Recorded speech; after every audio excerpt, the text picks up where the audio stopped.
Hey, good morning, everybody, and welcome back. It's the Nathan Ivey Show, Cincinnati's first daily digital talk show that focuses on the Black community. As you can see from today's cover story, I want to talk about white-on-white crime. Did Skylar Richardson get away with murder? Have you heard the latest? Also, we'll be talking about numerous things, including can Black people succeed in Cincinnati? It was a very interesting piece that was written by Lucy May with WCPO, which we've got to talk about. We have to talk about. Plus, I got a couple of guests coming your way this morning. We'll talk with Miss Ebony J.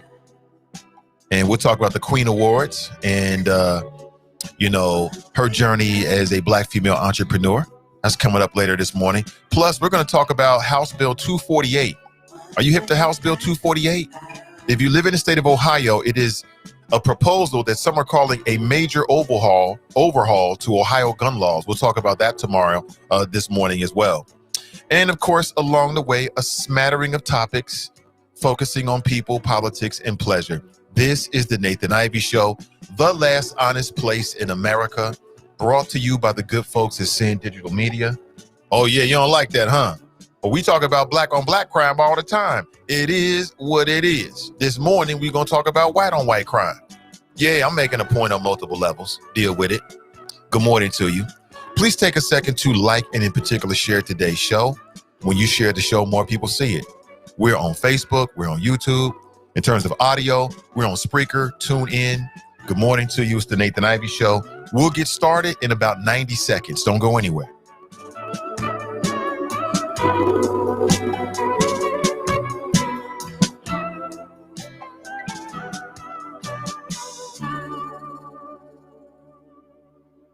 The Nathan Ivey Show is supported by listeners.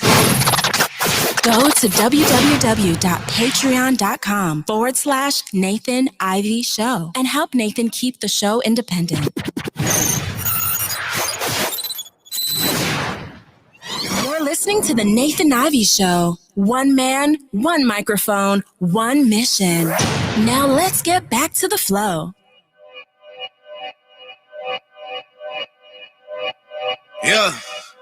Talking to my mirror like I love you so much. Curving on my critics like I heard you, so what? You can't kill my confidence, I think I'm the man. Tally all the I ever gave on my head. Lately I've been living like I can't take a loss. They ain't wanna help me, that's what made me a boss. You can't kill my confidence, I think I'm the man.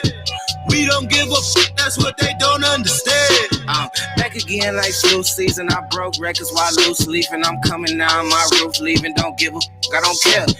Did the for my lonesome. No wonder now I'm on one. No shortcuts on that long run. All I really want is my share. Get on my God on my totem is nothing. In the discussion, all the feelings I throw all my pain on percussion. The disgusting. I hear them bragging about that they did and it do not move me, not in the least. They ain't been dropping no seeds in the soil, but swear that you almost spotted the feast. I've been on go mode, showboat, rowboat, wave ride. Cool shorty, too naughty, pool party, wet for the face ride. Annie up, penny down, hand me down, thrift store, old drip. New money, too funny, old shorty talking about, oh. I'm on they now, can't get a pass now. I'm a cash cow, keeping it brash now.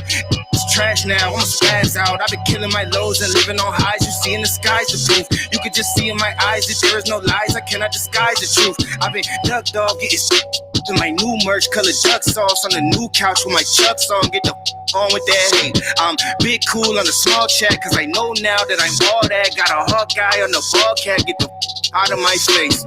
Talking to my mirror like I love you so much. Curving on my critics like I heard you, so what? You can't kill my confidence, I think I'm the man. Tally all the I ever gave on my head. Lately I've been living like I can't take a loss. All right, good morning, everybody. Welcome back. Please like and share today's show. Good morning, good morning, good morning. Let's bring the cam up, everybody, so we can get the show started. There it is, there it is. Hey, good morning to you. Welcome back to the show. Nathan Ivey with you. This is my home studio. Welcome to my home. Great to have you. Great to be here with you this morning. It's a beautiful Thursday. A lot of things going up. Want to remind you, coming up today at 1 p.m., Midday Juice with Ask Ashley. And listen, you send in the questions and she gives you straight answers. That's today at 1 p.m. Of course, tomorrow at 12:30 p.m., don't forget to plug in to the Is It Just Me podcast with Donnie B. It's a lot of things going on, and I want to talk about a lot this morning. So I got a couple of guests scheduled. We're scheduled to speak with Miss Ebony J. If you're on Facebook in Cincinnati, I know you've seen her because you can tell she gets a lot of love and respect from people because she's everywhere. She's doing interviews with everybody in the digital space. And I had to plug in with her as well. And, see what's plugging in and talking to her about the upcoming Queen Awards. I think it's fantastic what she's doing. I want to support her 100%.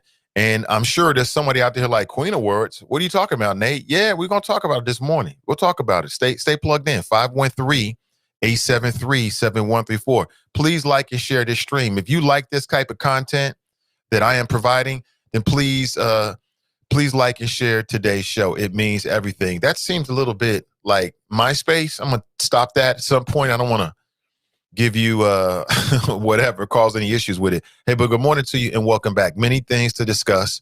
My batteries are fully charged. fully charged this morning. I'm ready to do it. Let's go. I'm ready to go. You know what I'm saying? I plugged up my rechargeable batteries overnight, and as you can see there, I'm all the way maxed out. Let's talk about what's going on. Of course, I want to talk about Skylar Richardson. We may or may not spend a lot of time on that, but I want to talk about that a little bit. That's the story, if you don't know, that's the story of a young white girl from Ohio who prosecutors charged her with murdering her baby.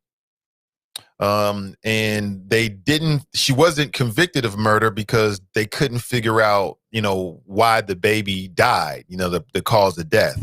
She claims that she gave birth to a stillborn baby, and then she buried it in the backyard of her mom and dad's home next to a fire pit.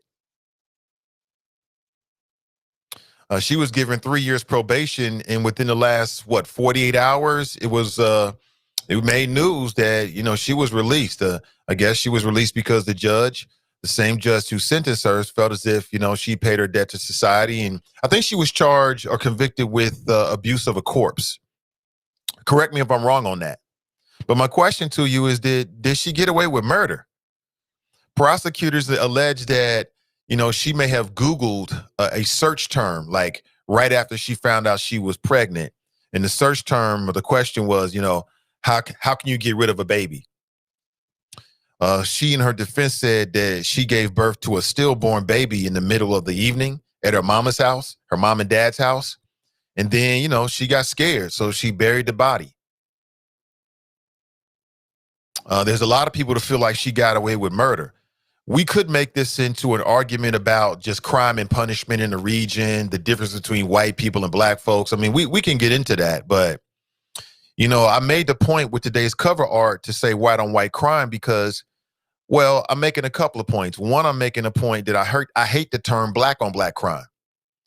And I'm a big believer in the reflection method. Sometimes people just don't get it until you actually hold up the mirror and show them. So that's what I'm doing this morning. If you don't like it, you've got the number here, 513-873-7134. You can call in and tell me all about myself. Tell me all about it. Or you might agree with me, but my question for you, at least for people in Ohio who might be aware of this story, do you think she got away with murder? Prosecutors was trying to give her some time. She ended up getting 3 years probation, served 14 months, and she out of here. She out of here. Apparently, she has some issues. She was dealing with an eating disorder, which there's a lot of women and men and women primarily that succumb to that kind of thing. And, just growing up in America, being a person in America could be a problem for some folks. But for folks who have an opinion, you may not have an opinion. But if you do you think she got away with murder? You go from prosecutors allege that you murdered your child, that you say, oh no, I had a stillborn baby. Baby, which means the baby was born dead, and buried in the backyard. And people will say, well, why don't you just tell your mom about it? Well, I can almost understand it. Like, it depends on who you are and the kind of home life you have. It really does. Like, one thing I got from that Skylar Richardson story is it really, really matters the type of home life that you provide for your children. Like, as parents, and I'm not telling you something you don't already know, you know what I'm saying? You probably know better than me. But as parents, I think it's so key that you provide the kind of home life where your parents that your children can feel comfortable to come and talk to you about stuff. Whatever it might be. I think it's very, very important. And I wonder if young Skylar didn't have that kind of environment where she can come tell mom and dad, like, look, I'm pregnant. Yeah, it's real. It's real, because if not, people are going to do what they're going to do. That's why, I'll say it again, the approach I've taken with my daughter, and my son, it may lead to some difficult conversations initially, is to keep it absolutely 100 about everything. There's nothing they'll come and ask me. And I've got to the point now where my daughter just won't even ask me stuff because she knows. She's like, damn, Dad. I'm like, yeah, you asked. I'm not going to sugarcoat it. I'm not going to softball it. Ain't no T-ball questions over here. If you ask Dad a question, you're going to get it. Or I'm going to talk to you not like you're an adult, but I'm going to talk to you like I expect for you to be an adult one day. You know what I'm saying, family? There's a difference. I don't talk to my children like they're adults because they're children. But I talk to them as if they're going to be adults one day. I ain't sugarcoating a damn thing. Ain't no damn Santa Claus. I'm here to tell you. I'm going to go ahead and spoil the whole Christmas season for you. There is no damn Santa Claus. Don't get me started this morning. Okay, I get pissed about a lot of stuff, and that's one thing. I'm not lying to my children about these inconsequential cultural things. Y'all go do that. Jesus is not white if you believe in Jesus.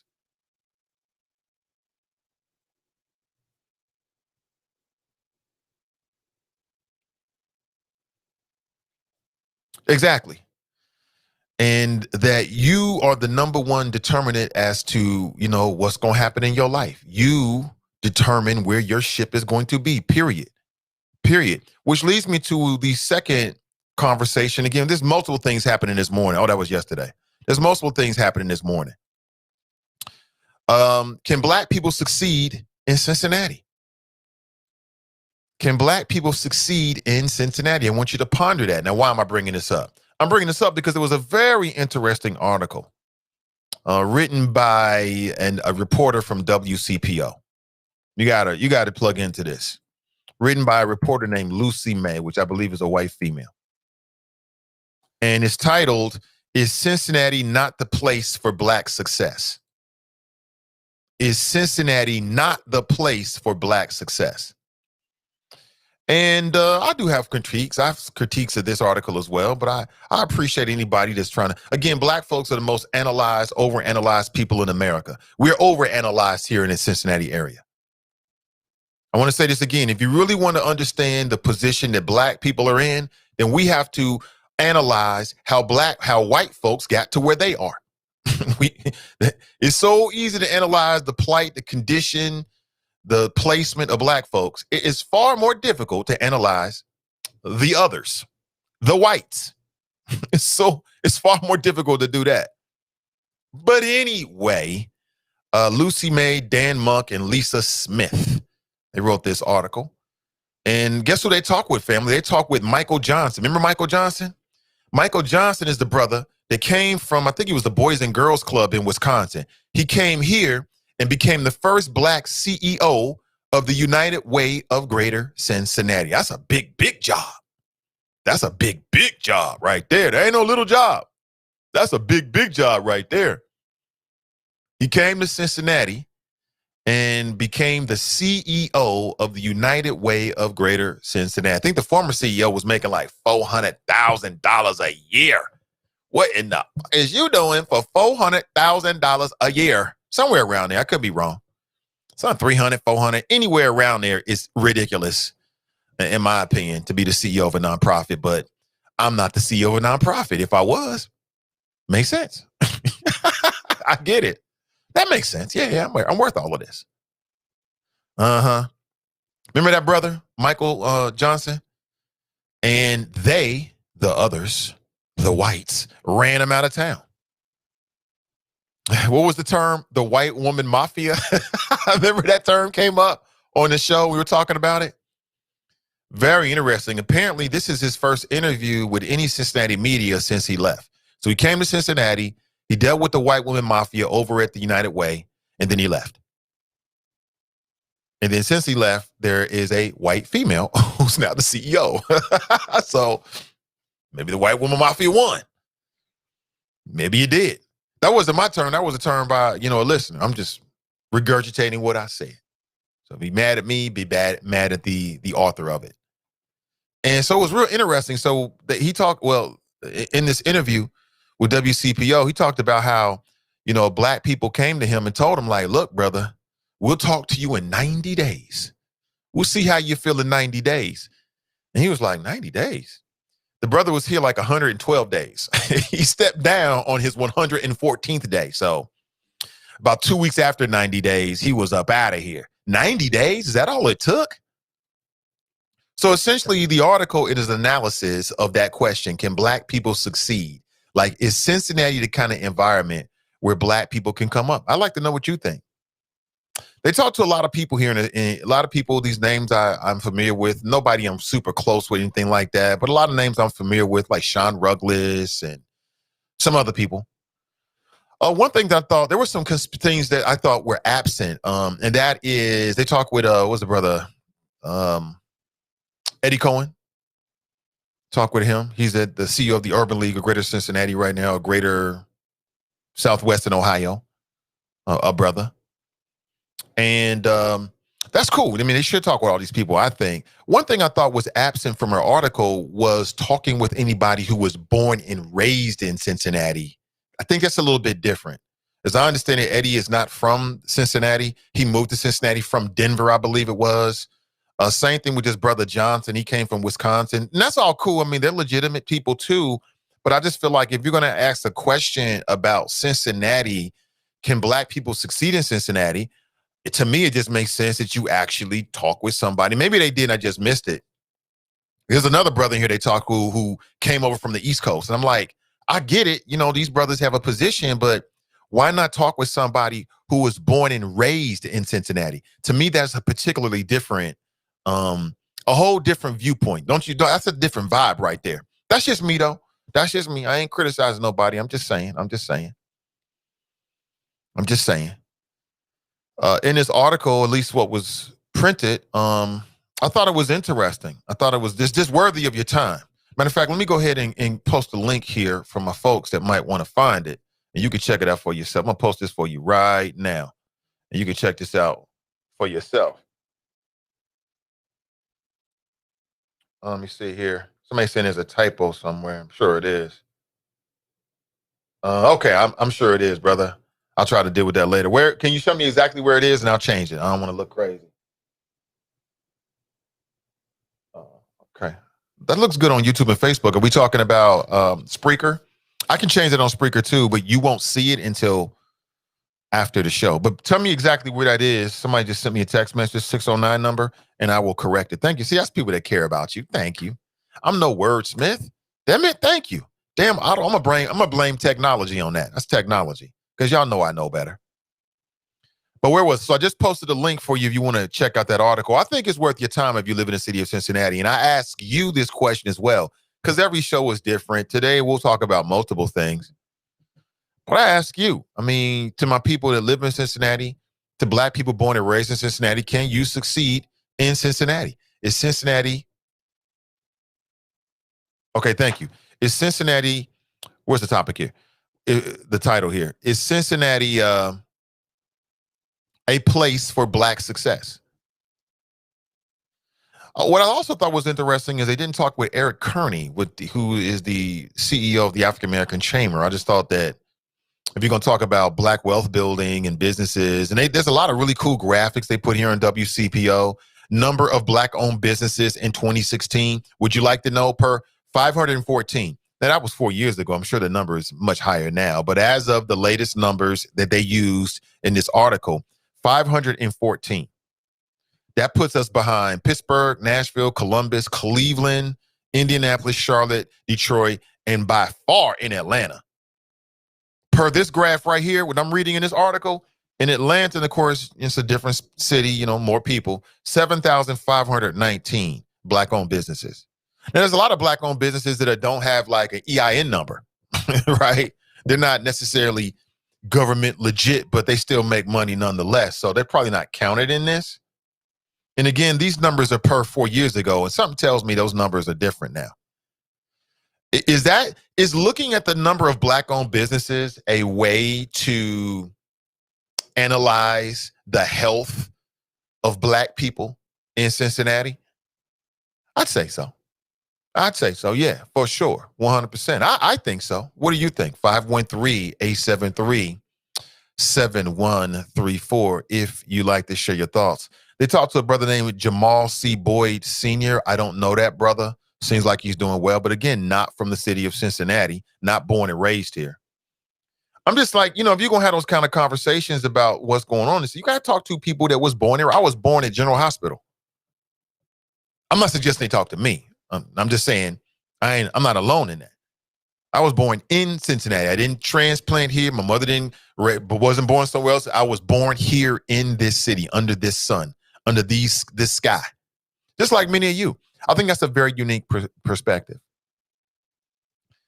Median earnings of black residents in 2018, again, 2 years ago. So these numbers are subject to have changed quite a bit, or maybe just a little bit. Would you like to know the median earnings of black residents in 2018 in Cincinnati?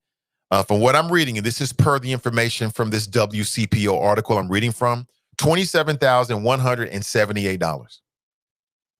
That's higher than Columbus. And it's higher than Cleveland. That's higher than Pittsburgh. But not as high as Indianapolis, Nashville, Charlotte, or Atlanta. Atlanta's $32,000. I'm just saying. What do you think? And then they talk with a woman named Kelli McNamara. She's the Chief Equality and Inclusion Officer at P&G, Procter & Gamble. And she appears to be a white female. And I mean, I guess some could say, I'm sure she's a great woman. I'm sure she's doing excellent work. I know P&G does a lot of stuff in the region, and that's great, you know. But is that oxymoronic? Again, I'm in no way am I criticizing Kelli McNamara. I'm sure she is 100% about us and equity and all those kind of things. So I want to take it away from her specifically, okay? But in general, I don't know. I got to tell you, I find it oxymoronic to have a white chief equality and inclusion officer. It just seems, if ever there was a position in which a person of color should have, it should be your chief inclusion and diversity, equality and inclusion officer. That's just me. I'm sure this Cincinnati is very, very small. I'm sure people are going to be like, you don't know Kelli. I'm not saying that I do know Kelli. Let me get this straight. This is not directly about her. I'm sure she's doing great work. But if I'm being honest with you, which that's what I do every morning, that's kind of hit me like, wait a minute. Should that be a black person at job? That's just me. That's just me. I'm sure that P&G is doing great work. I know a lot of people that work with P&G. I've seen the work that they do. They seem to be very serious about pushing diversity and equality. But I stand by what I said. It's just something that stuck out to me. You might disagree with that. And if you do, let me throw the number up here because I love the trigger, folks. If you get triggered this morning, there it is. That's your relief right there. 513-873-7134. You can call in and tell me all about myself. I know I'm wrong. I know I'm wrong. I know it. Believe me, I know. I trust. I'll leave that number up there. Am I wrong? I mean, I'm not alone in that, though. I mean, come on now. Come on now. It's just... Okay. Yeah. And so it's very interesting about what they do in terms of intentionality at P&G. And I'm sure they're doing great strides and they're very, very serious about their efforts for diversity. But here's a number here, though. Number of black homeowners in 2018.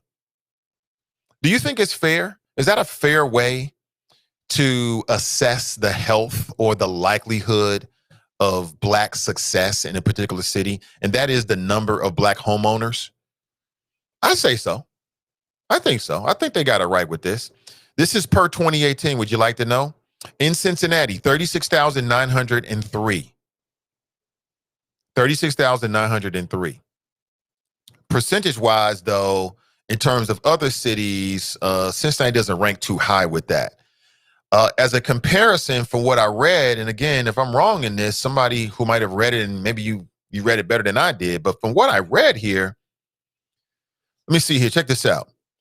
In 2018, median earnings of white Cincinnatians was 1.3 times that of African Americans in 2018, even though income levels increased by 19% for blacks since 2013, compared to 14% for whites. Okay.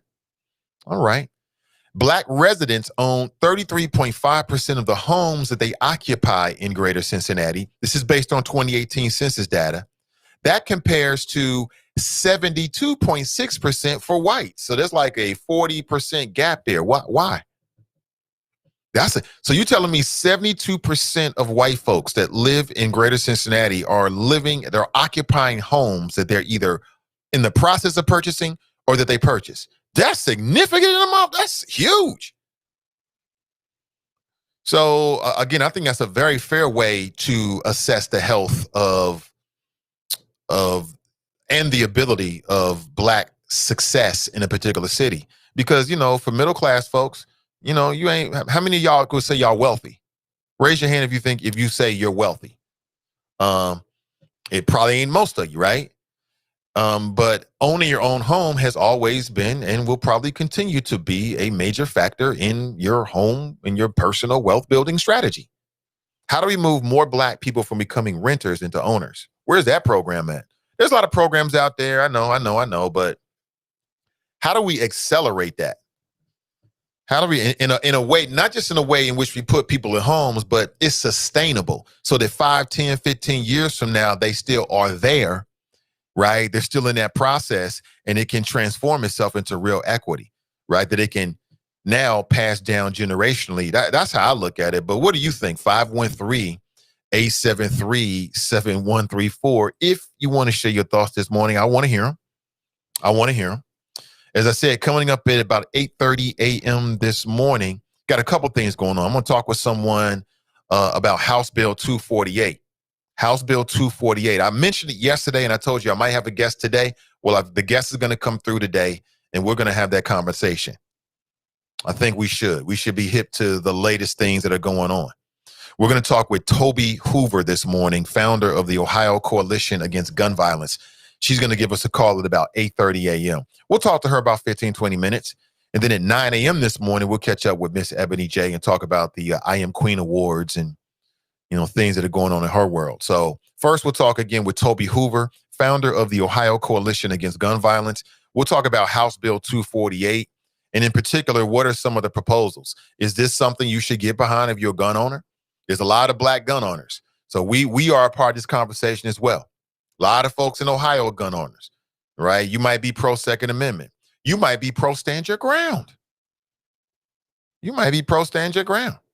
Some people believe the stand your ground laws at their very core are anti-us. It becomes a rationale for non-black people to, deal with their angst and their fear or whatever and get away with it legally. We've seen some of these common examples across the country, most notably Trayvon Martin. Ever since Trayvon Martin, stand your ground laws is like front and center when it comes to certain people in our community. And, since this thing is sort of being proposed, not sort of, it's being proposed in our state, we should talk about it. I'll save the particulars when I speak with Toby Hoover at 8:30 a.m. this morning. So that's what you can expect today. Again, 513-873-7134. I think we set the table quite nicely. Hopefully we have. If we haven't, I don't know what to tell you. It's what I got for you this morning. You know what I'm saying? Hopefully it will hold your attention. And as always, the door is open for your ideas as to what might be going on. I don't see everything. So if something's popping, send me a message and let's get it started.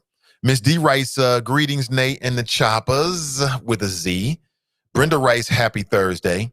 Tracy writes, hi. Tanika writes, good morning, Nate and the Choppers. Ray writes, grand risings.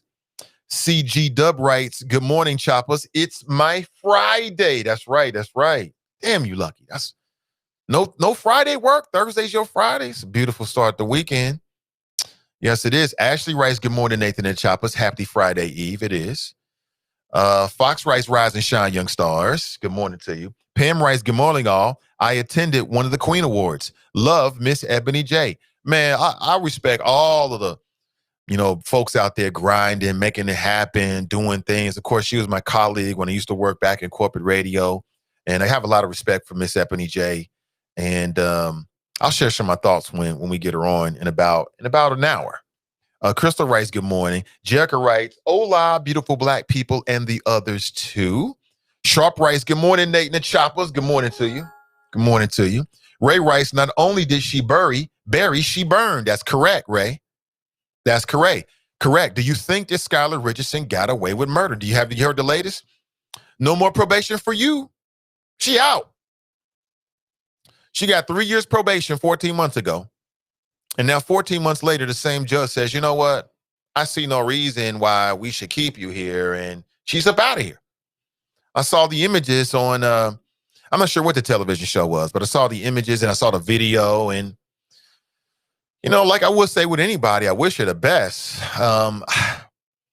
If in fact it's true that she Googled the question, how do you get rid of a baby, shortly after finding out that she was pregnant, that just, to me, would throw a lot of question marks up for me.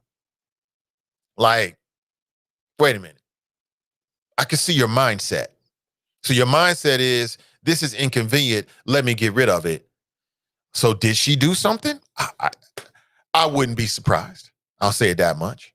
I would not be surprised. A lot of people look at that case and they think, see, this is the difference between white folks on trial and black folks on trial. I heard a lot of people say, if this was a black girl, if she were black, and rightly so. And rightly so. I can't say that you're wrong to feel that way. You know, if that's how you feel, that's how you feel. I can't say you're wrong. Back to the chop shop I go. Good morning to you. Jericho writes, white people's issues, I could care less. I feel you on that. Crystal writes, she definitely got away with murder because she's white. That's it. Because if it had been you or I or me, we would still be in jail. Now, of course, we're talking about a different county. I believe this is Warren County. I live in Cincinnati. If you don't know, that's Hamilton County. So we're talking about two different counties, two different sets of judges, but the same state, my country, 'tis of thee, same so-called Lady Liberty that's supposed to have a blindfold on, but you know that's some BS right there because it matters what you look like. When you go before the courts, it matters how you're dressed. I mean, you know, let's stop this mockery, right? Stop it. Oh, Lady Liberty doesn't matter. It's all about the facts. Well, then why do people dress up when they go to court?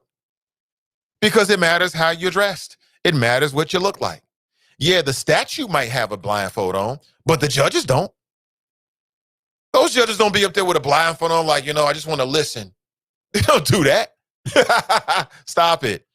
Crystal's absolutely 100% right. Pam writes, it's my last full week here in Ohio. Headed to Arizona. This is real? This is real, Pam? Seriously?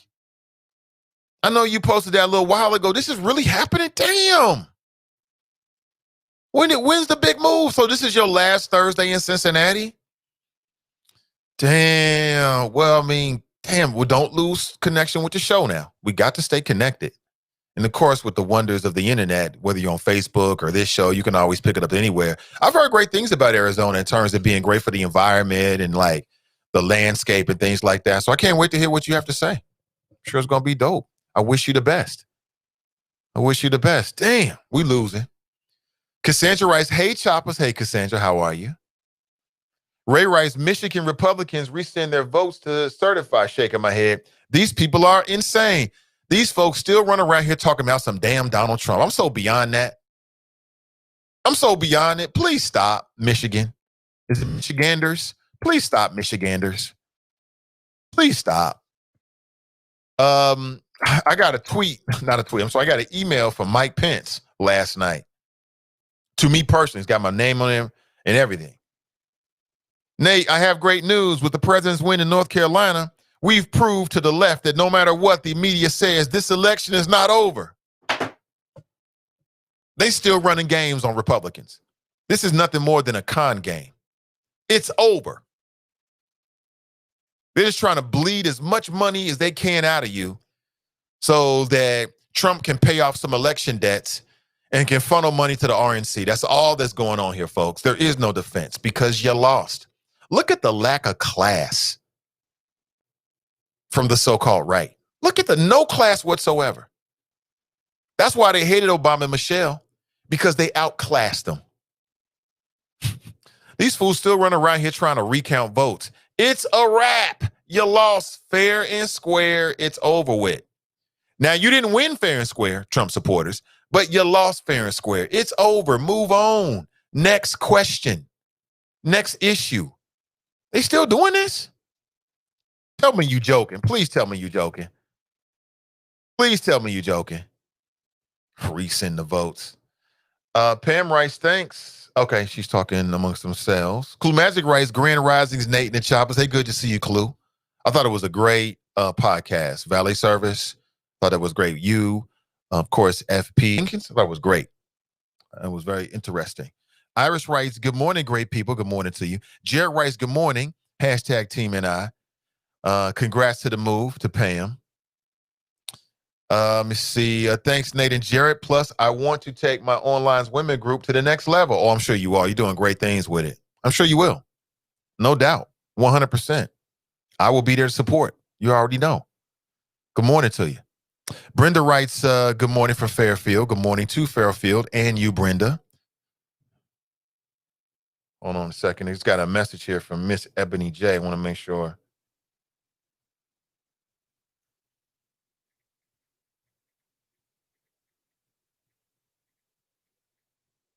Okay. Want to make sure she got the call-in number. That's Miss Ebony J right there.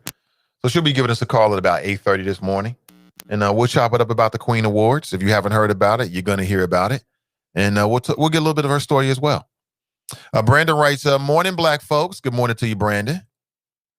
Andrea writes, good morning, Nate and all. Good morning to you. Roosevelt writes, good morning, all. Good morning to you, Roosevelt. Daryl writes, good morning, Nate and the Choppers. Good morning to you, Daryl. Sandra writes, good morning. Your music is interesting. Real feelings. Hi, Nathan Ivey. Hey, good morning to you, Sandra. Alicia writes, good morning, Nathan and the Choppers. Good morning to you. Tiff writes, good morning. Good morning. Derek is on YouTube. He writes, Skylar Richardson, can you say white privilege? Yeah, I get it. I remember the conversations. I had to bring it up. I'd be remiss in my duties if I didn't bring this up. Sentenced to 3 years of probation, walks out after 14 months. She's talking about going to law school. Yeah, apparently she's been interning with the same law firm that represented her. Must be nice. Again, if I hope the young girl gets her life together. If I had to be completely honest with you, and y'all ain't gonna like it when I say this, some of y'all won't appreciate this, but it comes with the territory. Take it up with the First Amendment. But just from the looks of it, something ain't right there. I mean, just some of the images I saw of her, it could be she's just shell-shocked. She's been through a lot, a whole 9 yards, but something ain't right. Something ain't right. I'm sorry. Something ain't right. I ain't gonna lie to you. Something's not right. I wouldn't be surprised she turned up with some other nonsense. I'm just gonna put it out there.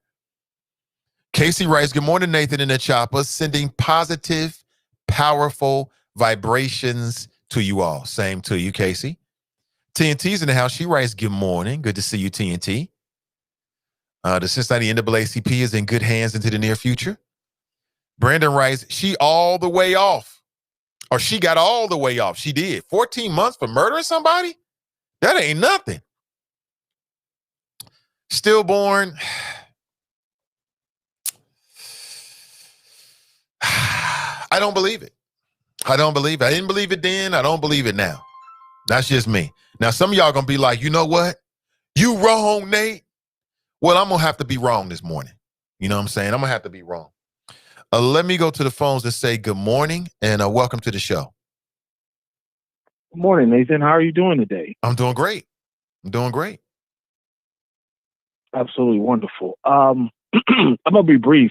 Sure. Listen, yesterday I said pit bull owners are weirdos.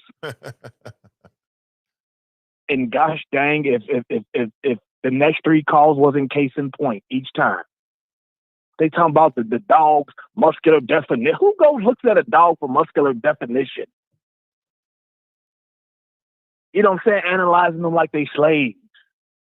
And speaking of slaves, the last dude said the most egregious thing I've heard in 30 years of listening to talk radio. Really? Who was it? When he compared pit bulls to black people, Brian Taylor. Even you looked up like, what? Like, N-word, please. No, you didn't just say that on my show. That wasn't my thought, though. That might not have been your thought, but that was your expression. It was visceral. He was comparing the way white people look at pit bulls and black folks. Same difference. The whole principle was just jacked up. Like, why would you say something like that? And you let a black group? How dare you? But like I said, pit bull owners are weirdos. They make obtuse comparisons. And let's be honest, 9 out of 10 Americans will say his relationship is weird. What relationship? Brian. You said what's his relationship? His relationship to his dog? I don't know what you're talking about. He's a homosexual. Oh, really? Okay. Openly. I mean, he said my name. That's the only reason I'm, addressing the call. He said, I know I'm going to get cussed out by fame. I'm like, you damn right you are, because I just heard some nonsense. You know what I'm saying? You look at all these women's avatars on Facebook, in the Facebook group, the Chopper group, and, 9 out of 10 of them are attractive. But he'd rather rub a dude's shoulders. I think that's weird. Oh, you own a pit bull. It makes sense. I think But you're anyway, stretching. But that's your flow, though. he shouldn't have said my name. Should have just spoke your piece. There was no need to mention my name. Now, as far as Skylar Richardson, that's weird too, that she works for the people that represented her. Because you know who else did that? Another baby killer, Casey Anthony. She was working for her lawyer. Huh. Weird. Oh, no. She wasn't working for him. She was dating him. Well, that's different, right? You see what I'm saying? Like, it was like, it just seems to be something kind of unethical about that. You know, and you know, and brothers would be beating cases on the regular if the Hamilton County prosecutor allowed the people they represent to come work for them. Or not the prosecutor, the public defender. You know what I'm saying? If they allow people to come work for them, they, you know, it's just that's just something unethical about that. Like I don't know if it's, you know, their ethics. It just doesn't sit right with me. Mm-hmm. You know what I'm saying? Whether that, you know, I understand that's a private law firm and where they can do what they want, blah blah blah. But it's just some kind of seems kind of. But I know you got a guest coming, so I'm gonna hop off of here. But yes, I was triggered when the young man said my name. It wasn't necessary. Just say your piece and move on. But I'll holler at you at a future moon, B. Oh! Thank you for the call. Again, I don't give a damn about anybody's sexual orientation, man. That's between you and your God and your lifestyle. I don't know. What I will say is this: Brian Taylor's more than welcome to call in and speak for himself. I'll leave it just like that. 513-873-7134. Hold on, I'm getting a message here. Hold on one second. Oh, there's nothing attached to it. What the hell? Okay, give me 1 sec. I'll take care of it during the break because I sent it yesterday. Yeah, sorry about that. I sent a message yesterday with an attachment. I just got a message which is kind of time sensitive, and somebody said that they didn't receive it, so I got to take care of that this morning. I'll do it during the break. All right, I won't bother you with that. I don't necessarily believe that. I understood what the brother was trying to say to my Brian Taylor yesterday. Nah, I don't think it was weird. I got the point he was trying to make in the moment in the context. But I mean, you know, your opinion is your opinion. It is what it is. See, Angela writes, good morning, family. Tracy writes, good morning, choppers. Angela writes, this case still blows me to this day. Jasmine writes, her parents didn't know she was pregnant. No, they did not. Apparently she concealed it to them. And if I remember correctly, and from what I read here, of course, within the last 24 hours, she claims that she didn't know she was as far along as she was. You know, can a woman know that she's not know when she's pregnant? I've seen these cases before, I guess, especially if you're like a new woman, like, you know, you're a young woman in a sense. You're still dealing with your period for the first time, first couple of years of it. You know, you're having sex for the first time. You don't know how these things are supposed to go. Don't you stop having periods, I think. That's a telltale sign, and you start to put on weight. But she was also dealing with some other stuff. Like she was battling an eating disorder, which could have had an impact on the way she was thinking and the way her body was developing, right?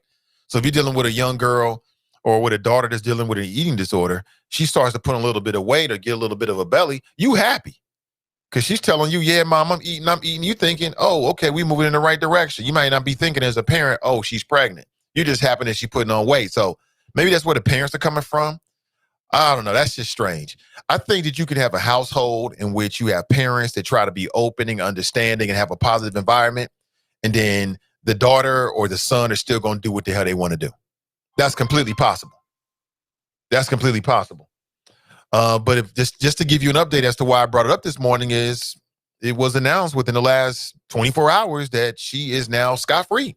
She was given 3 years probation 14 months ago. And now 14 months later, she is free per the same judge that charged her. So my question is, did she get away with murder? White on white crime. And people might be saying, yeah, that's unnecessary, Nate. Well, it's just as unnecessary to call any crime black on black crime. So I'm making a point here on multiple levels. Hopefully you can get with it. Not, then I know I'm wrong. and you can call me up and tell you I'm about myself. But Real I'll be in simple. charge. But until that happens, let me go to the phones. Hey, good morning. Welcome to the show. Good morning, Nathan Ivey. This is Kelli Prather. How are you? Hey, Kelly, how you doing? I'm doing well, I haven't really paid attention to that case, but I wanted to make a comment. Well, I called for a different reason, but just to respond to whether or not a woman can be pregnant and not know that she's pregnant. Absolutely. I had a friend who had periods up until she was ready to deliver. She had periods for 8 months back to back, and she was indeed pregnant, and she went in labor. She went in labor and she had her baby. And then I also had a friend whose mom had her tubes tied, and she got pregnant.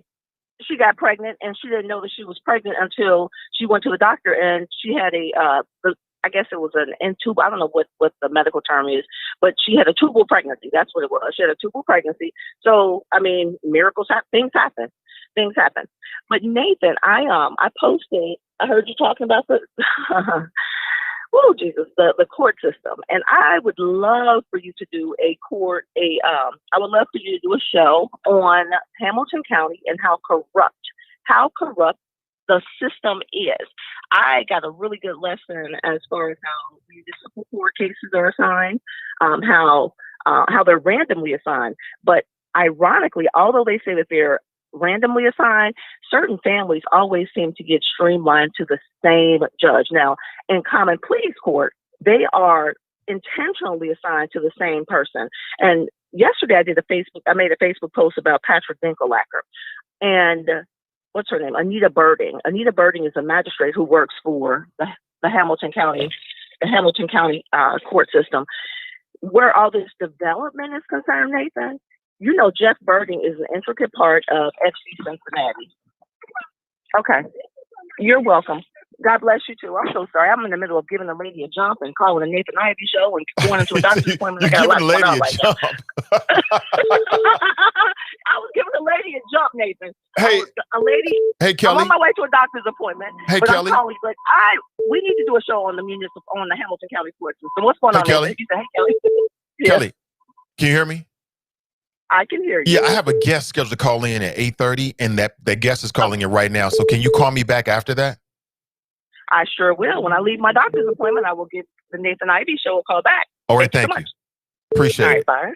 Appreciate her. Yeah, definitely appreciate her. But I've got a guest scheduled in, and you know how it is. I'm the same way. I don't want to waste people's time when I've asked them to spend their time with us this morning. So I'm scheduled to get a phone call from Toby Hoover. And Toby Hoover, if you don't know, is the founder of the Ohio Coalition Against Gun Violence. Let's see if Toby's on the line. Hey, good morning. Welcome to the show. Good morning, Nathan. How are you? I'm doing great. Is this Toby Hoover? It is. Hey, how you doing, Toby? I'm doing fine. The sun's shining. I'm not sick with COVID, so got to be fine. That's a beautiful thing. It's a beautiful thing. You are the founder of the Ohio Coalition Against Gun Violence, correct? That's correct.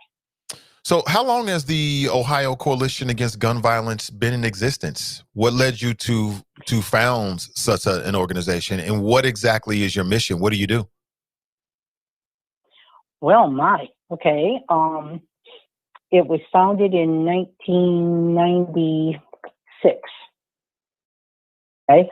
And it was a local community organization founded because there was some shootings of some young men in the city, and we thought that's not good. So a friend of ours brought a lot of people together, and I was invited because I had always worked on this issue.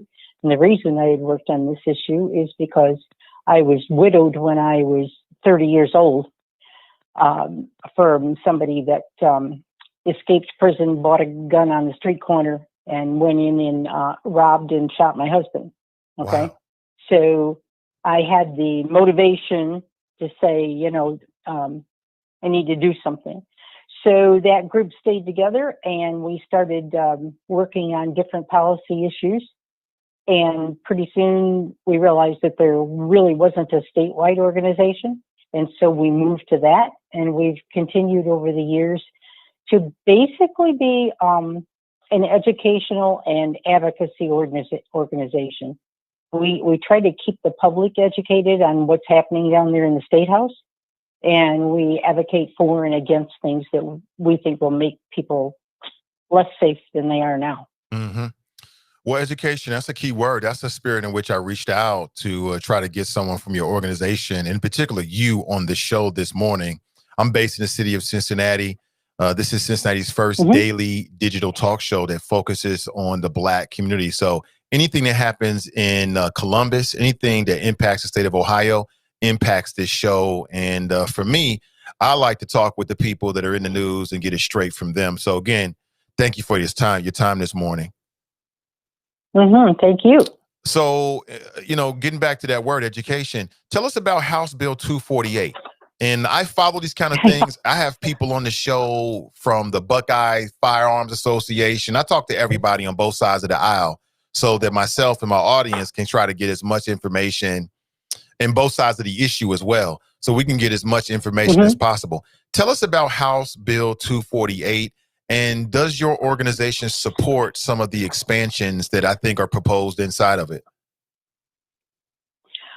No, we do not support it. And maybe even more importantly than not supporting it is the fact of how they're bringing all this about.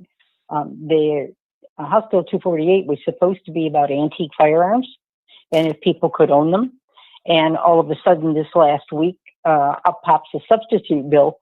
It's got a dozen things in it, everything that they could have possibly wanted that they haven't passed yet. So that doesn't give the public time to weigh in. And we feel as though, that's not democracy. You ought to have a say in it, and the public ought to know that it's happening. This is typical behavior during lame duck session, that session time between elections and the end of the term, which is, Ohio has a 2-year session. I think different than a lot of states. Some states are only in session for a month or two. Some states only meet once every other year. And Ohio goes all year long. But in the second year of that session, which is this one was the 133rd, they try to get everything done in that short period of time. And it's about 6 weeks' time that they haven't done in 2 years.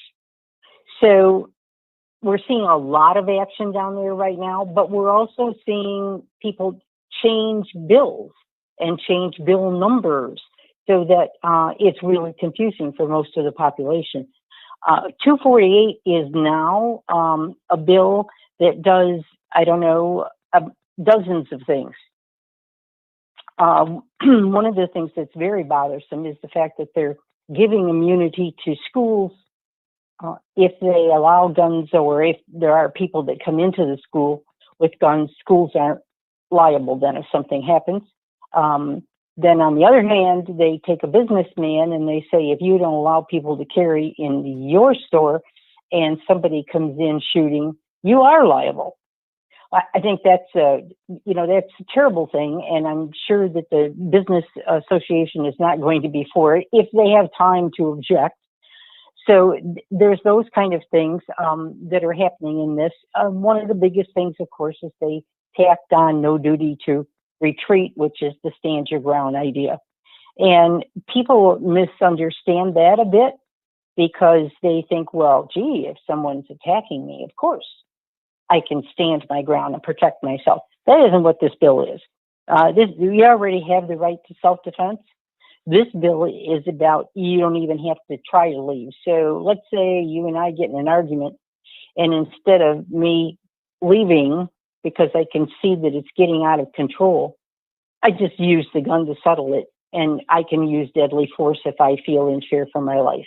Well, your and my idea of fear for my life might be two different things. So they're moving that direction, even by saying there's a number of places that people can carry their firearms, and even if they break the law, they've made the penalties less. And then now certain people that are allowed to carry guns into bars could also be drinking, as long as they're not intoxicated. So, where do you draw the line again? Who's going to decide those things? And then last but not least, for me, they again tack on more preemption. And preemption came about in Ohio a few years back, which really says only the state government can decide anything on guns, that localities can't. And we believe that you in your own communities, wherever you live, should be able to decide some of these things. And every time they pass a bill, they stick a little more preemption in there. This one includes now accessories and attachments. So there's a lot in that substitute bill to come out, you know, and then have a hearing, one hearing maybe, or two, and then be passing that. It's people don't know about it, and they're very busy right now, not only holidays, but also trying to deal with COVID. And we believe that they ought to be working on those things to make our families healthier and safer, rather than coming up with all these other things at the last minute. Toby Hoover is my guest, founder of the Ohio Coalition Against Guns.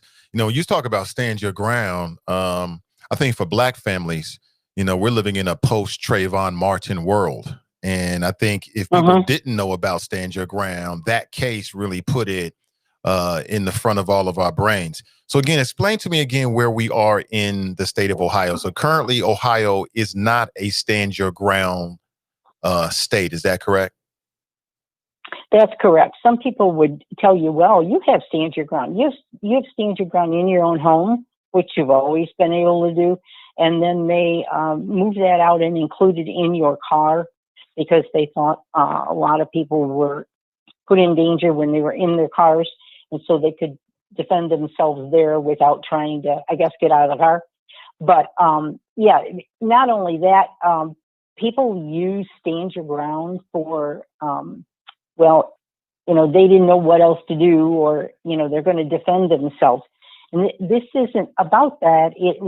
This is enlarging that stand your ground to include anywhere that you have a right to be, and you think you're protecting yourself or someone else, you can use deadly force without any kind of duty to try to retreat. So, you know, if you've got choices and you can safely retreat, we think you ought to do it. And that's the way we are right now. But if you don't have to, you know, if you're passing a law that says, well, you don't really have to consider this, and then if you're charged, the court can't consider it. I mean, it's a little bizarre, very dangerous. And to be honest with you, it's probably very racist. Because people see someone that's not just like them. They don't like how they're acting, and they're going to jump to a conclusion a lot faster. Right. And so then somebody can go ahead and use their firearm. So, you know, you had an incident down there in Cincinnati, and I can't tell you how many years ago it was now, but there was a young man, I think 14, that stole a car that a man had in his driveway warming up, because it was in the middle of winter. And the man was in the house, and he saw the young man steal his car, and he ran outside, and he could see him driving it down the street. So he went back in his house and got his firearm and came out, and it was a cul-de-sac. So the kid couldn't go any farther. He had to turn around, and he's coming back at the person, and that person stood in the middle of the street and fired at that car, killing that 14-year-old. When he had choices, he could have stayed in the house. He could have called law enforcement. He could have not been standing in the street, but he claimed that he was in fear for his life because the kid was going to run over him. Well, he put himself in the middle of the street. So, you know, it's those kind of circumstances where if you've got choices, don't put yourself in that position. And then if you have a way to get out of it, get out of it without taking a life. Oh, I know that example. It's funny you bring that up, or should I say ironic, because I am in Cincinnati. I was on the air, not on digital. I was in corporate media, and I used to talk about that story. If I remember it, the Hamilton County prosecutor, who was the current prosecutor, decided not to charge that individual. He thought it was justified. I never thought it was, because how do you put yourself in harm's way and then claim self-defense? You didn't have to run out into the street. It seemed like it was more about revenge, sort of like, hey, that's what you get for stealing a car, which is a separate issue. Right. That's been something that I've dealt with over the years that, a lot of people would tell me, well, I'm going to defend my house. If they're stealing my TV, I'm going to, come home and see somebody doing that. I'm going to go in shooting. In this kind of situation where, the kid was driving my car at me, he was going to kill me. Well, get out of the street. But it was very frustrating. And then to find out too, it was this 14-year-old that was homeless. Mm-hmm. So it was just, I think, a very sad story. And I was very disappointed to hear the prosecutor didn't charge. Mm-hmm. Now, I have read that the man who did that has, grieved for what he did. But if we get a mindset like that, it's going to happen more often, Sure. that you don't have to prove that no you doubt. were in danger. And so do you see House Bill 248 as a legislative expansion of those kind of scenarios where, like you said earlier, and again, I want to go over this again to make sure I understand and my audience understands, where instead of retreating when you have options, you can just go with what your feeling is, and that's to shoot your way out of a situation. Yes, that's very well put. Right. If you have an option not to shoot somebody, please take it. And this is taking all the legal things off and saying you don't have a duty to do that. Mm-hmm. Well, I think you have a moral duty. I think you have a moral duty to do it. I think you have a duty towards community and deciding what kind of world we're going to live in to do it. So, should there be a law that says so? Unfortunately, there has to be a law that tells us how fast we can drive our car, even though some people break the law. So, you can go into all that. But I think you put it very well that if you have an option, you should have to take it. And this would say, no, you don't. If fear, and if everybody has a different idea of when they're afraid and what is danger and who's going to harm them. It's just all a matter of perspective. And funny that a lot of times in the bills, they say a reasonable person would do this, and I mean, well, who decides what was reasonable? How likely is House Bill 248 to pass? Does it have a lot of support from where you sit? I think it has enough support. The House has a lot of people in it that are very, for lack of a better description, very pro-gun. And so they come up with these things, and it's just very disappointing to see that they keep coming back again and again, and just picking at any gun regulations that you have, like it can't happen. And so they go in and they've got bills down there modifying how you have to answer police when you're stopped if you're carrying a gun. And you and I know how dangerous that is. We've been watching it on the news. You've probably been watching it right there in your city. If you're carrying a gun, you better tell the police right up front, But they argued about what was immediately there or fast enough or not. And so they're trying to pass a bill to say, well, this is when you have to say so. So there's a couple more that are running around in there, but they try and work them all into one when they put something like 248 up there. There's another bill down there that would allow people, now let's see if you and I can agree on this one, okay, would allow people to carry a concealed weapon without a license as long as they would have qualified to carry with a license. So I want to try that with my driver's license and see if that works. If you either qualify or you don't, and you ought to have a license. Yeah, and to say that, well, maybe you didn't need one. And then they're also dropping the age down in another bill. You can be 18 to purchase instead of 21, a handgun. I don't see where that's good for anybody.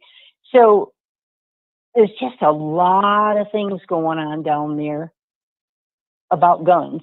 And there have been some good ones that have been introduced, and they get a sponsor hearing, and then that's the end of that. They don't give them any more hearings. So some would say, two things.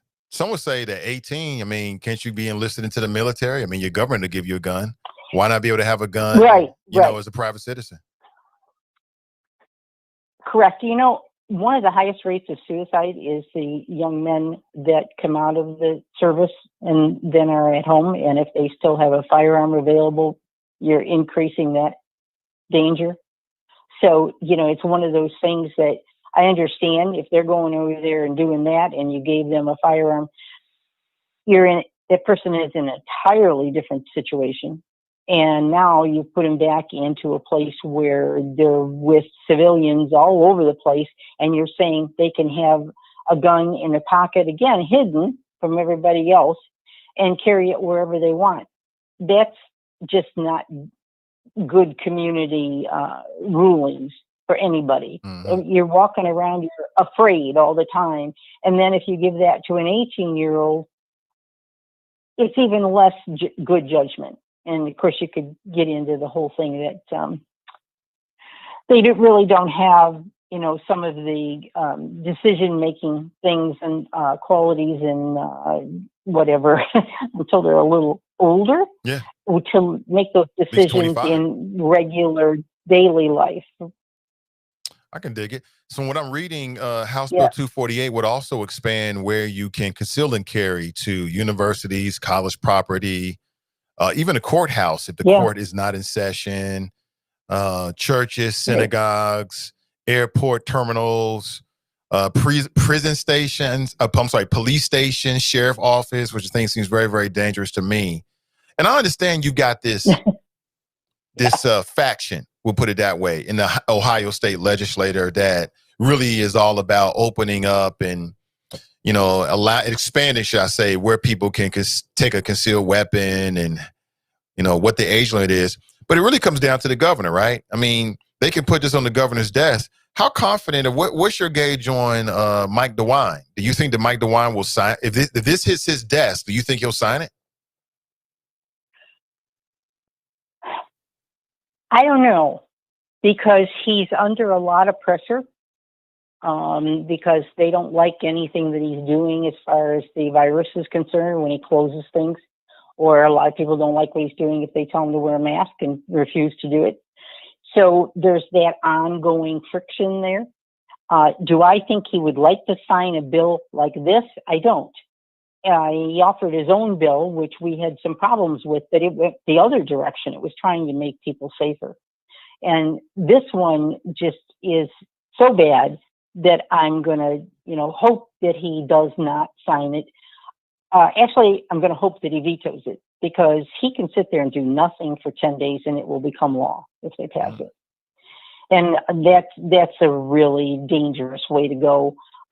You're saying, well, I'm not going to be called up on what I decided on this bill. Well, I think he's going to have to. And I also think he's going to have to stand up to some of these people that have been giving him trouble on everything. So you've got that going on down there, your legislators not cooperating with him.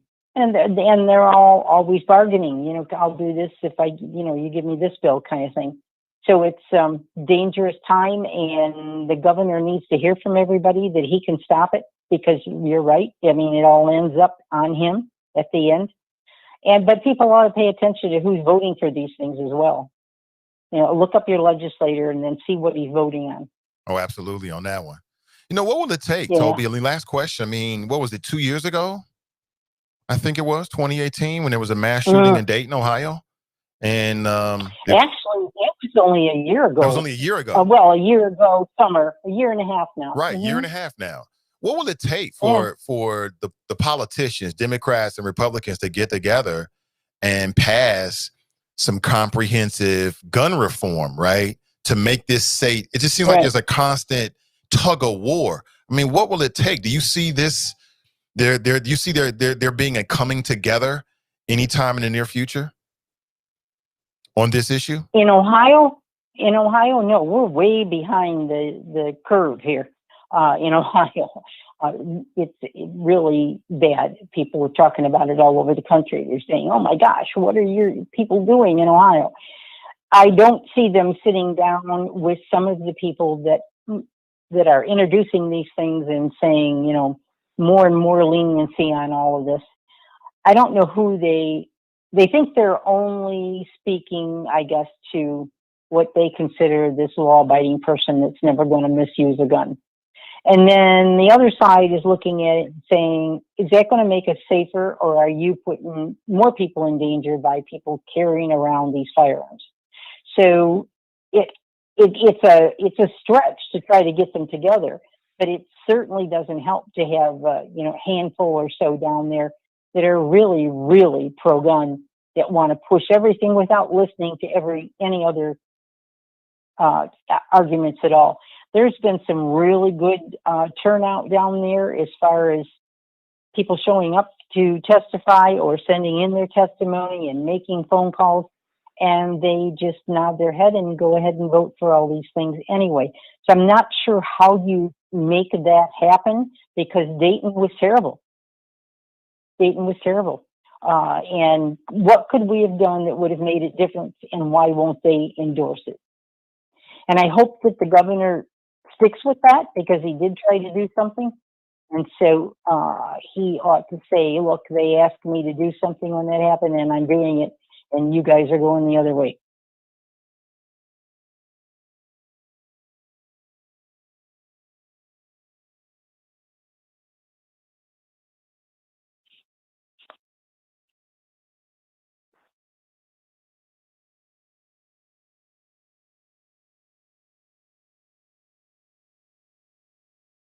Hey, Toby, you still there? Hi. Yeah. Did I lose you? Sorry about that. Yeah, sorry about that. I had my microphone off. I've been doing that for the last 2 weeks. So my last question for you is, again, thank you for your time. And what is your website? And is there an opportunity for people to get more information about your organization, about the issues surrounding guns in Ohio, perhaps opportunities for advocacy and how they can get involved on your website? And if so, Absolutely. Can you share that, please? Yeah, sure. Our website is Ohio Ceasefire, and it's all one word. And ohioceasefire.org is our, email, info@ohioceasefire. We're Ohio Ceasefire on Facebook and on Twitter. But on our website itself, there's a place to sign up so that you get our notices. And like one went out this week that said this is what they were doing. We call this committee and tell them no. And so we do those kind of things. And if you're on our email list, then you're going to get those notices. And there's a lot of educational material and resources on the website. And so we're just glad to have people that want to, step up, be active, and control their own families and neighborhoods and the city by doing something. We can't sit back and say somebody else will do it. So that would be great if anybody wants to join in the advocacy to stop this nonsense. All right. Well, Toby, thank you for your time this morning. I appreciate it. Okay. You have a great day. You too. You too. That's Toby Hoover, everybody. I didn't know that backstory. Lost her husband to gun violence. I mean, yeah, that'll get you involved now. That'll get you involved. You talking about skin in the game. Whew. Man, condolences. That is no joke. I don't even want to think about it.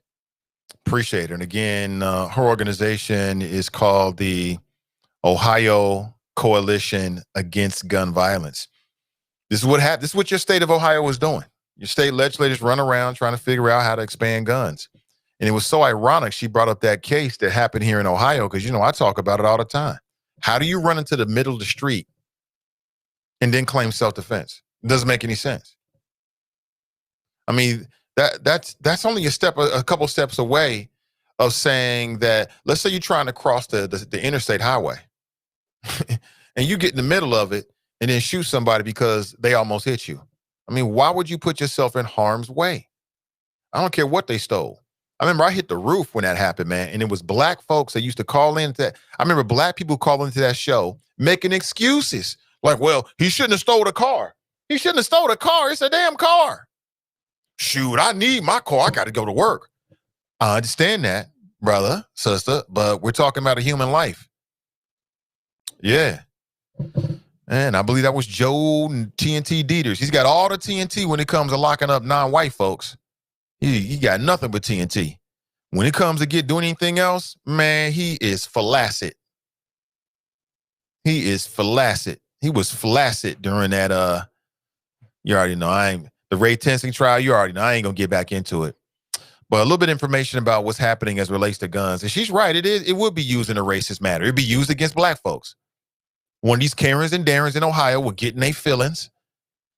Oh, I thought he was a threat. I thought he was a threat. You minding your own damn business. What was it? Maybe a month ago, we talked about a brother was near Cleveland.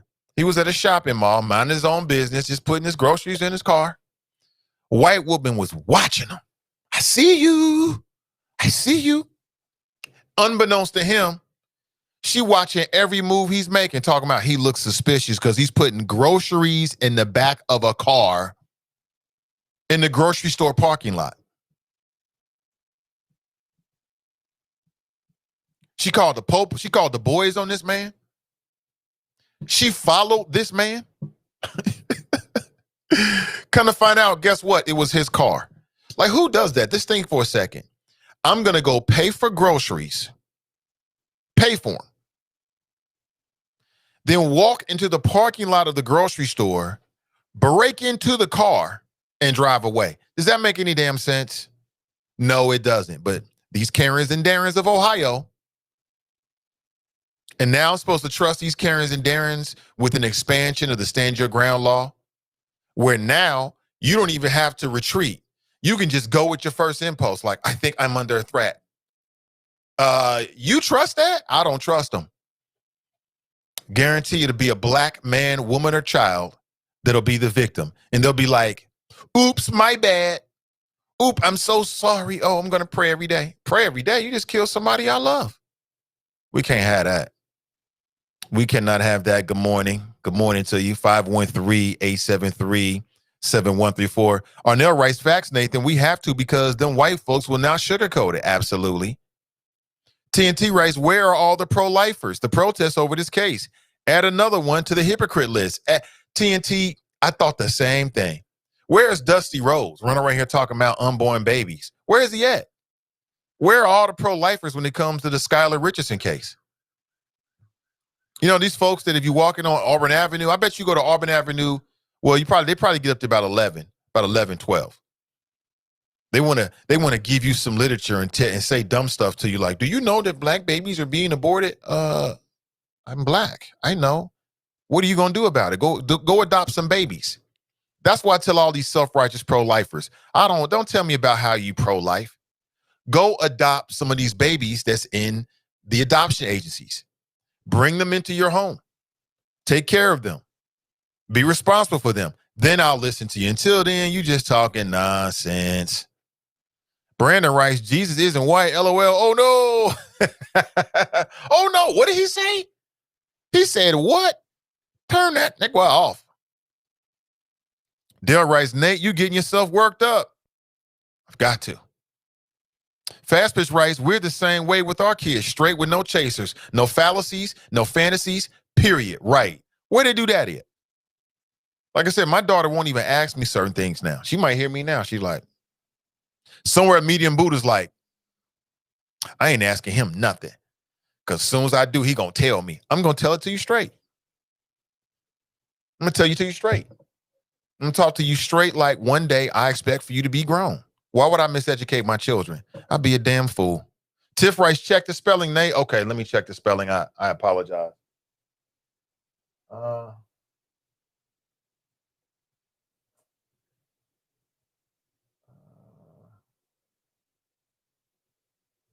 don't see any misspelled words. I don't see it. If I do, forgive me. Forgive me. I'm not infallible. I'm tragically flawed, but thank you so much, Tiff. Anthony writes, with the support of blacks, we can. If we truly support our own, strongly whites usually follow. You're talking about this question right here, right? Can black people succeed in Cincinnati? Now, I think success is a mindset. I think that, to me, success is a mindset. I don't care what the obstacle is. Now, of course, there's some obstacles that will make it more difficult than others. But number one is about what your definition of success is. Meaning, can you be born in poverty and reasonably through hard work work your way into a different socioeconomic status in Cincinnati? Is that a reasonable possibility? Are there barriers to your success if you're Black in Cincinnati? Why am I talking about this? Well, I'm talking about this as a reaction to a WCPO article that was published within, I think it was just within the last 12 hours, by Lucy May. Was published early this morning at 5 a.m. Here's the title of it. I might even put the screenshot up there. Is Cincinnati not the place for Black success? Well, Lucy, I would say there's some white folks that want us to think that. Oh, they would love for us to pack our bags and just leave the Cincinnati area to them. But guess what? We ain't doing that. We ain't going nowhere. We're gonna make it a place for success one way or another. But I thought it was very interesting. I mean, as a conversation starter, I got my critiques, which I shared from you. I mean, I wish you would talk with some folks from Cincinnati who are still here. But it is what, I mean, born and raised here, not you've been here for 10 years, you came from somewhere else. That's slightly different. Now, you're still a Cincinnatian, but slightly different. Check this out. The problem extends beyond whether the region welcomes vocal Black leadership. That's an interesting phrase, vocal Black leadership. Does Cincinnati praise and accept vocal Black leadership? I've got my opinion on it, but I'd love to hear yours. Does Cincinnati welcome vocal Black leadership? Now, you know, I'm on some no Cincinnati polite type-ish. You know what I'm saying? I'm in the media. This is the niche I've carved out for myself. So that question in particular kind of hits home for me. Vocal Black leadership. Like I said, if you're a Black person in Cincinnati, you come here and you don't say nothing, or you're in a position and you don't really say anything or challenge anything, Cincinnati, we love you. We love you. If you're a Black person with a certain position and you come to Cincinnati and you use your platform to criticize Black people, guess what? Cincinnati, we love you. Oh, they'll embrace you. They'll embrace you. We love you. Oh, But if you come here on some telling the community what time it is and telling some uncomfortable truths and speaking your mind, well, you're going to become a target. Just call it what it is. You're going to be a target. It might be there anyway. It might be like that anywhere in the country. I don't know. I live in Cincinnati. I can't tell you what's happening in Chillicothe. I don't really know what's happening in Dayton.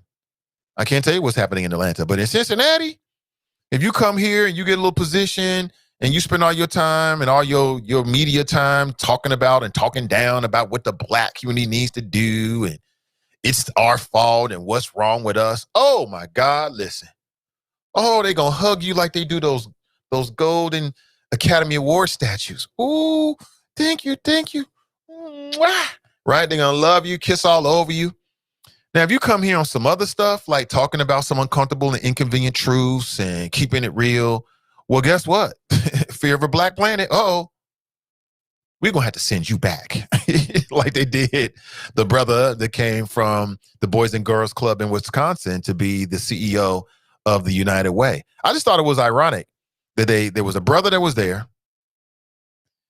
And then people said that the white female mafia pushed him out. And then as a white female, there's the CEO. I see connections there. Again, I'm saying nothing negative about anybody. I've heard great things about the woman who's now the CEO. I've heard great things about her.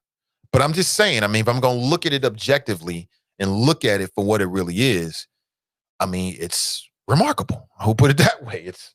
It's remarkable. It's quite interesting. Let me see. The history of Cincinnati is a slave patrol city, part of the DNA. That was a long time ago, Daryl. Are we still dealing with that? And then why are we allowing that to still happen?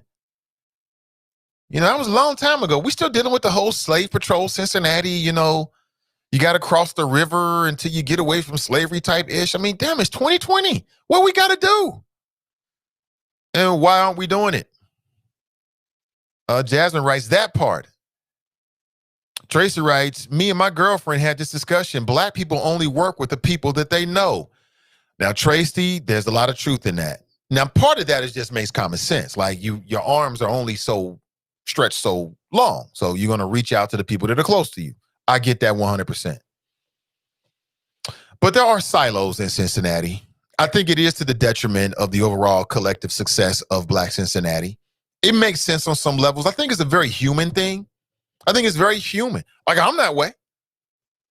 Now, I'm a collaborator. Like, you get a text message from me or a message on Facebook like, hey, I love what you're doing. Can we work together? That's me. I'm Mr. Collaboration. I'm all about that life. And, it's interesting. Sometimes I get a response. Sometimes I don't. It is what it is. I'm Mr. Collaboration. I'm real good for like, oh, damn, you're doing great work. I love to tell people, hey, man, you're doing great work. Hey, sis, love what you're doing. But that's just me. I think maybe I've got a different spirit, or maybe I've got a spirit that other people have as well, and I just don't know it. But there is a silo mentality in Cincinnati. It's kind of like, I know these people. I rock with these people. I'm going to come up with these people. Damn you other Negroes. And then I know these people. I rock with these people. I'm going to come up with these people. Damn you other Negroes. There is that. There is that. I don't know if maybe that's a human thing. Maybe that's just a human thing. I'm open to it. I want to hear your thoughts about it. I mean, we should be talking about these kind of things on a show of this nature.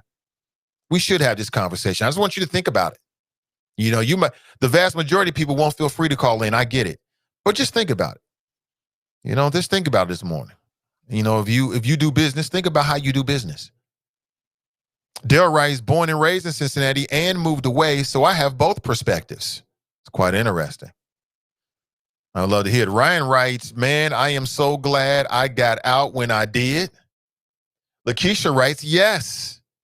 Teresa writes, I have always told my children that as long as they tell me the truth, they won't be in trouble. And I will help them figure it out. Get through anything short of murder, and considering the circumstances, this Skylar Richardson, although I think she should have gone to jail for murder, but considering that the governor of Ohio signed a late term abortion bill, they should consider what Skylar did as a late term abortion. She's every progressive feminazi's dream poster child.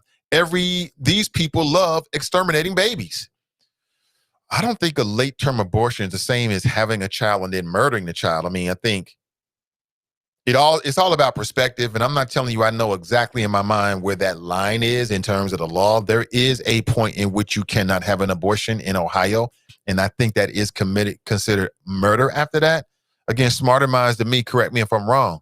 But if you actually give birth to a child, and then because you like I want to go to prom in 6 weeks. I don't want my friends to know. What is the community going to say? And so you murder your child, and that's what they were trying to ascertain, if I remember correctly, in that case. They had the forensics, the scientists kind of going through literally the bones, not to be macabre about it at all, but it is what it is, trying to figure it out. But there wasn't enough evidence left for them to ascertain the exact cause of death of Skylar Richardson's baby. And a lot of people said that's the reason why she burned the body. White on white crime, anybody? Let me go back to the phones. As I said, I'm expecting a phone call from Miss Ebony J, and she's going to call in and talk about her upcoming awards, the Queen Awards. I think we got Ebony J on the line right now. Hey, good morning. Welcome to the show. How are you? I'm doing great. Hey, what's up, Ebony? How are you? I tried to call in the Zoom call, but it's asking for my password, and you didn't give me a passcode. Okay, hold on. If you want to do the Zoom, we can do that's even almost better, so people can see you as well. I can send it to you right now on Facebook. Okay, send me the code and I'll jump in. Okay, cool, great. She gonna Zoom in. We'll get her to Zoom in real quick. Hopefully it'll work and everything will be cool. Where you at? There he is. There it is.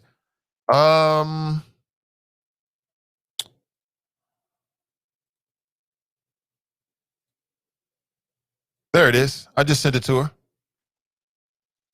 So maybe we'll get a Zoom call here from Miss Ebony J. That'd be dope.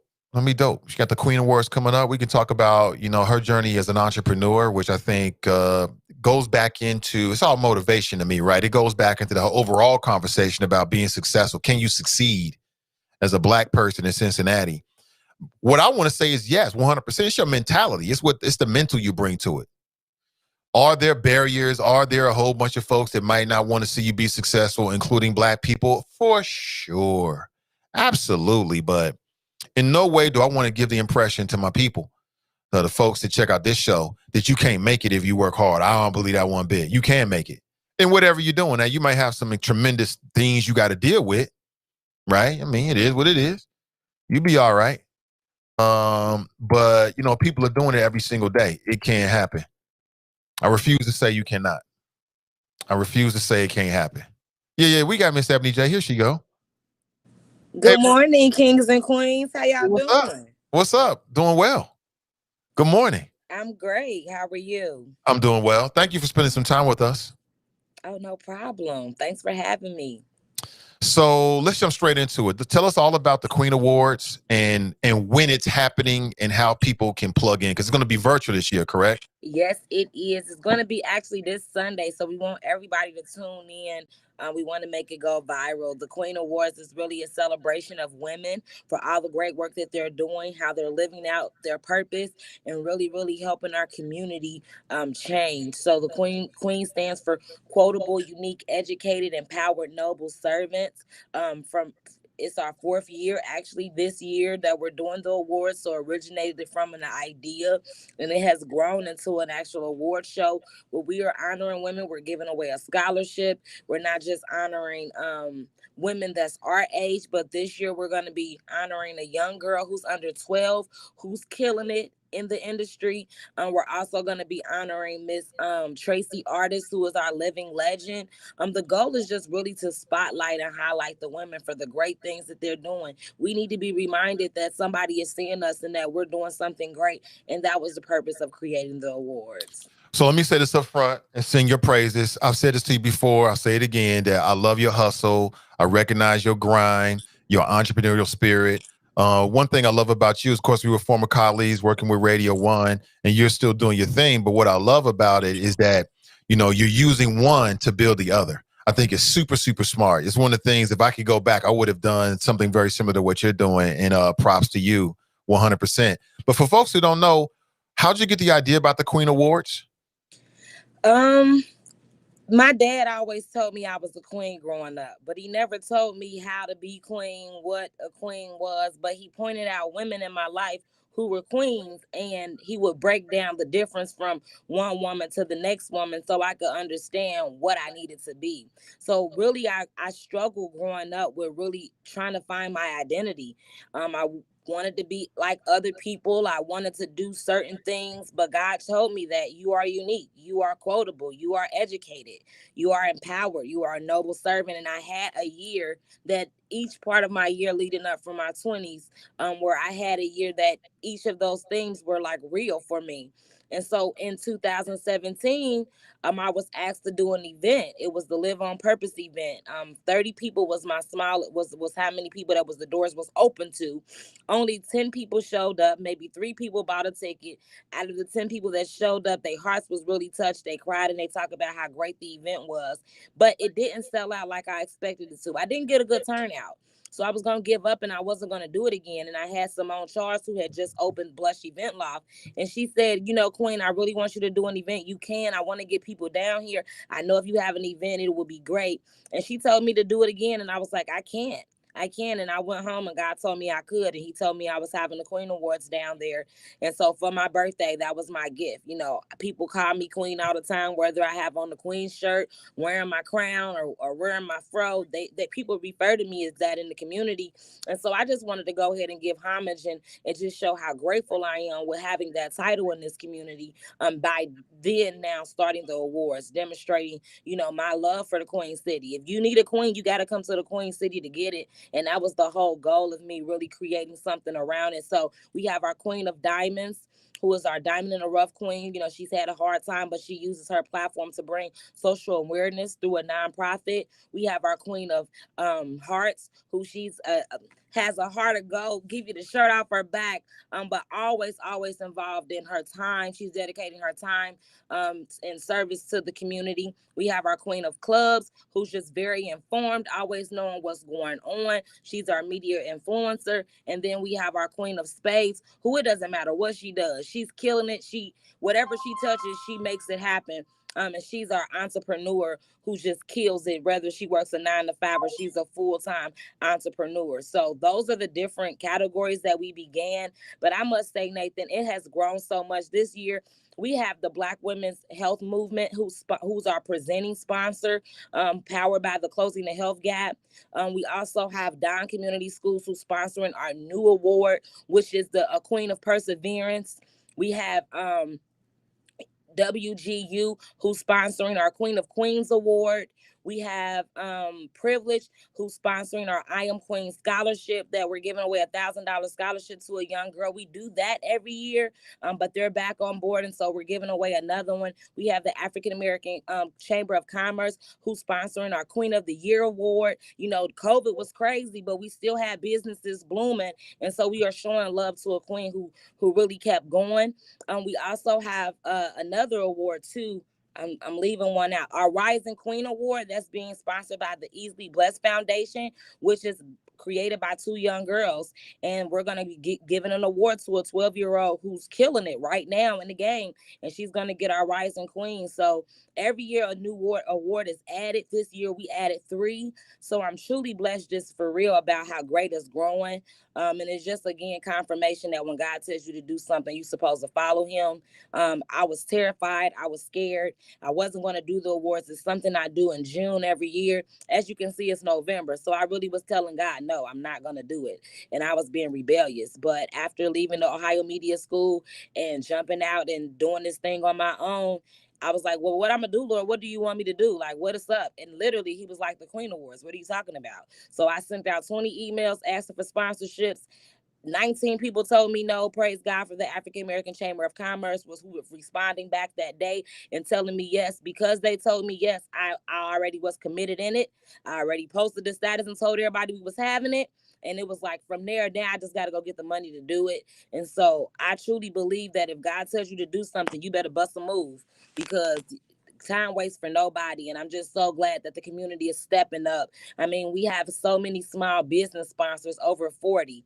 So every year, like I said, it grows, it gets bigger and bigger. But the whole goal and purpose, really, Nathan, is just for women to just know that it's okay. I'm trying to recreate a culture right now with this movement. You know, everybody wants to be a Carly B, right? We all want to be Megan Thee Stallion and do all this crazy stuff. But it's okay to be a queen. Like, really, it's okay.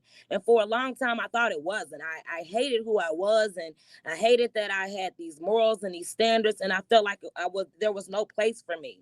But God has really just shown me that it's okay to be a queen. It's nothing wrong with being a queen, and I'm trying to bring queens back in style. I want us to know that it's okay to uplift each other. It's okay to say, I see you beautiful. You looking good. You inspired me. Like, I want to create that. And I feel like the only way to create that culture, again, is with the Queen Awards. When all the ladies come, they're not thinking about, oh, I'm going to win, you're going to win, somebody's going to lose. They all walk away knowing that they all win. That they're all winners. And then it's so great. What I'm really sad about this year is that they won't get a chance to mix and mingle, because that's my favorite part of the awards, is really looking up and seeing them hugging and smiling and taking pictures with each other and really just showing that love to each other. Like, you never know what the next woman is going through. And I went through so much growing up. They had no idea the abuse I was encountering, all the hurt and pain that I was dealing with. But I still had to shine and be the queen that I was. But I dealt with so much in the inside. Now it's just like, I want it all out. I want the healing. And to do that, I got to heal others and really spread the word that it's okay to live on purpose, and it's okay to be a queen. Nothing is wrong with it at all. Absolutely inspiring. I mean, you dropped so much game right there that I'll just leave it where it is and let people pick it up. And just very, very inspiring. What's this like? What's the transition like? Because this is the first year that is virtual. Before that, it's always been like a physical, like you actually went to a place. What's that difference been? Has there been a learning curve in that? Yes. When I say it's been off the chain, so one of the biggest things was, you know, everybody's been doing it where you can call in, you can do the Zooms and stuff like that. It's like, well, everybody has different kind of phones. Some people don't know how to work lighting. So all of those things are like barriers, but we have definitely had, we shot 2 different days for it. It's been like a 12-day shooting, just as far as getting the word out there, the promotion and part is still the same. I kind of feel like I can't measure how the word is getting out at this point, because normally I'm able to do that by ticket sales, and that engagement. So this year is like, really, I'm expecting to see how it's all going to go. We're definitely going to spice it up again this year. The big thing is what I really wanted was it for it to be like the Real Life Queen Awards, right? Like the awards that we see. So it's a mixture of Black Girls Rocks plus BET with a little bit of the Oscars. It's very upscale. You're still going to get our Queen Cypher. We're doing the Queen Cypher this year. First time ever. I've been wanting to do that since the beginning, but we're actually doing that this year. You get some performances, but then you also get some motivation. You're going to cry. I mean, it's off the chain. It's going to be a really great experience. And I just tell everybody to tune in, because we even have men that's going to be making their debuts inside of the Queen Awards. And what's so great about it, Ramon Davenport from Don Community Schools and Eric Kearney from African American Chamber of Commerce, they're going to be there and they're going to be crowning a queen. And I think that's so dope that we have men businesses, kings really supporting the queens. So every year the kings be like, well, what about us? Well, we gonna get the king or what? It's coming in 2021. But I am only one person, and I can definitely speak to queens. But I always am looking for a king to collaborate with, to work with, so that way we do build a King Awards just as great as the Queen Awards. The I Am Queen brand started off through an I Am Queen program at the Boys and Girls Club. So it's a 12-week program that I already have. We have a 4-year program inside of that program where we work with the girls until they graduate. So once I started doing that at the schools, the older women was like, well, what about us? We want to do fitness stuff. We want to cook. We want to learn stuff too. And so that was really the origination of why I decided to do something for the women, because at the end of the I Am Queen program, the young girls are crowned. And they get to wear their crowns, and they have went through the whole process, and they have their workbooks. And so it was like, I wanted to do something for the ladies as well. And we are working to do something for the men too, because it's okay to be a king and it's okay to be a queen. Tell the people when the event is again and how they can be a part of it. It's this Sunday, live on Facebook. The goal of the show this year was really to do it and give it to the world for free, because what I noticed was, we sell out every year, but we're not selling out with like a whole bunch of people. The biggest capacity we hit was 200. And we were supposed to go to 150. So the blessing about this event is that we're doing it virtually. That was the goal. So that way it is free. So if you don't know about it and you want to learn more about it, this is the perfect time. This to see it, to get everything that you've been missing from the events. It's gonna be live on Facebook. So I've just been encouraging everybody to watch. Don't just watch and observe, but watch, comment, engage, because you can look at something all day long. You're watching the Nathan Ivey Show right now, but if you're not dropping a comment, if you're not sharing, if you're not liking, the engagement is not there, and it really cannot move the needle. We want to be at the top of the news feeds when people tune in. Jump on Facebook. We want everybody to know that we are okay and we're happy and proud to be celebrating these queens in the Queen City. And so I didn't nominate these ladies. These ladies was nominated through the community. The community nominates them every year. The nominations always go up in April. So if you want to be a queen next year, look at the website, MissEbonyJ.com. Next year in April, we always drop the application, the nomination forms, the sponsorship stuff.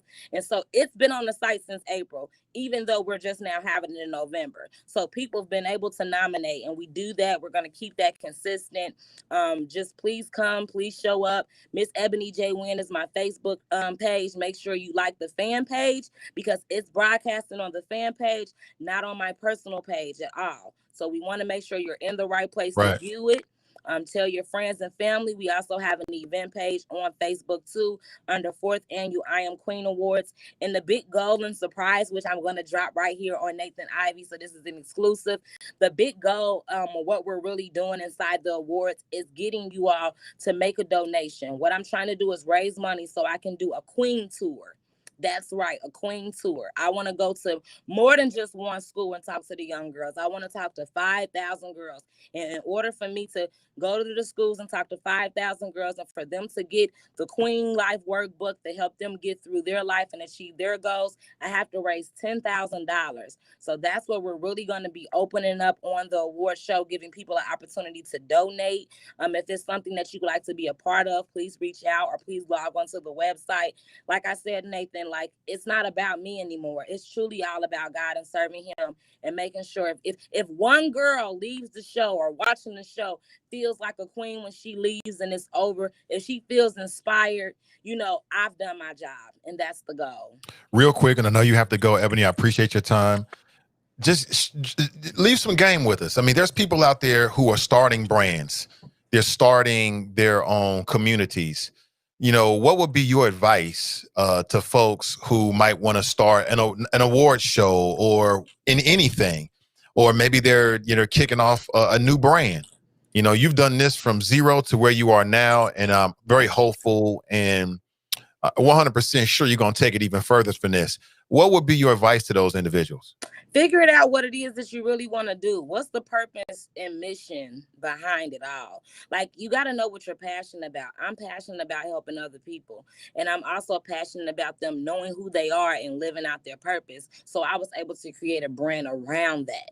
I was a girl that struggled with self-esteem issues, struggled with healing and really overcoming. And so I wanted to create a brand that, again, helps with that, right? So again, think about your why. Why are you here? What are you here for? What is it that you really want to do? And then figure out a brand, come up with a brand that can really help someone. Because I feel like you're not successful unless you're really helping, like really. But understand too, you don't know it all. And so I would not be here if it wasn't for mentors like Nathan Ivey, like Alicia Reese, like other people around who are doing things that I want to do, and I'm learning from them. So don't be afraid to reach into your network, because that's been the biggest part. I haven't been at the media school for over 3 weeks, but I'm still working. I haven't missed a beat. And that is because of my network. I really, really put a lot of seeds in the ground, and they're all coming to fruition now. And so I just want to say, make sure you work your network. Make sure you know what your goals are, what it is that you really want to do, who you really want to reach and serve. I know I'm coming for the queens, nobody else. So if somebody else is offended or not interested, I know that that's just not who my audience is. But you have to know who your audience is. You have to know, again, what your goals are so you can know how to get there. And you got to connect yourself with the right people who are going to put you in the right places and who are going to be honest with you to say, oh, no, Ebony, that's not it. Oh, no, you can't do that. You need to fix it like this, change this. Like, you need those kind of people around you who are going to be honest and not just people that's going to say, oh, yes, that's great. Like, no. I have real life people around me who are going to be honest with me and tell me, Queen, you need to get some rest. I had a lot of people call me through these last couple of weeks, checking on me to make sure I ate, making sure I got some rest, because they know I ain't resting. They know I ain't eating. I'm waking up, rolling over, working on the Queen Awards. Can't wait till Sunday. I hope you tune in. Again, it's going to be a great show. It's going to be truly amazing. Whether you know somebody that's being nominated or not, please tune in and show some love to these ladies who have been truly working hard. Even if you can't watch the whole thing, please share, please comment. Just engage in the fact that, we are queens really working hard and doing great things. But it's not okay, and I want you to keep that in your forefront. It's not okay to live out your purpose. It's very hard sometimes. We get pulled in all kind of other directions, but to really, really, step up and do what God asks us to do is not an easy task. So all I'm asking is that you support these queens for doing what they're called to do, and support them by watching the show, viewing it, and telling other people. Help me promote. Hey, you watching the Queen Awards this weekend? That's all I'm asking. Just like the verses that's happened tonight with Gucci and Jeezy, everybody's going to be watching. I want that same experience, that same love and passion. I want that for the Queen Awards. Ebony, thank you so much. And I'll definitely do my part. You already know I'll be sharing it, and Thank be you, tuning in as Nathan. well. Yep. Thank you so much for your Appreciate time. you. Yep. Thank you for everything you do. That's Miss Ebony J, everybody. Appreciate her time this morning. She's doing her thing. She's hard at work. Thank you, Black woman. I do, actually. Nope. Thank you. Yeah, appreciate her. Man, she was dropping so much game right there. She said something that I want to go over. And she said it so quick, and she probably, she's a professional. you know what I'm saying? But she knows what it is. But she said something I want to underscore because I feel like it's going to hit somebody this morning. She said, I was afraid, right? Remember she said that? She said it real quick. But a lot of people don't get past the fear stage in doing anything. They get caught up with, can I do it? What's people going to say? They get paralyzed by trying to be perfect. That's happened to me. Not so much the fear part, but I've had moments in my career where I get paralyzed. You know, I sacrifice the good by trying to be perfect. You know what I'm saying? Nothing's perfect. Just do it. Everybody's afraid. Everybody's afraid. Somebody just send me a message here. Everybody's afraid when they start something. Damn, somebody. So yeah, if you were on the audio, I'm trying to work that out, folks. I am so sorry if you didn't get a chance to hear that. I'll circle back and put it apart, making sure it's a part of the podcast later on. But something's happening here where when I'm doing the video, it's not getting to my Spreaker folks, and it's killing me. I've been working it out, and it's just obviously haven't gotten it there. So my apologies. I meant to give you a heads up on that, but I knew that Ebony was on. I wanted to get to her because I know her time is short. But she said, yeah, you know, being afraid. Like some people think that they look at people that's doing stuff that might be successful or maybe even doing something they want to do, and they think that these people are not afraid. They think that these people are somehow fearless. That ain't true. That ain't true. I mean, everybody has that fear. You're human. I remember Mike Tyson said that when he was, this is Mike Tyson, Iron Mike Tyson. He said that before most of his fights, he was scared to death walking into the ring. A lot of folks might not believe that, but that's just a human thing. You know what I'm saying? The path to success is not being fearless. The path to success is being fearful and walking through it anyway. I remember when I first started in radio, I was scared of motherfucker. I'm like, I wouldn't say super insecure, but it's like, who am I to get behind the microphone? That kind of thing. Like, why would people listen to me? Can I really rock it for an hour? Can I really do this for 2 hours? I remember telling the wife, I remember like it was yesterday, like when I first hit the microphone.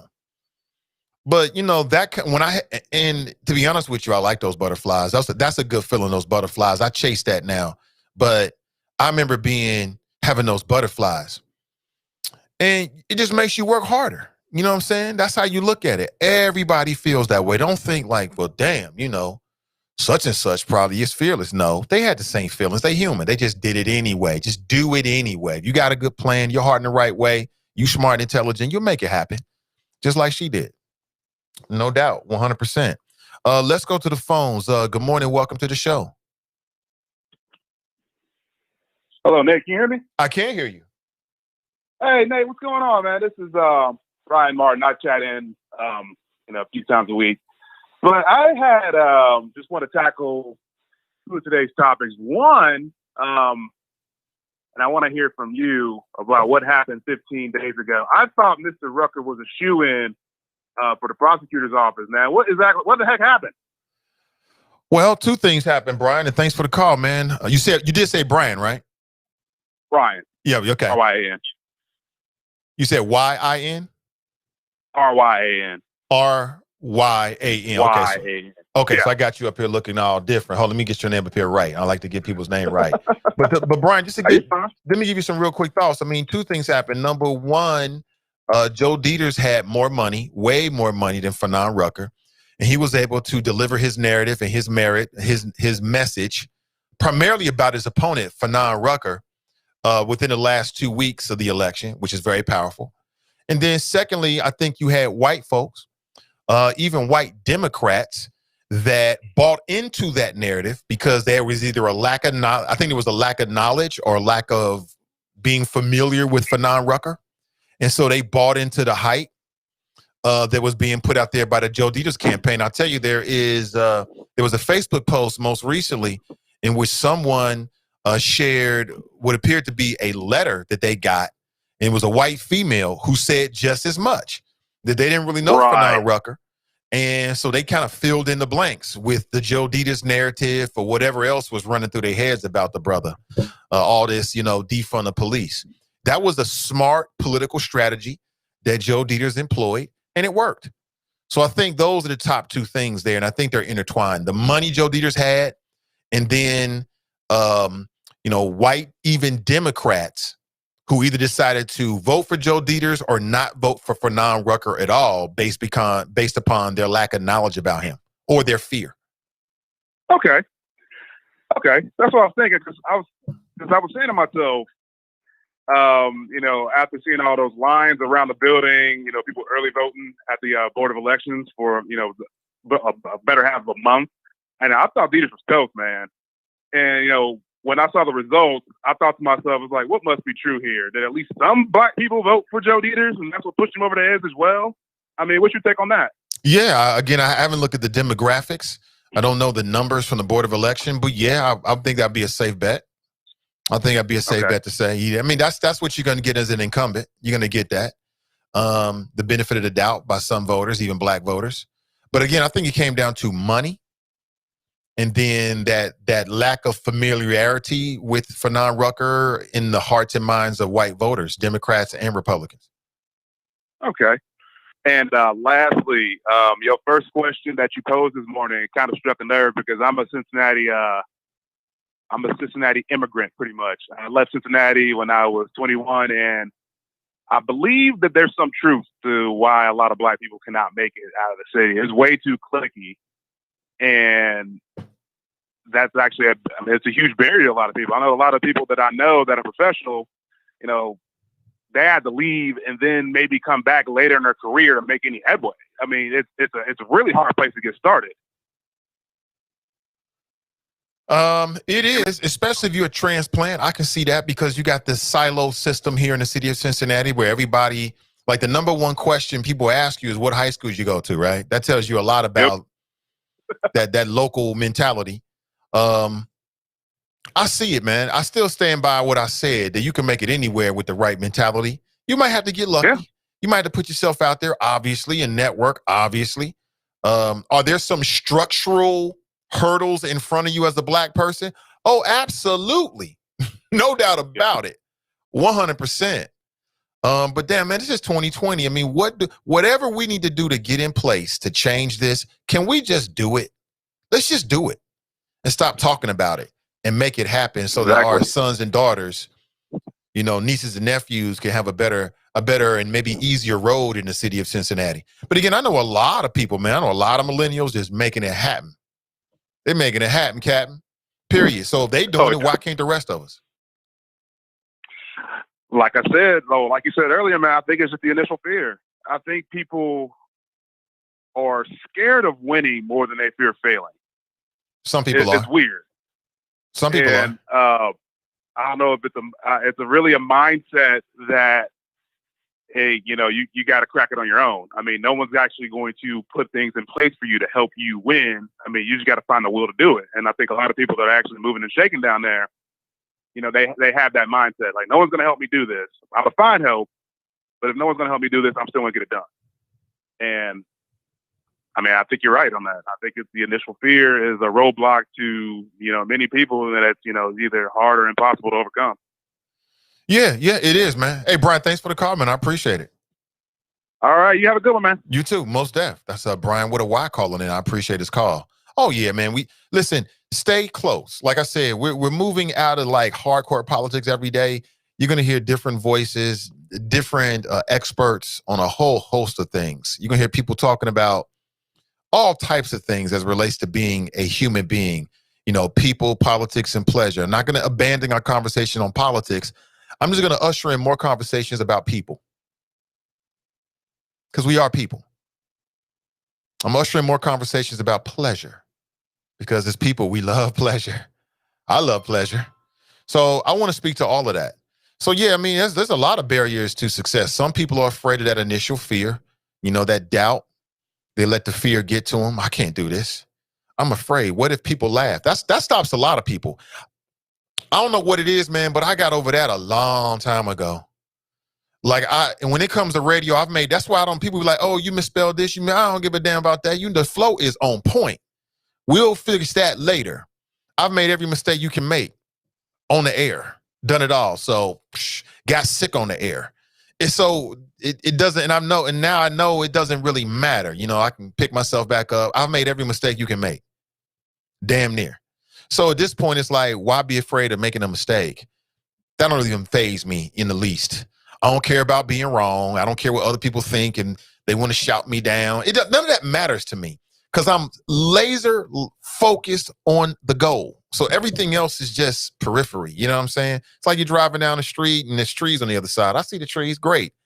I got to stop at this stoplight. You know what I'm saying? I'm on the road. That's just the attitude that I've had for a long time. And I think it's an attitude that most people get earlier, maybe earlier than me, or you were born with or whatever. You got to have that attitude. So I'm not really worried about somebody laughing or making a mistake or slipping on banana peel.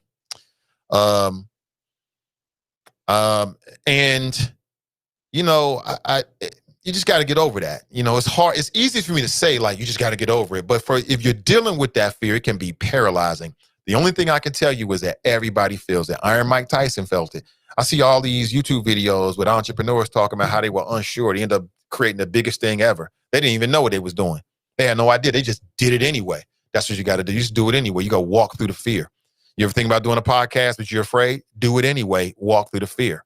You think about getting on stage? You're afraid that you might slip and fall. You probably will. Do it anyway. Walk through the fear. You know what I'm saying? The best things in life are outside your comfort zone. You know what I'm saying? You got to stay outside your comfort zone. That's how I look at it. That's how I lead my life. And we'll see what happens.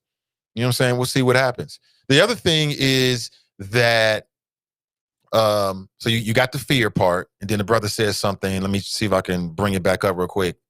I wanted to make a point. But you got the fear part about it, and then you have some people that are afraid of success. Like some people are afraid to make it. I ain't calling nobody out. That might be you. I'm just trying to tell you that I don't really understand that. Like some people say they want something, but they're afraid of actually sitting in that seat. They're afraid of it. They're afraid of it. Like, oh, I got to do this now. I said I wanted it. Everybody's watching. I might fail. Don't worry about that, family. Don't worry about that. You probably are. Everybody does. Get up.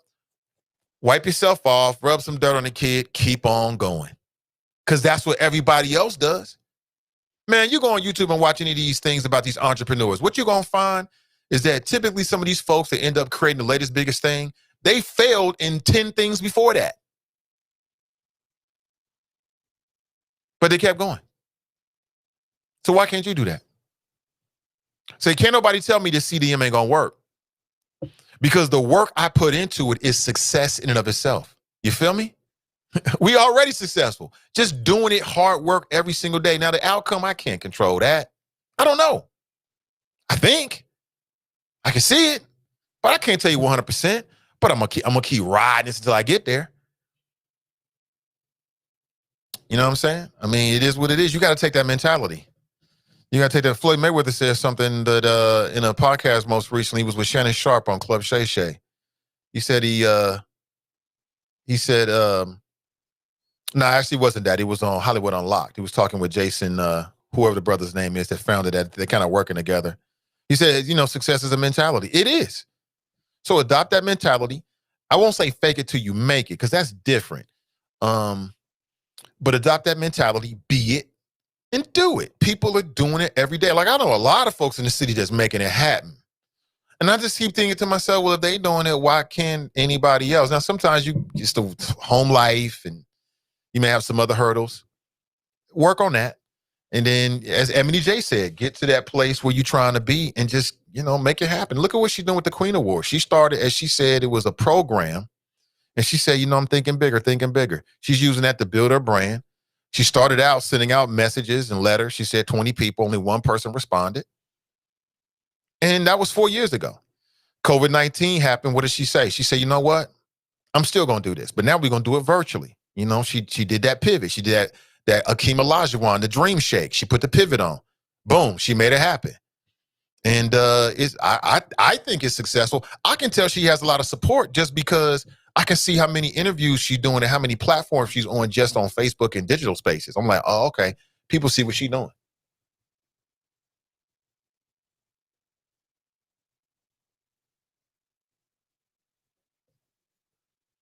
Oh, man, this is big news right here.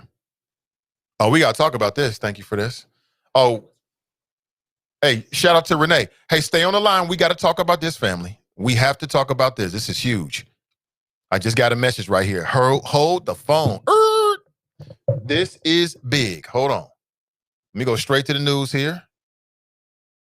Make sure I can confirm this. Now, you know, there's been a lot of talk about corruption on city council. There's been a lot of talk about the fact that there were whispers that there could be more arrests that are going to happen. All right. Hold on, family. I'm reading now that PG Sittenfield has been arrested on corruption charges. That is not a typo.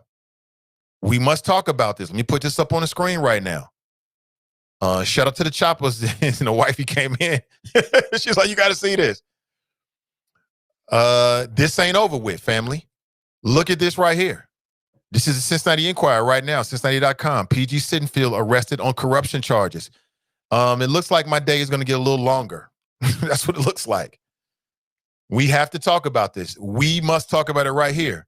Okay, I see this. Thank you so much, Clarice. I appreciate it. Yeah, I guess it's true what they were saying. I guess it's true. If you're on the line, hold on the line. Hold on the line. I'll come straight to you. But we must talk about this right here, right now. Check this out. Let me read the article. PG Sittenfield arrested on corruption charges. I'm at the Cincinnati Enquirer right now. This story is written by Sharon Coolidge and Dan Horn. FBI agents arrested Cincinnati City Councilman PG Sittenfield Thursday morning on federal charges accusing him of accepting bribes in exchange for favorable votes. PG Sittenfield, a Democrat and the presumptive frontrunner in next year's mayoral election, and I'll be honest with you, I've been saying it in front of the camera and behind the camera, that up until this point, to me, the Cincinnati's mayor's race was a far-gone conclusion. I thought that PG Sittenfield was a wrap. Looking at the field, I thought it was a wrap. This potentially changes everything. Let me see. The federal charges mean 1/3 of Cincinnati City Council, now 3 sitting members of the city's top legislative body, have been arrested this year on corruption charges. Now, because this is PG Sittenfield, you already know, I can only imagine what's happening on Twitter right now. I can't wait to get on Twitter. I bet you it is popping right now on Twitter. And I can see here now, hold on here. I'm lightweight surprised, but now I can see I've gotten many text messages. So I appreciate the choppers, but of course I was in mid-flow. What do you think about this breaking news, family? How will this impact the upcoming mayor's race? Will PG Sittenfield even run for mayor? Did you see this coming? Now, I'll tell you personally that behind closed doors, I have not heard about this. I have heard that without names, that there were more arrests that were coming. Okay? Nobody in particular used PG Sittenfield's name, but I could kind of tell that it must have been a quote unquote big fish just based upon the way it was given to me. Okay, that's all I'll say. Nobody said, oh yeah, this is going to happen. But I heard from multiple sources that I trust from our community that it was true that there were more arrests that were on the way. I never heard PG Sittenfield's name, if I can hear anybody's name. What do you think about this? 513-873-7134. Now, I was set to get off the air in 10 minutes, but you know we got to rock now. So I'll be with you. Let me double check my schedule. Today's Thursday. We got midday juice coming up, so I certainly won't be on past 1 p.m. And that should be more than enough time. But I'm going to extend the time of the show. To me, this is a huge story. It's a huge story because it's yet another arrest when it comes to Cincinnati City Council. And this impacts the upcoming mayor's race. And it just don't impact the upcoming mayor's race. This is the front runner of the mayor's race. This is huge, and it ain't going nowhere. Let me see here. So we know about Tamaya Denard, who coincidentally actually worked with PG Sittenfield, and also Jeff Pastor, who was arrested back in November, and now PG Sittenfield. U.S. Attorney's Office breaking. We will announce a public corruption case this morning. So is there going to be a press conference? If so, I want to carry the press conference live and then give you some in real-time commentary.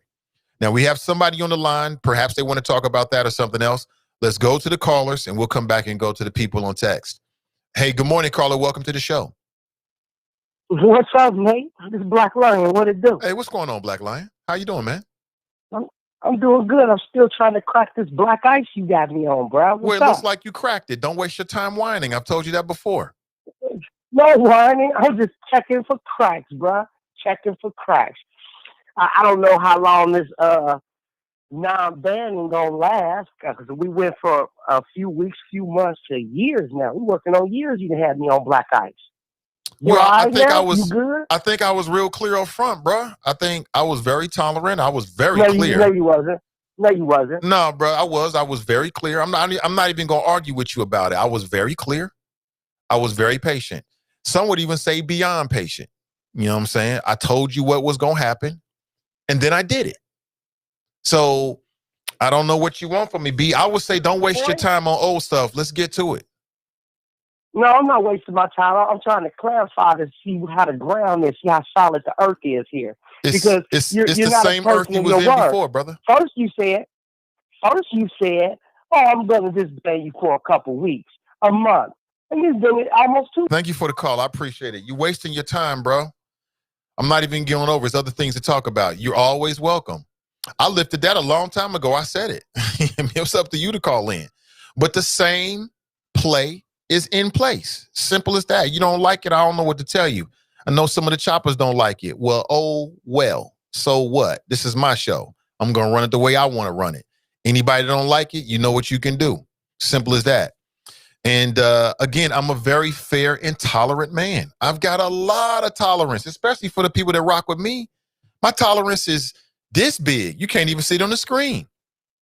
I had people telling me, Nate, why'd you even deal with it that far? And I feel like I'm spending too much time explaining stuff I don't really have to explain. I did what I did, and I'll do it again.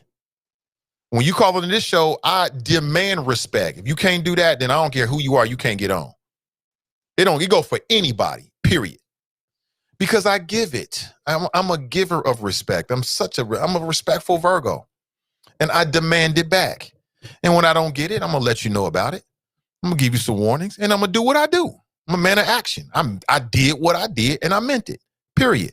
But that's old stuff. Let's go back to the phones. Good morning. Welcome to the show. Good morning, Mr. Ivey. Hey, what's going on? Back connection out here in Cali. Oh, it's good, Mr. Ivey. Woo! Breaking news, my brother. Yeah. I think you're going to have to change your answer to that question I posed the other day about, do you think Cincinnati City Council is a corrupt body? I remember that question. Mr. Ivey, I am a visionary. I told you, sir. I told you. This is not over. Mr. Ivey, this is damn near half of your city council. No, it's 1/3. No, Mr. Ivey. We got 3 arrests, right? Right. And there's 9 members of council. That's 1/3. Okay, that's 1/3. Right. Now, Tamaya Denard has not been sentenced yet, has she? She'll be sentenced next week. Okay. She has not been sentenced. The white senator that got caught up prior to Tamaya. Yeah, Larry Householder. Has he been sentenced? Yeah, I don't believe so. Been sentenced? I don't believe so, no. Okay. Now, you remember that name that I brought up last time that I mispronounced? Avtab Purval, right? Pureval. Right. Now, again, I know this is local, but I've been listening to your show for a long time. Now, Mr. Ivey, does Mr. Pureval have ties or connections through these developments or people on city council? Or is he a lobbyist or anything like that? Because I know he ran for office. To my knowledge, I can't tell. I don't have a lot of information about Mr. Aftab Pureval. In terms of his connections, Okay. I'm sure he's friends. You know, he's a Democrat, so there's Democrats on city council. I'm sure he's got friendly connections. I can't tell you the strength of his relationship with anybody on council. I thought that he had a law degree. I could be wrong about that. So again, outside of what he's doing right now with the Hamilton County Clerk of Courts, I can't really tell you, what he is doing. Okay. All right. Well. Again, Mr. Ivey, I was going to talk about the whole can black people succeed in Cincinnati. Mm-hmm. I was ready to come at you with some real science on that, but politics is my wheelhouse. And Mr. Ivey, I'm telling you right now, Denard, Pastor, Sittenfield, Pureval. Guess who's next, Mr. Ivey? Guess who's always next when your city council is exposed as being a corrupt body? Guess who's next? The mayor? There you go. See, that's why I like your show, Mr. Ivey, because he's next. Now, either, I mean, come on, he's the mayor.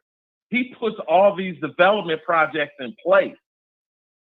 And again, Mr. Ivey, this is huge. And the fact that this mayor is turned out, he's not running anymore. Right. So he's got, I mean, he ain't going to jail for nobody. So again, Mr. Ivey, it's going to be interesting to follow the trials and tribulations. Oh, it's going to be very Cincinnati. interesting. I mean, Detroit. I mean, Baltimore. Oh, damn. What am I talking about? You wrong.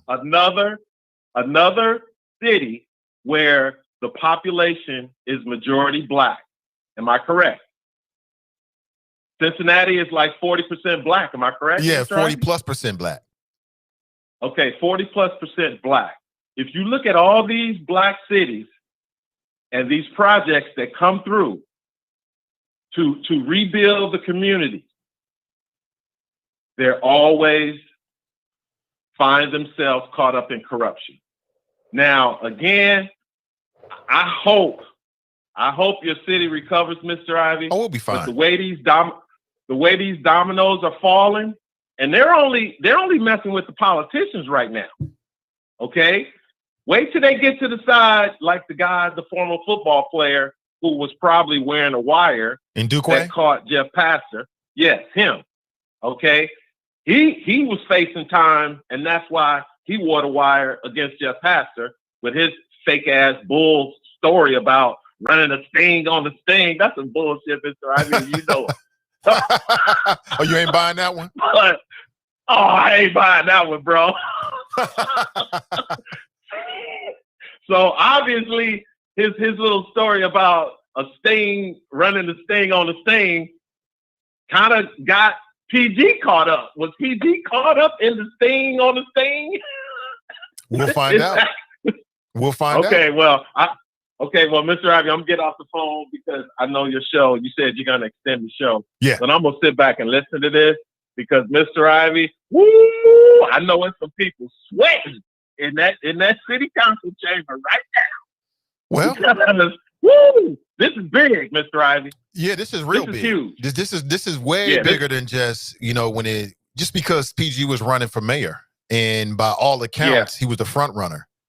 Exactly. Which is really, really interesting. I mean, people know I know PG. We did a podcast together. So there is some association there. And I would tell you that good. I would tell you that you good.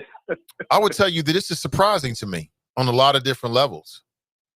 Nah, Mr. Ivey, it's not because like I said, I'm from Detroit and I follow the whole story behind the corruption in the city of Detroit once the first black mayor, which was Coleman Young, once he was elected, they said, all the people around him in this documentary, they said that after sitting back watching the white politicians in Detroit pay their buddies and pay their friends, that once the black politicians took over in Detroit, they say it's our turn. But the Coleman Youngs in the 70s, they did it different. But then when Kwame Kilpatrick took over in the 90s, he changed the game because he was involved with the dope dealers. And that's how he got caught up, because all that started merging together and millions of dollars start coming in. And the dope dealers was trying to flip that money to legit money, and they was running it through Kwame. But anyway, that's a whole nother story. It is. But Mr. Ivey, I'm going to sit back and watch, because today is Thursday, and this story is dropping on a Thursday, not a Friday.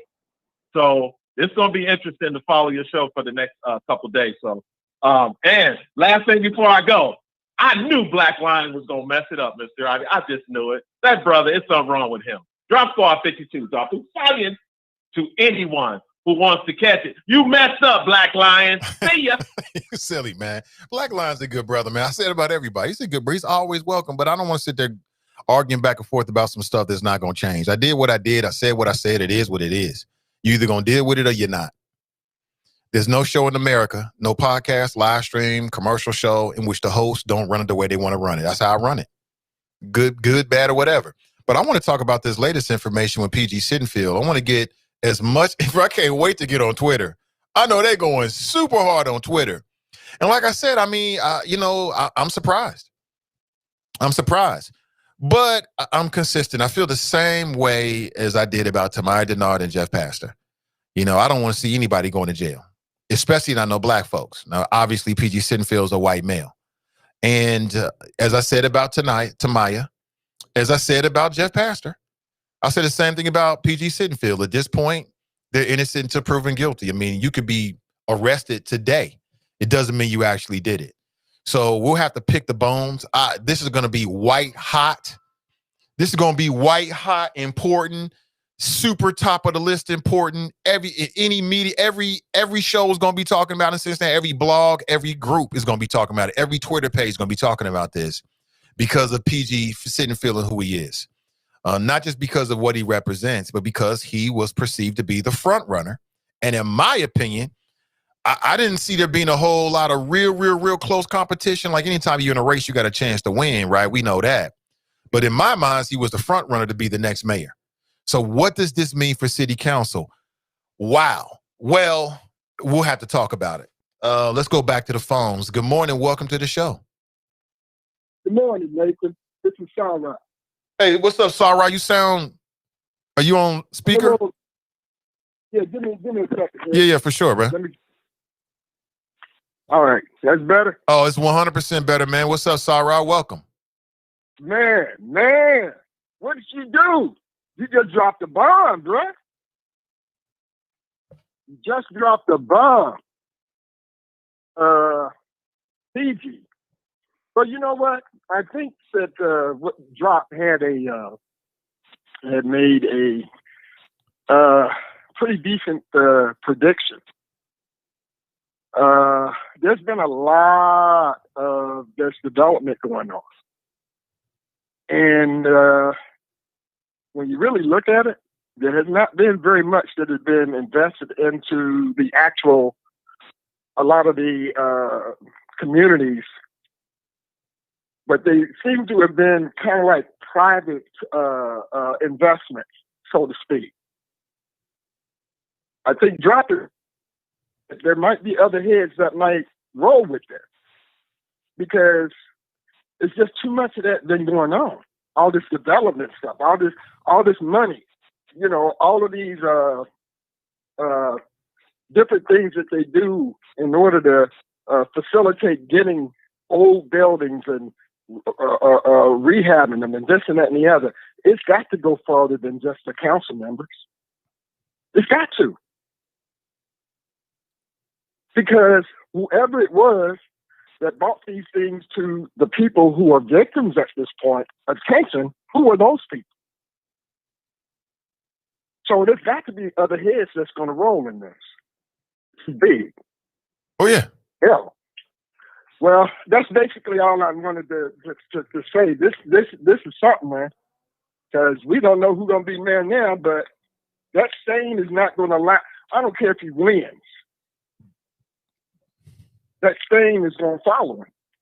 It's just not something that you can kind of like overcome in politics, right? You talking about PG I've been down Sinfield? that road. Yeah.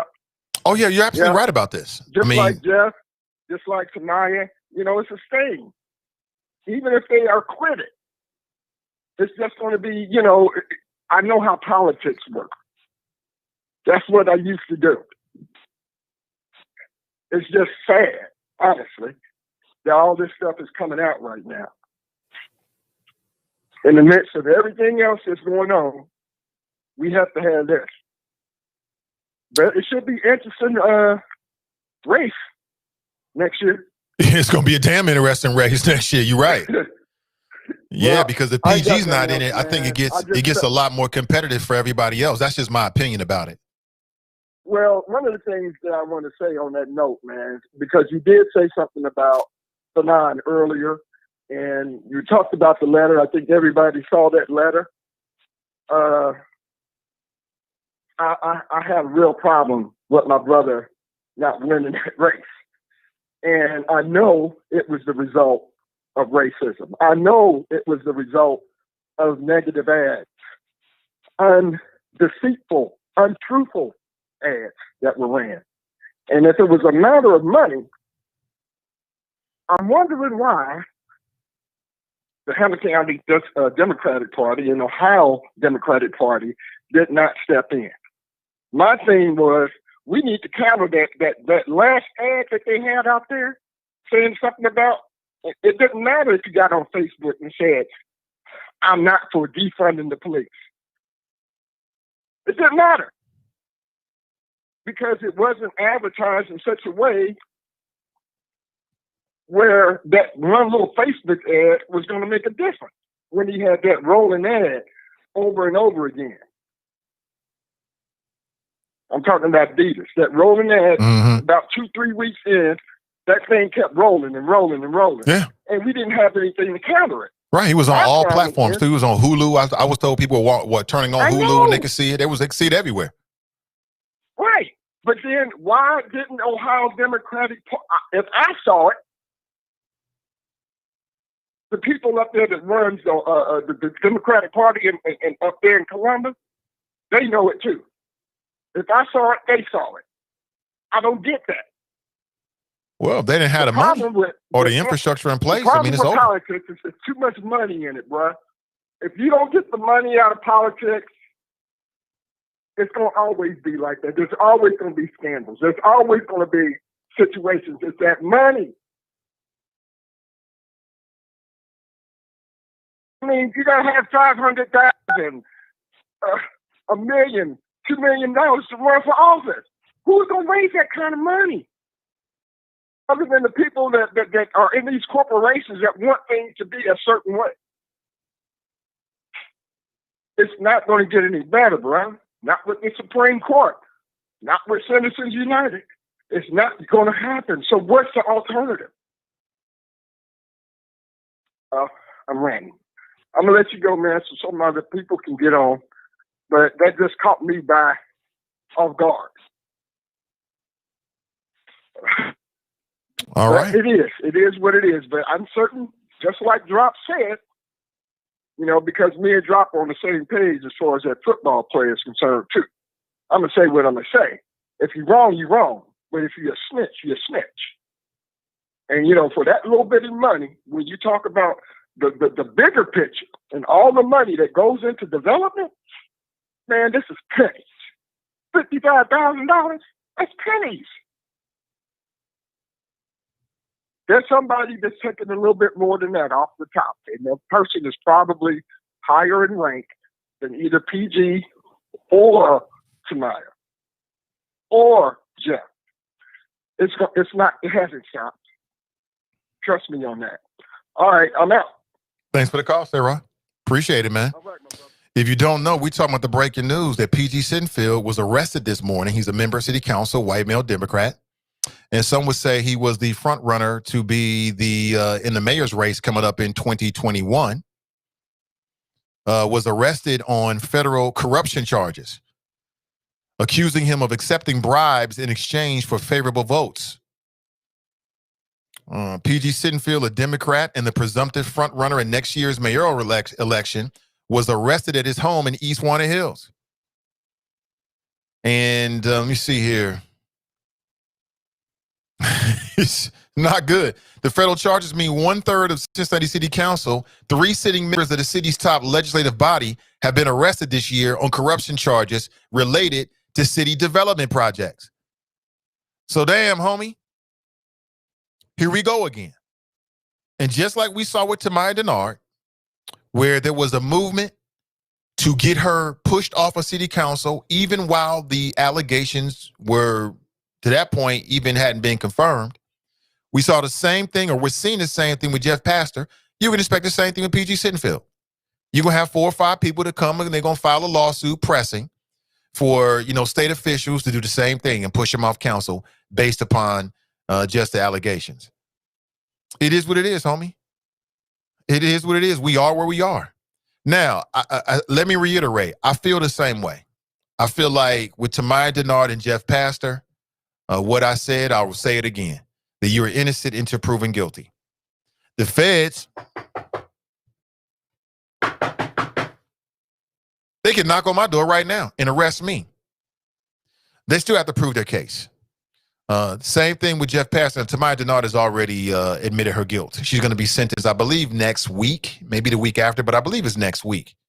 Yeah, I think it's next week she's going to be sentenced. And so I feel the same way about PG Sittenfield. And we'll find out at 11 a.m. I plan to be on at least until 11 a.m. and through the press conference. Okay, so I'm with you for at least, we'll say, another hour.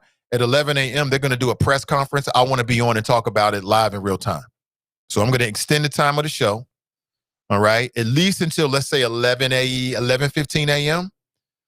Don't forget today at 1 p.m., Midday Juice with Ask Ashley. She'll go live streaming from CDM's page at 1 p.m. today. But I'm with you because I want to see what happens. I want to be here and talk with you first. I want to talk about it first. Let me see. His arrest Thursday immediately upended the mayor's race, throwing Sittenfield's viability as a candidate into question and potentially opening the door for others to jump in. That's an interesting point. So right now you've got 3 announced candidates. David Mann, who, if PG Sittenfield is not in the race, a lot of people are going to say he's the front runner. You've got Kelli Prather, who we heard from earlier. What's up, Kelli? It changes everything now. A lot of people were looking at Kelli Prather like, well, why should you be running? I've maintained, I'm consistent. I felt the same way and I feel the same way now. Like, I get it. But I mean, listen, if you want to run, if you feel like you got something to say, do it. Don't let people tell you if you're viable or not. Let the people, don't let naysayers tell you that. Let the people, the voters, tell you that. And then retired firefighter Raphael Prophet. I think it's all up in the air now. What you're also going to see, if this sticks with PG Sittenfield and he's not in the race, I guarantee somebody else jumps in. We might see, think about it, we might see the vice mayor decide to re-enter the race. We might see this. I can see that. You might see other people. See, a lot of people were dissuaded to jump into the mayor's race because it was being put out there that PG Sittenfield had a huge war chest. He had like $600,000, $700,000 just waiting. Okay. You know, sometimes that's how politics works. They'll throw that number out there to discourage people like, well, damn, I can't beat that. So they don't even get in the race. That's smart. Some wars and battles are won before they're ever fought. It's smart. So I wouldn't be surprised if we see another candidate. I would not be surprised if this sticks with PG Sittenfield. It would make perfect sense for the vice mayor, Christopher Smitherman, to get involved. In a lot of ways, who has been talking about corruption as it relates to the Gang of Five and PG Sittenfield more? Christopher Smitherman. If these charges stick, in fact, they don't even gotta stick. Just the charges alone will legitimize everything he's been saying in the minds of a lot of people. Tell me I'm wrong. Tell me I'm wrong. Now, we know that the FBI agent, his last name is DeVillers. He hinted 2 weeks ago that there might be more arrests coming. As a matter of fact, a question was asked, and he and the other special agent in charge, I forget the guy's name, white male, I forget his name. They were like, you want to talk about this now? Nah, we'll wait. I'm like, oh boy, what's that mean? They knew what they were doing. These are smart, intelligent men. They know what they were doing. It is what it is, homie. It is what it is. You do the crime, you got to do the time. That's the way it goes. It is what it is. But I want to get your impressions of this. 513-873-7134. Somebody writes, Charlie Winburn. Fast Pitch writes, I still say this all smells Smitherman-ish to me. You think Smitherman's behind this? Again, I don't have any evidence to back that up or not. I would say that from the outside looking in, I could see how he would capitalize off of it. He might gain off of that. But again, I mean, at the end of the day, they can have all the sting operations in the world that they want. If you ain't do the crime, you ain't do the crime. The FBI can tap your phone. They can look at your text messages. They can follow you around. They can talk to all your colleagues. If you ain't did nothing wrong, you ain't did nothing wrong, period. That's just my attitude about it. That's what it is. If you ain't got nothing to hide, you ain't got nothing to hide. And if you do, when you did the crime, then, clink, clink, it is what it is. I hate to see anybody go down. I hate to see anybody get caught up with the legal system. But we are where we are. It is what it is. Nat writes, Little Chicago. Black Line is obsessed with me, man. You still in this nonsense, bro? Come on, man. Find something better to do. Go out here and fight against white supremacy. Good morning. Welcome to the show. What's happening, Nathan Ivey? Hey. Chop, this is B. What up, B? What up? So, not much. How you doing? More blessed than I deserve, brother. How about yourself? Good. This is kind of interesting. I'm just wondering why did they choose this time to look into this corruption stuff? I feel like there's a game of chess being played in terms of the timing of when all these investigations taking place. Like some groundwork is being laid. Mm-hmm. Because politics is like a game of chess. I mean, I don't think it's a coincidence that all of a sudden there's a big, one after another. It's just, and some tells me there'll probably be more names. I wouldn't doubt it. I wouldn't be surprised if there weren't. At this point, I wouldn't doubt it at all. Right. So yeah, it's kind of interesting. We'll see how it goes. But I also wanted to make a comment about what you said earlier about, why people are sometimes afraid of success. One thing that I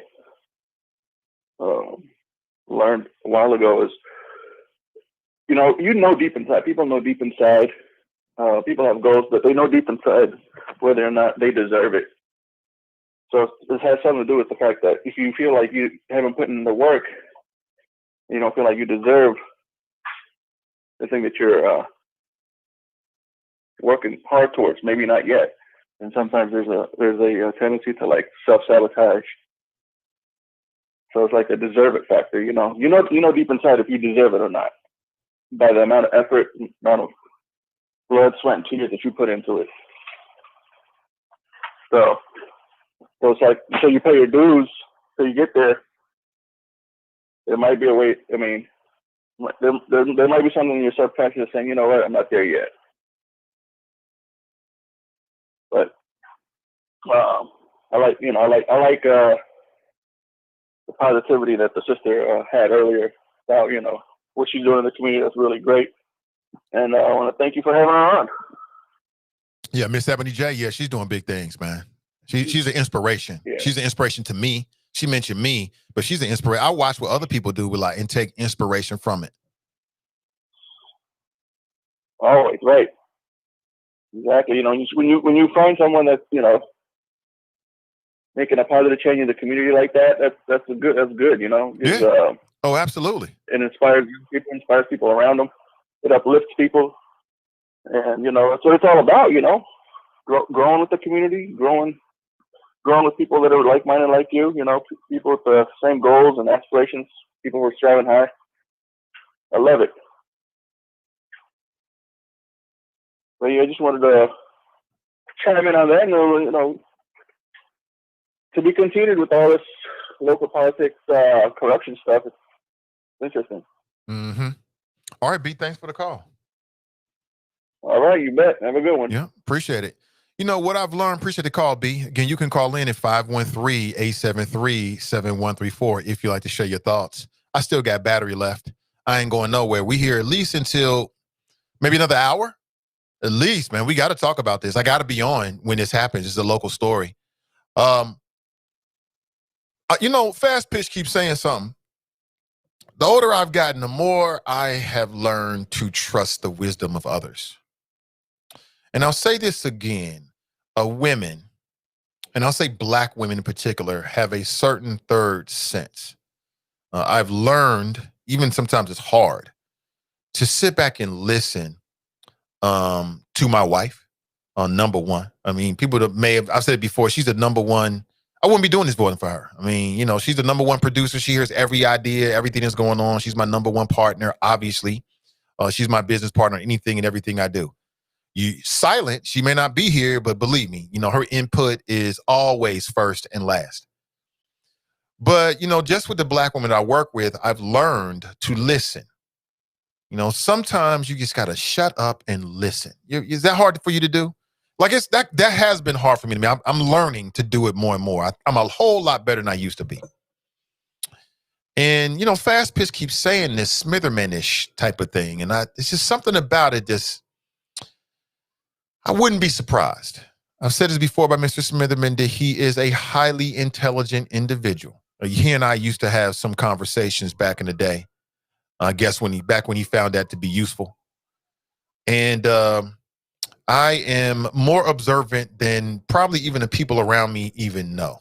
You know what I'm saying? Super razor sharp observant. Or should I say probably more so than I let on, to be quite honest with you. Sometimes you just got to shut up and listen. And just listen and get a sense of who people are and really understand who they are and listen to what they're saying. And I would say, B said that why is all this happening? I don't believe in coincidences. I don't believe in coincidences. Yes, coincidences happen, but I don't believe in them. And I wouldn't be surprised, because I wouldn't be surprised if there's a larger Game of Thrones going on. I wouldn't be surprised. We might be watching the real life version of the Game of Thrones as it relates to city council. And it would not surprise me in the least. I don't believe this is a coincidence. From what I see with the FBI at this point, they probably are working with individuals that may or may not probably have some connection with city council, if not on city council and or maybe 1 or 2 degrees away from it. It just kind of makes sense. I would not be surprised if this isn't to do with, people observing the progressive attitudes of city council down here asking for equity, policy, intangibles. How dare you hold up Children's Hospital, not in any way saying that there's a part of this, but I'm saying the larger Game of Thrones is who controls who and what gets the money. You feel me? Like some of this might be personal, but some of this is about power. It's about power. That's the reason why that HBO series Game of Thrones was so ill. That's the reason why I was so ill. For all my Game of Thrones people out there, shout out to you. They played us with that last season, though. Anyway, Jon Snow. Anyway, don't be surprised by this. That's the reason why that show was so ill, because it reflects and mirrors real life in terms of people's desire for power and being able and willing to do anything. At the end of the day, you do the crime, you do the time. I ain't got no tears for you, no matter who you are. It is what it is. You know what I'm saying? It is what it is. You got to deal with it. It's unfortunate. It's unfortunate. My personal opinion about Tamaya Denard was that I thought she would have made a great mayor. I stood with her and for her and stand by all of that. I feel the same about Jeff Pastor. I said it on these airwaves. I'm going to reiterate it in these days and times because I'm not the kind of person that all of a sudden does a 180 because something happens. You're going to have to deal with what you do, but I feel the same way. I thought that Jeff Prather had the ability potentially to do something awesome as a Black Republican for our community. And similarly, I thought very highly and favorably of P.G. Sittenfield. I stand by all of that. I stood for him as well. And would do it again. I ain't changing. I feel the same way. It's quite unfortunate. As it relates to Mr. Prather and Mr. Sittenfield, I think, as I would say for anybody, that you are innocent until proven guilty. We'll see what happens. I believe what I hear, from what I've heard from Donnie and others, and I believe this as well, is that when the feds make something like this, they got you. I believe that because that's what I've seen so far. Is it 100%? No, it's not. But we'll have to wait and see. We'll see what they say at 11 a.m. I can't wait to hear it. I'm like everybody else. I want to hear it. Everyone knows I did a podcast called Hot Mics with PG Sittenfield. We did about 20-some episodes. It was a great time. I got to know him a whole lot better. And this does surprise me. This does surprise me on multiple levels. So I'm very interested in hearing what they're going to say. And if they got a case and Mr. Sittenfield did what they allege he did, he's going to have to deal with the punishment. I mean, this goes for anybody. This goes for my children. When you do the crime, you got to do the time.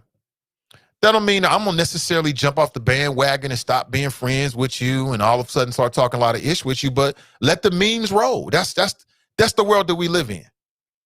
That's the world that we live in. So if you're on city council and you taking money from developers, you probably are shaking in your boots right now. TNT writes, I want to hear from PG. I agree with you. Damon writes, what's the call-in number? Let me throw the call-in number up there for people can see it. I agree with you. I want to hear from PG as well. And perhaps if PG does a public statement, perhaps he'll choose this platform first. That'd be dope. I mean, it's selfish for me. I understand that, but he's got bigger issues right now. But it is what it is. We are where we are.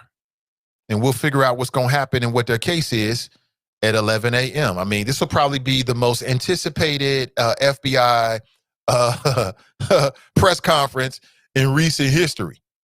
Because like I said, this is a little bit different because it has implications with the upcoming mayor's race. And John Cranley's term limited out. And I don't think I'm on a limb when I say that, I believe that P.G. Sittenfield was the front runner. I mean, the Inquirer was written about it. I think people in Cincinnati generally have that idea. That kind of makes sense. This changes everything because, and I don't want to jump ahead of myself, but I'm going to be honest with you, family. Even if he beats these charges, like let's say P.G. Sittenfield walks out of this and it's like, oh, the FBI apologized. Oops, my bad. This still changes the groundwork for the upcoming mayor's race.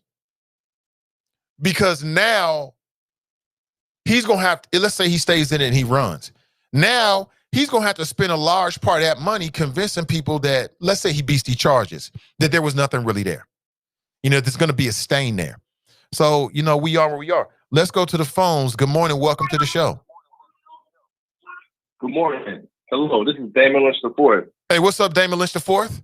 Good morning, brother. Welcome. I'm doing better than PG and Jeff right now. I'll tell you that much. Yes, you are. But so it's like I'm 36 years old. I've been dealing with politics for too long in my life, and it's always been that they're taking money. It's always been the rumor or the knowledge that we knew that PG and Jeff and everybody's down there taking money for these deals. And now, for some reason, the government's on them. And I think this is the Trump government, but I don't know who to call it, but the government is on them. So I can't imagine that it's just PG and Jeff and Tamaya. I mean, it's Wendell. It's all of them. Everybody probably but Betsy and Jan Michelle. It's all of them. So the next slate, really I called in to say, Nathan, I love you and I love listening to your show, but we need you. You might as well run for mayor now. We need you. We need you and your platform to run for mayor, because I know PG was your man, and I can't say much to you, but because Jeff Pastor is my man. But I knew, and you knew, that it was all you knew, and now we get to deal with it instead of just whispering about it. So we need to deal with it in a major way. So we need you on that mayor's ticket, and I need a good gang of 9 for this next council, because we can get some real work done. Cincinnati is on the cusp of being greater than it's ever been, and with the thanks to this government, they cleaning it up.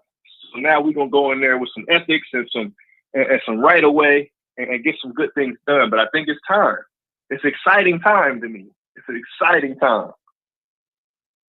I agree with you. It is exciting times for people looking for change to the status quo. Well, you're gonna get it. You about to get it. Because PG was the presumptive front runner, and now you're gonna have a whole new council. Complete. I mean, even though let's say Greg Landsman doesn't get caught up with this, I think he'd be in a better ground than a lot of people. If you're on council right now, you're gonna have a stain on you. So unfortunately, people are gonna project that onto Greg Landsman as well, which I think is unfair. Have I missed Stefan's call in? Has Stefan called in today yet? Not today. He hasn't. No. A couple days ago, it was coming down the pipe. Okay. Yeah. Well, blessings to everybody. Everybody in the chop shop. Let's just keep working. It's an exciting time. It's time to do something great. I'll see y'all soon. Yep. Thanks, Damon Lynch IV, everybody. Yeah, I mean, he was on. I can't disagree with anything he said. He was on point at everything. See, I'm gonna keep it real with you. I ain't running for nothing. Me for mayor? No. I'm not like I've never run for political office. Council? Now that's something different. Mayor? No, that's not it. That's not it. Like I said, this is a game changer for mayor. This is a game changer for mayor and also city council, because if you've been watching it, and this is just my perception, you can tell me I'm wrong, and I've heard this, that, you know, and again, I'm not willing to at this point say that I believe these charges as it relates to Jeff Pastor or PG Sittenfield. I stand by what I said. You are innocent until proven guilty. I don't care who you are. That's what the case is. The government's going to have to make their case with both of those gentlemen, and then we'll find out. But this is a game changer to city council as well, and I'll tell you why in just a second. Hey, good morning. Welcome to the show. Hey, what's going on, Nathan? This is Brian. Hey, what's up, Brian? Brian Taylor, how you doing, brother? Hey, pretty good.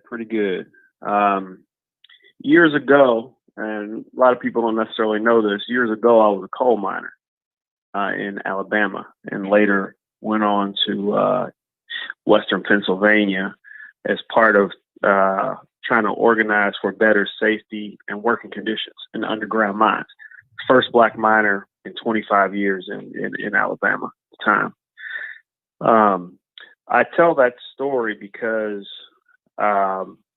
when I started in those mines, I had to start in non-union mines in order to get trained and learn the trade, and also to try to help bring the union into those mines. Well, the company had a policy at those mines that it was okay to, after the shift, hang out in the parking lot and drink. It wasn't necessarily a policy. It was an understanding that everybody could just do that. So people would be cracking open beers and, hanging out, chilling. But me and a couple of people that I was down there with the same purpose did not participate in those activities. The reason why is because, similar to this, what we're seeing right now in city council, everybody's doing it. But the minute they figure out that you're a problem, the minute that they find out, oh, this dude is a union organizer, I knew I shouldn't have hired this black dude. The minute they find that out, now everything you did in the parking lot is on film. Everything that you've done, whether they said it was quote unquote okay or not, is back in your face. Which is why my policy is live life like you're always being watched and have integrity. Because it doesn't matter if everybody else is doing it. You're black. It doesn't matter if everybody else is doing it. You're an activist. Doesn't matter if everybody else is doing it. You're fighting for justice. Same reason why for years and years and years, decades, I never touched certain flowers for the same reason, because the history of the Black liberation movement is getting raided under the auspices of drug raids. And then we get chosen and find ourselves behind bars. So just certain decisions you have to make in life about what you are and aren't going to do, because it can and will be used against you when it's convenient. But I just wanted to tell that little story because it's a tactic that's been going on for a long time. Now, let me get on to some less petty, some more petty things. You just can't be respectful to some people. They can't accept it. They can't fathom the idea that you're trying to have an intelligent conversation where you just might not agree. I've invested a lot of money in some equipment to try to do a thing. I'm trying to crush barriers and goals. I'm trying to put myself in a position where I can do some things for some people that I haven't been able to do. I'm trying to, along the way, smell some flowers and find the one that works for me. This is what I'm doing with my life. So why on earth, when I'm trying to make moves like I'm making, would I go back to junior high school to ether some dude who thinks I'm gay? There's no point. And it's just, the thing is hilarious. I mean, first of all, I refuse to denigrate brothers and sisters who are of that persuasion by engaging in sophomoric back and forth. And I could question why someone is always so curious about continuously about every single speaker they criticize, about who they do and don't like. My timeline is quite indicative of who I like, but that's neither here nor there. It's not your business. Mind your own. I just want to point out the fact that, we have, the reason why I don't go in on this brother in a cheap way, like I might if we were blasting or on the back of the bus, which I can do, that's actually my cornerstone, is because there's no purpose in putting down this brother, who I think is generally intelligent, has some things blocking the views though. And it doesn't help us to come at each other in that way. Let's clank swords on ideas. Let's clank swords on how we're going to get justice and liberation. I don't want to try to clank swords with you on cheap, gutter, low down things that mean nothing unless you hover on those levels. I don't hover on those levels. I vibrate on a different level. I don't know what else to say about it, Nate. It's just silly. And, most people who ask for work don't want it. So I'm going to just leave it at that. Have a good one, man. Thank you for the call. I appreciate him taking the high road. And we know who he was talking about. I'm not even going to dignify by asking a brother no silly sophomore questions. I mean, let me just be frank with you. I know who I am. I'm comfortable with my sexuality. I've always known. Ain't no question. I don't really care about somebody's sexuality. I don't care if you're gay or you're straight. I don't really care if you're transgender. I may have questions, but I don't really care. I judge people by how they interact with me. There's a lot of straight people out here I wouldn't trust with 10 cents. I wouldn't trust them to sharpen a pencil for me. And similarly, there might be a lot of homosexual people out there that I might trust them with my life. So I don't really care about your sexuality. I know who I am. Period. That's all I care about is what I'm doing. I know who I'm sleeping with. It's that beautiful black woman upstairs right now. That's it. And anybody else you see me out with, that's my damn business. I'm just stay up straight, up front. Just keep your mouth. Is that his wife? Yep, it is. Keep it moving. Keep it moving. Mind your business. I do the same thing when I see people out. I don't see nothing. I ain't hurt. What you see? Nothing. I was temporarily blinded. That's how I want you to be with Nate Ivey. Don't worry about it. It's my business. Simple as that. So I get the brother, man. What I would say is, again, I mean, there's so many spaces that are anti-black. There's anti-working class people. Because that's what I rep. I rep black people and working class people because that's who I am. I wasn't born with no silver spoon in my mouth. Life hasn't been easy for me. I don't get everything I wanted. I grew up wanting a lot of things. I grew up struggling. Like I told you, I know what it's like to be hungry. You will do anything when you're hungry. Anybody been hungry, like you wanted food and couldn't get enough, like your body was actually starting to be what they call like malnourished? I know that pain. I remember it to this day. I remember what it's like to be hungry. It changes you when you're hungry. Unless just so we know, some people might, oh, you elitist, you got this, you doing a show in the CDM. That still don't mean nothing. I remember what it was like to be hungry. When you're hungry, you will do anything. Anything. And I do mean anything. There's nothing you won't do to satiate that hunger. Nothing. So that's why I say, and I rock the way I do. That's what drives me is my experiences. You know what I'm saying? So that's what I'm all about. There's enough spaces out there that's against the working class. There's enough spaces out there in the media that's against people that grew up like me in poverty. I grew up in poverty. My mother worked, but she was working poor. Yeah, working poor. Welfare. I know what it's like to be sent to the store and you got a whole thing full of food stamps, feeling all embarrassed about it. You know what I'm saying? I know what that's like. That's what drives me. You know what I'm saying? There's enough spaces out there that's against us that try to divide us. I don't want to do that here. I don't want to do that here. So we can always disagree. We can get intellectual with it and be witty and all that kind of stuff, the witty repartee. I'm with all of that. I mean, that's just the nature of the internet. But this is just an appeal to all the folks out there that, we can do that elsewhere. We might do that other places. Here on the Nathan Ivey Show, what we building with CDM, why would we do what they do to us in other places? That's how I look at it. I'm not about that. Let me see.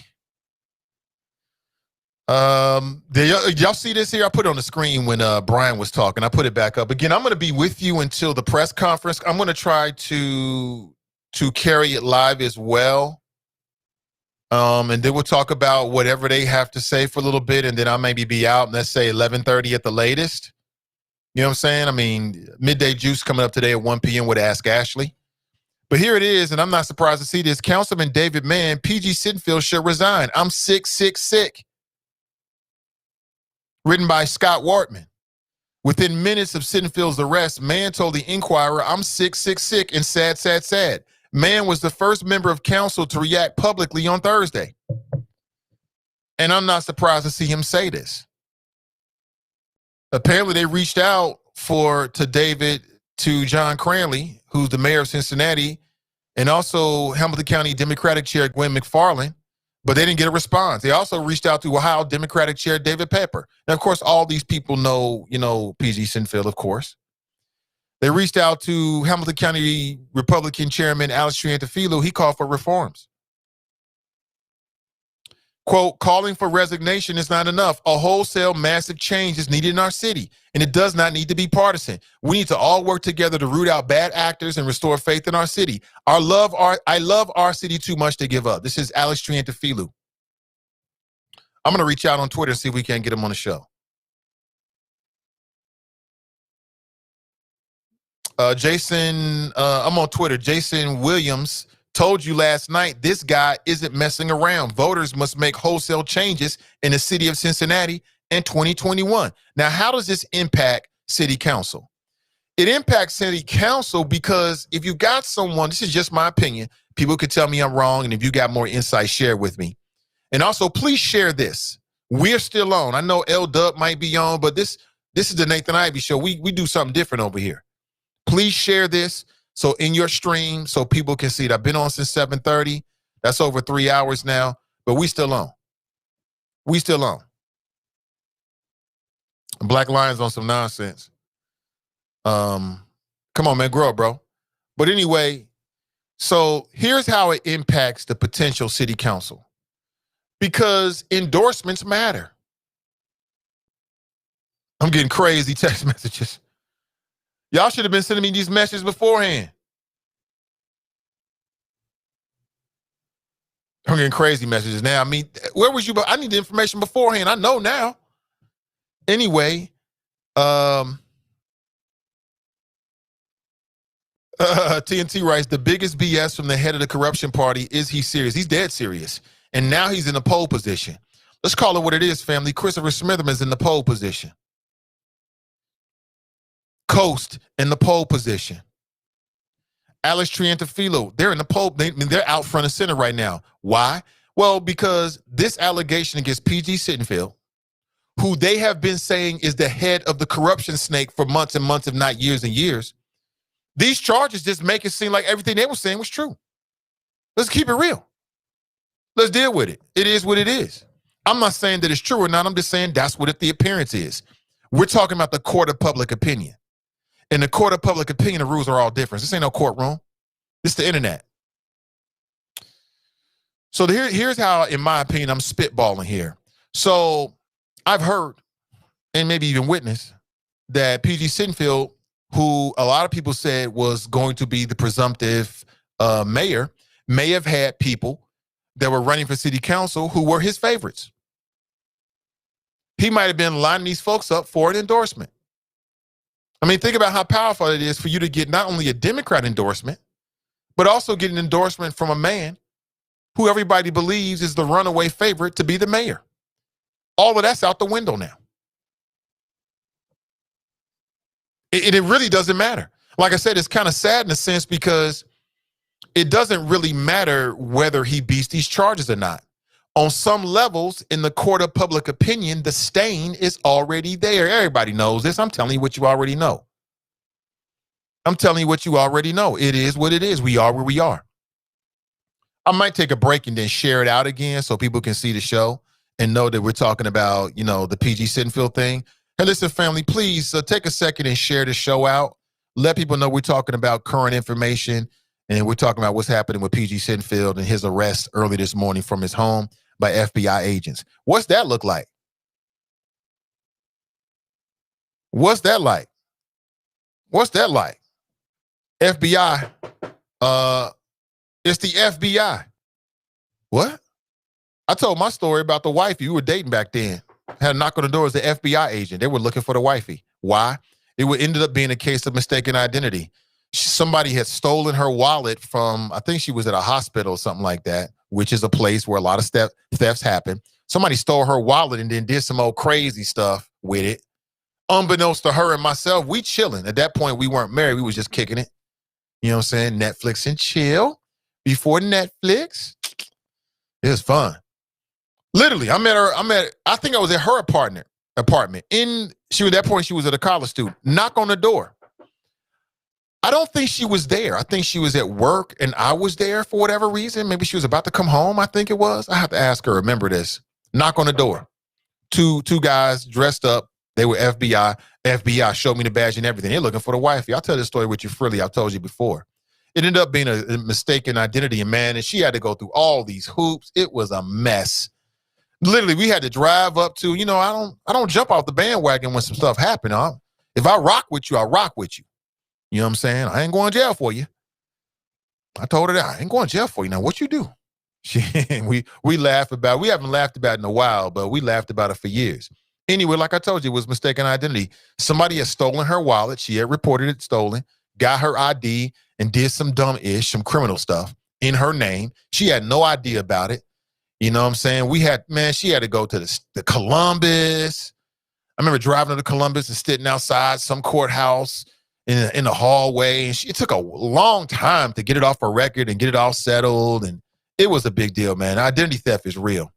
So that ain't no problem. That ain't no joke. You talking about bubble guts. You're going to have bubble guts on 10. So I can only imagine. Yeah, that was real life, TNT. I mean, I've talked about it many times before. I share freely. I mean, it is what it is. It is what it is. I mean, obviously, I wasn't about to marry no felon for doing some dumb stuff. We ain't about to do that, but you know what I'm saying? I mean, you on your own. We can kick it. I still hit it, but that's about it. You know what I'm saying? We ain't taking no vows. But she was cool. She was 100. And, you know, like I said, it was mistaken. That's why that mistaken identity stuff, I had to do it myself. Somebody stole my wallet or I lost my wallet and up on Short Vine. I told this story before. I remember it was the World Series, man, Cincinnati Reds. It was playing against the Oakland A's. Nobody thought the Cincinnati Reds were going to win it. And I was watching the game with my grandfather, my grandmother at their home in Walnut Hills. Knock on the door. Who's that? Damn it, somebody at the door. So I go to the door. Cincinnati police officer. Like, okay, officer, how you doing? What can I do for you? He's like, we looking for, said my name. I'm like, what? Word? Got a warrant for you. What? Got a warrant for me? For what? And he told me. Completely shocked. Mistaken identity. Somebody got arrested under my name. It took a long time to deal with that stuff, man. That identity theft stuff is not a joke. They had an officer, and I told this story before, they had an officer in the backyard of my grandparents' house because they thought I was going to run. Run for what? I ain't did nothing. There was a black officer that knocked on the door. White officer was in the backyard, all in my grandparents' garden and stuff. They was pissed. Talking about they thought I was going to run. Run for what? Just take me down there. We process it. I'll get out. I ain't running for nothing. That's extra charges. Nah, we ain't doing that, B. And to the credit, the officer was super cool. He's like, you know what? He just read me. And when he read me, he was like, nah, I think you're telling the truth. He just gave me a citation. I went to court and dealt with it. We ain't running. For what? Ain't nothing to run for. I only share these stories to say that, you know, just because somebody knock on your door or just because you get arrested, you never know what the circumstances are going to be. You know what I'm saying? You never know. Yeah, it was real. It was real. See, that's why people in the city was mad when David Mann walked out that meeting. Why is that? Why was they mad? Because he might become the next mayor? They was mad because he didn't want to talk to the people. I thought it was still reprehensible in my opinion. I still feel the same way I felt about David Mann. It had nothing to do with PG Sinfield. I mean, I think that David Mann is out of touch. And I think he represents a step in the wrong direction. That's why I say that with PG Sittenfield, if in fact he's not going to be in a race, because this is a bit premature, if PG Sittenfield is not going to be in a race, it makes it more competitive. Look for the vice mayor of Cincinnati to get in the race. Look for other people to get in the race. Shout out to Kelli Prather, because people was trying to ish on her. Like, why are you in the race? Like, laughing at her. And again, I get it. I'm not saying that I didn't have those same thoughts. Like, wait a minute, sister. Can you really win this? I did. But I stayed consistent. I'm not here to dissuade anybody from running for city council or mayor, or you want to run for the governor. Don't let nobody tell you you can't win. Do it. Go put your name in the race. And if you don't win, maybe you can push the conversation in a place in which the community can get something out of it. But again, I feel like I'm rattling on, and maybe on some levels I am. I'm just giving you my honest thoughts as we get ready for this press conference coming up at 11 a.m. The FBI typically seem to be very, very prompt, so we'll find out together, you know, what's the meat of these charges, and then we'll get a chance to talk about it afterward. And I'm with you maybe until 11:30. It might be. It depends on what they say, and it depends on the other comments that come out as well. So. It is what it is. This is very, very interesting. Very interesting. Cincinnati City Hall corruption, a recent timeline. Y'all is nuts. Oh, man. Cincinnati City Council, rise of the young professional. Now, why they got Yvette Simpson on here? I know Yvette is like, wait a minute, don't leave me out of this. Speaking of Yvette Simpson, if you missed it, it is well worth your time to circle back around and check out the latest episode of the Is It Just Me podcast hosted by Donnie B. She got a chance to speak with Yvette Simpson for about a good hour, and they talked about a wide range of things, including her perspective on the so-called, and we can't even say so-called, the corruption from City Hall. Look, when you get a third of City Council that gets arrested on corruption charges, then you have to start talking about the corruption at City Hall. To not do so would be foolish. And I might be a lot of things, but I'm not foolish. It is what it is. We are where we are. Who's next? Who's next, in your opinion? Check this out. Who is P.G. Sittenfield? What we know about the Cincinnati City Councilman. Read the indictment. Cincinnati City Councilman P.G. Sittenfield arrested. I'm on Cincinnati Enquirer. They're all over this story. Let me see what I can glean here. Let me see. P.G. Sittenfield arrested earlier today on federal charges accusing him of accepting bribes in exchange for federal favorable votes on development deals. The charges against Sittenfield, outlined in an indictment unsealed shortly after his arrest, accuse him of orchestrating a scheme to funnel money from developers into a political action committee, or PAC, that he secretly controlled. According to the indictment, the developers were actually undercover FBI agents who handed Sittenfield checks totaling $40,000 on 4 different occasions. Let me throw the indictment up here. This is from Cincinnati Enquirer. They're all over this story right now, so we got to give them the credit for it. Hold on one second here. Let me pull this up. Damn, homie, really? Let me see here. Can you see that? No, you can't. Let me put it on the screen for you. Now you can see it. There it is. I'll take myself off. There it is. Let me change this graphic as well. There it is. So this is a screenshot of the Cincinnati Enquirer. Shout out to them, all their credit. This is their story. Let me see. I'm reading this for the first time, so give me a second. I'm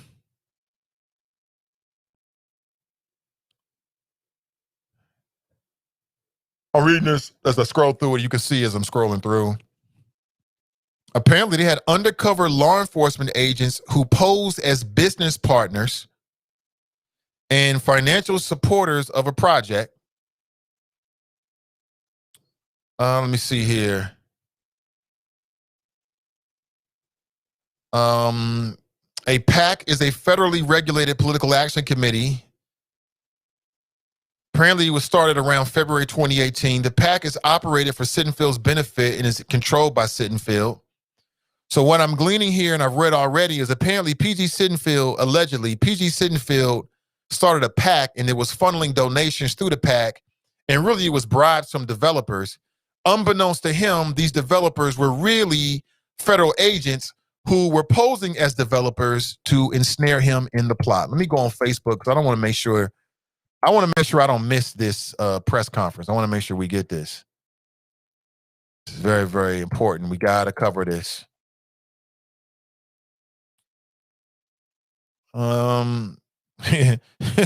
It's everywhere, man. This is everywhere. Listen, it is what it is, man. Let me see. Cincinnati FBI. And I wish I could go to the press conference myself. I'd be there right now. And I report straight to you and live straight from Facebook and give you some original reporting. Hey, good morning. Welcome to the show. What's going on, Nate? How you doing, bro? Man, I'm telling you, it's a sad day in Mudville. This is a prime example of the same things that make you laugh, make you cry. I mean, it really is, man. I feel sorry for PG, man. You know what's so crazy, Nate? That the very first time I ever took the kids to any type of like rally, or a protest, I took them down to go see. I took them down to the Trayvon Martin rally that was down there in front of the Federal Building. Uh-huh. And, they had to close off the street, and there were people everywhere. And that was the first time I ever met Jemiah and P.G. Sittenfield. Took pictures with him and everything. It was, cool as other side of the pillow. Seemed like very nice people back then, and now he gets caught up in this. And I know when you saw the news, you had to be like, damn. That's what everybody's saying, like, damn, really? But I was. When you think about it, man, he close to a lot of people, and the way they doing this thing, like I put in the chop shop, how is it that Steve Shepard caught up in any shit? He been there for 30 years? Mm-hmm. Either he's keeping his nose clean or he's smart about it. Either or. But this is the thing. Nate, how do you get the Bob Bettinghouse type deal? Where you can go from county commissioner, work for the Bengals, get you a stadium, taxpayer funded, and There's no coinky dink. There's no, something might seem a little wrong here. This is the same city that, did Sam Malone have to pay back his little $80,000 in consulting fees? I don't think so. Remember when they got on him about that in MSD? I don't think so, no. Okay. I mean, these people get away with millions and millions of dollars, man. We got brothers and sisters getting popped for what? $55,000, $15,000. Mm-hmm. Larry Householder up there, like, I'm getting tens of millions. Mm-hmm. You know what I mean? It's Cincinnati, mate. It is, man. And for whatever reason, somebody sounded the alarm. Everybody on those text messages just got to go. I guess Wendell was like, the only thing I did was get a free dinner at Deuce's. This is a sad day in Mudville, Nate. It really is, man. This is crazy. This is crazy. Now, I mean, what's so fun? I can't wait to see the city council debates coming up. You're going to have to. It's going to be It might look like a blown public safety committee. It's going to be We might deep. need Jim Michelle Kearney to take over. Well, I mean, look, when people step down or go down, that creates an opportunity for somebody to rise up or stand up. So we're going to see a whole new council, and we might even see some new faces run for mayor. A city council person, Nate. You know that, right? Say again? You would make a great city council person. People keep saying that, man. I mean, I appreciate the love on that. I don't know if you have the patience for the fools, man, but you would, man. You would say what needs to be said. Now, they might be like, oh, we can't say that, but no, we know where you're coming from. Well, they might come at me with the plan. They might come with you. Do you want to be head of Lord Public Safety Committee? We'll back you up, on the side, but you can call yourself an independent type. You ain't going out like that, are you, Nate? You already know. You already know. You know. You already know. As soon as you come at me, conversation over with. It's over. So you ain't showing up at the Candace Owens super spreader event, 4 days after your boy get out of the hospital? Nah, we ain't doing none of that. Nigga, are you? We ain't doing none of that. Right. So wait a minute. So you won't publicly admit that you're gonna support Jim Neal, and you might wear a David Mann Amadeus wig in public. You not that type brother, are you? Absolutely not. We laughing at David Mann. He might be the next mayor. You know what? But this is the thing, don't they? And cue the Trishy Mackey music. Does this mean your boy might come back? Whatever was personal back then, maybe he got over it. Who you talking about? Vice Mayor? Yeah, for sure. Cue the Trishy Mackey music. Oh, yeah. I could definitely see him coming back now. Wait He'll run on an anti-corruption campaign. That'll be a part of it. I mean, get ready for it. Get ready for it. So let me also ask you, you're not the type of brother that's going to let Trisha Mackey break you down, are you? You already know, man. I don't even need to answer that question. You already know.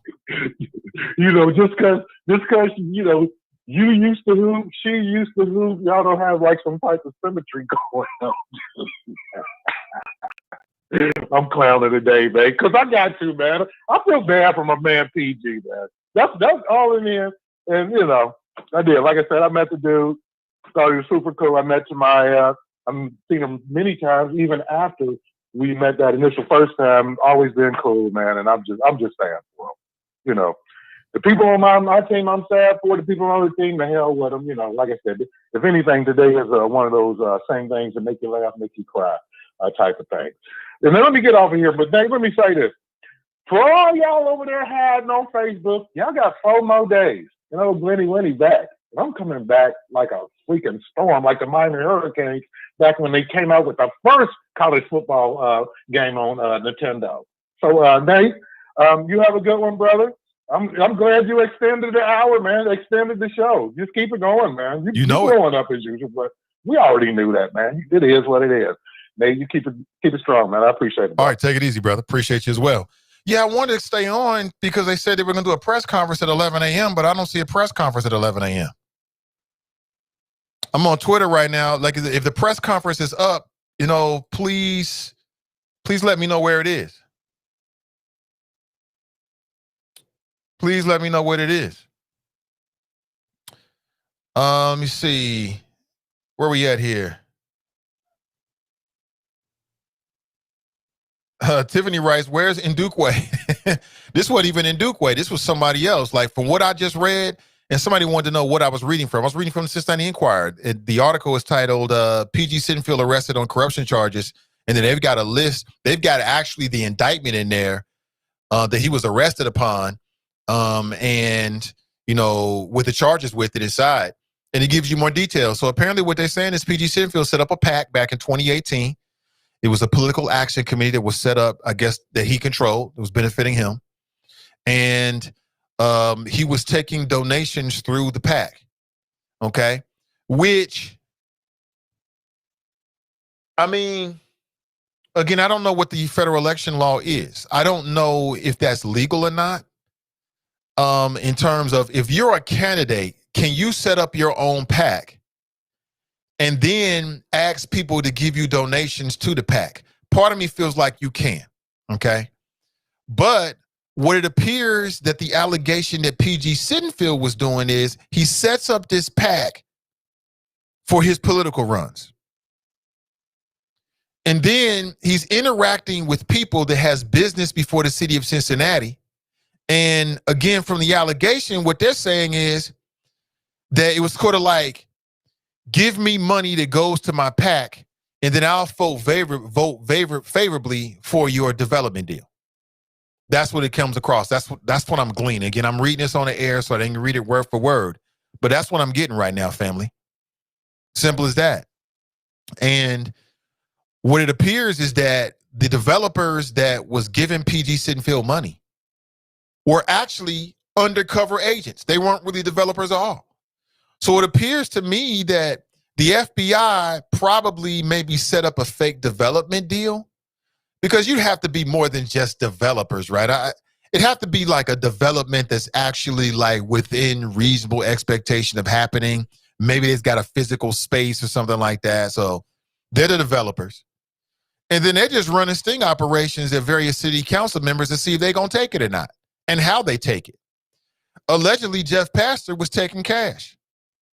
P.G. Sittenfield set up a PAC and was washing the money through the PAC. So no, this wasn't really about development. You just wanted to support my PAC.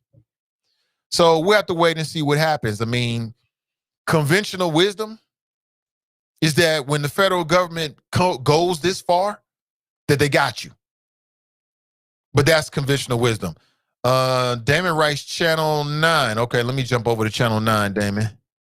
I want to carry this, man. We got to talk about this. Here it is. We got to talk about this. This is from WCPO. All credit to them. We got to play this.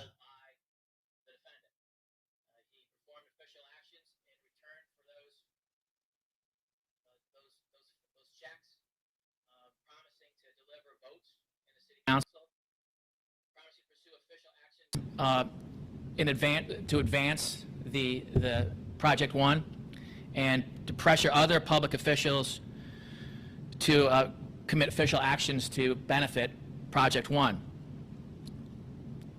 This initially started in 2018 with a vote in return for these checks, a vote to help to pass legislation so that Project One could be developed, including passing legislation that would eventually allow transfer that project from the city of Cincinnati to the Port Authority. 2019, there was another scheme or artifice to defraud relating to a projected sports gambling statewide initiative and the possibility of that. And in that particular scheme or artifice to defraud, Mr. Sittenfeld indicated he could use zoning codes in Cincinnati to create a controlled environment so that Project One could have sports gambling to the exclusion of others. So in the gist of what we're alleging here is that he defrauded the citizens of Cincinnati with honest services, and we're no longer really working for the citizens of Cincinnati, we're working for this group. Unfortunately for Mr. Sittenfeld, when he first began to solicit Mr. Ndukwe In 2018, Mr. Duque was already on Team America. Oh, man. Did you hear that? So Duque is involved with this as well. Hold on one second. I'm switching where I'm getting the feed from, family. Hold on one second. I want to get it from another source real quick. Hold on. We gotta talk about this. I ain't going nowhere.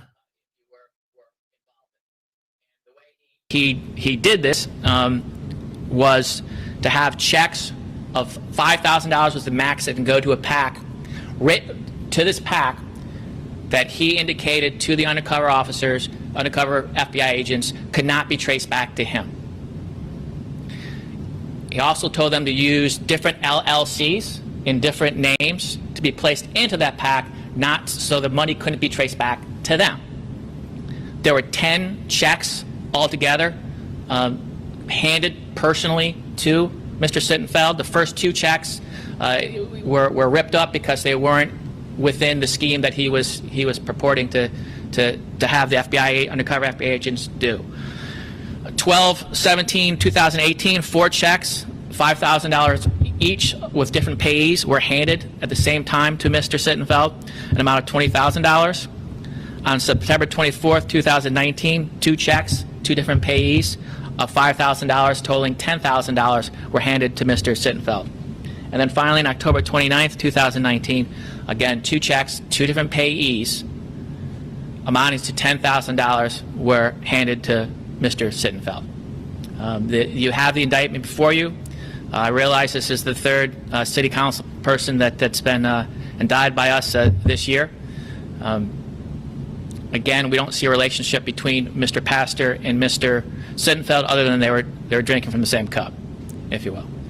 The reason, again, there's a reason why we had 2 separate days for these indictments were simply that's more of a COVID and grand jury related issue. We are limiting the amount of time we are bringing in our grand jurors here in Cincinnati because of COVID. So we're trying to limit that to 2 times a month, so every 2 weeks as opposed to 4, and that's also pursuant to court order. These are they take quite a while to present to a grand jury in any given day, and we have other cases, including violent crime cases and narcotics cases, that we have to present in order to keep violent people detained. So we couldn't do them both in one day. So the plan was to try to do them both in one day. We were unable, so we did Mr. Pastor 2 weeks ago and Mr. Sittenfeld yesterday. And with that, I'll step aside and let Special Agent in Charge Hoffman make some statements, then we'll take some questions.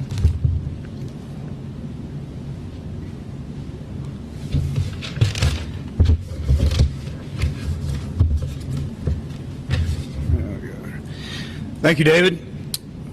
To the citizens of Cincinnati, members of the press corps, good morning. Welcome back.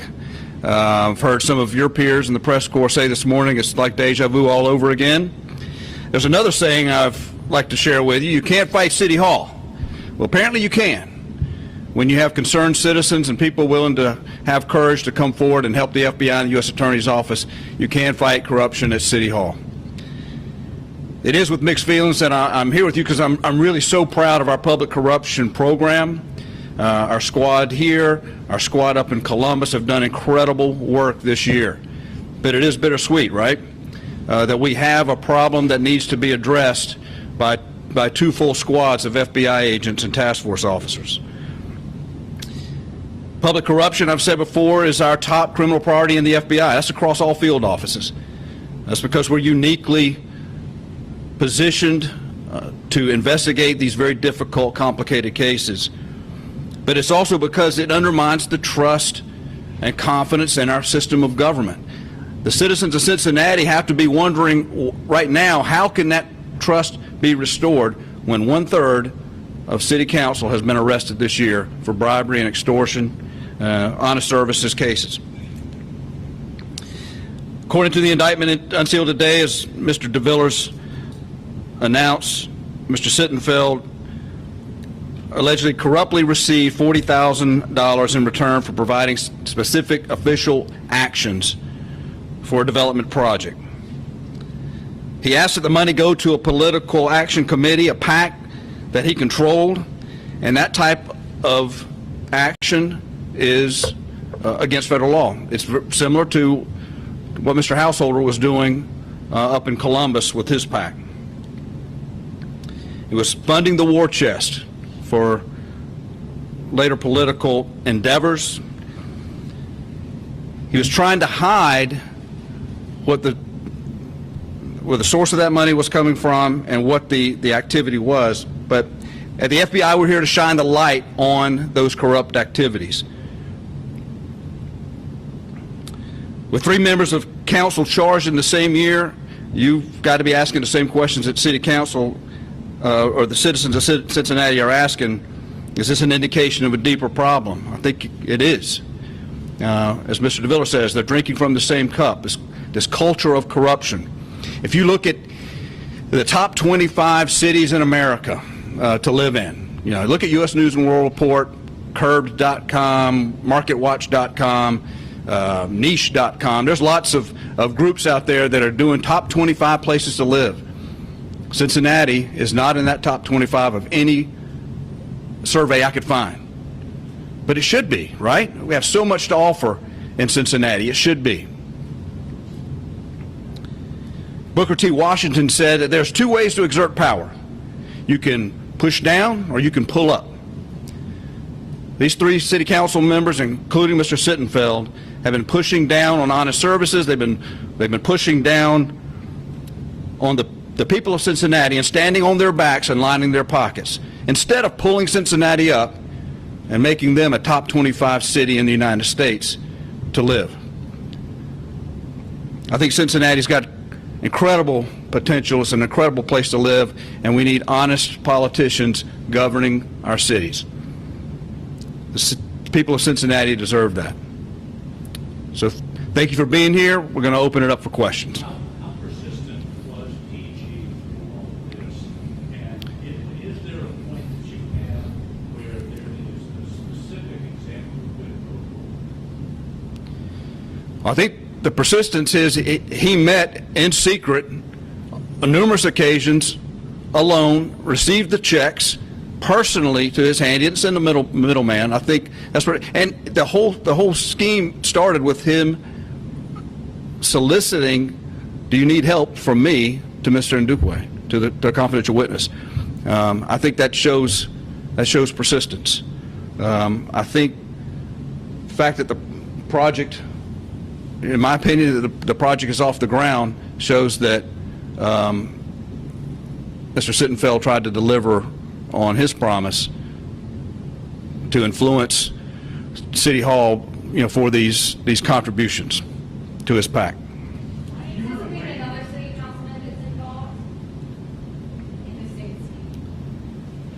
Well, Mr. Pastor met with the same undercovers and the same confidential witness. There's no, we're only talking about.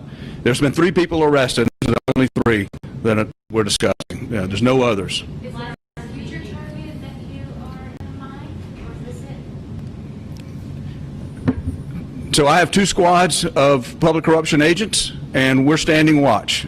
I'm not going to comment on whether we have other targets or other investigations, but they are gainfully employed, and they are all across America, actually. I've heard people think, this is something that happens in Cuyahoga and Mahoning County. Well, it's happening here, too. And we're going to be on watch, and we're going to keep our politicians honest. I'm not going to comment on any other investigations that may be going on, but I'm not planning to transfer them to another squad to do other work because they're very busy. Last week, they said that Mr. Ndukwe was tired of being shaken down. So had this happened prior to him being enlisted, as you say, on Team America, had PG and Ndukwe had prior dealings with the LLCs and contributions?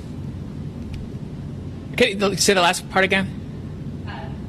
Had Ndukwe and PG had prior conversations prior to Ndukwe being on Team America, but they had prior dealings? You said he was tired of being shaken down. He was, not just by Mr. Sittenfeld. I think overall he and a lot of the developers are tired of being shaken down. But in any event, he was already on Team America. He was already cooperating with us when he got the call from Mr. Sittenfeld. But had they had prior dealings about this? No, not about this specifically that I'm aware of. Other projects? I don't know the answer to that question. Okay. And you said tired of being shaken down. So how many council members did those two undercover guys from Nashville or wherever they were allegedly, supposedly from, how many council members did they meet with? Are you able to answer that question? I am, but I'm not going to. We can't at this point. We're going to stick to this indictment. And I will say that this, just like Mr. Pastor, this cube, you will, of evidence is done in regards to Mr. Sittenfeld and this event. So we don't intend, at least at this point, to charge anyone else involved in this chain of events that are alleged in the indictment. Can you explain how this crosses the line? Sorry, go ahead.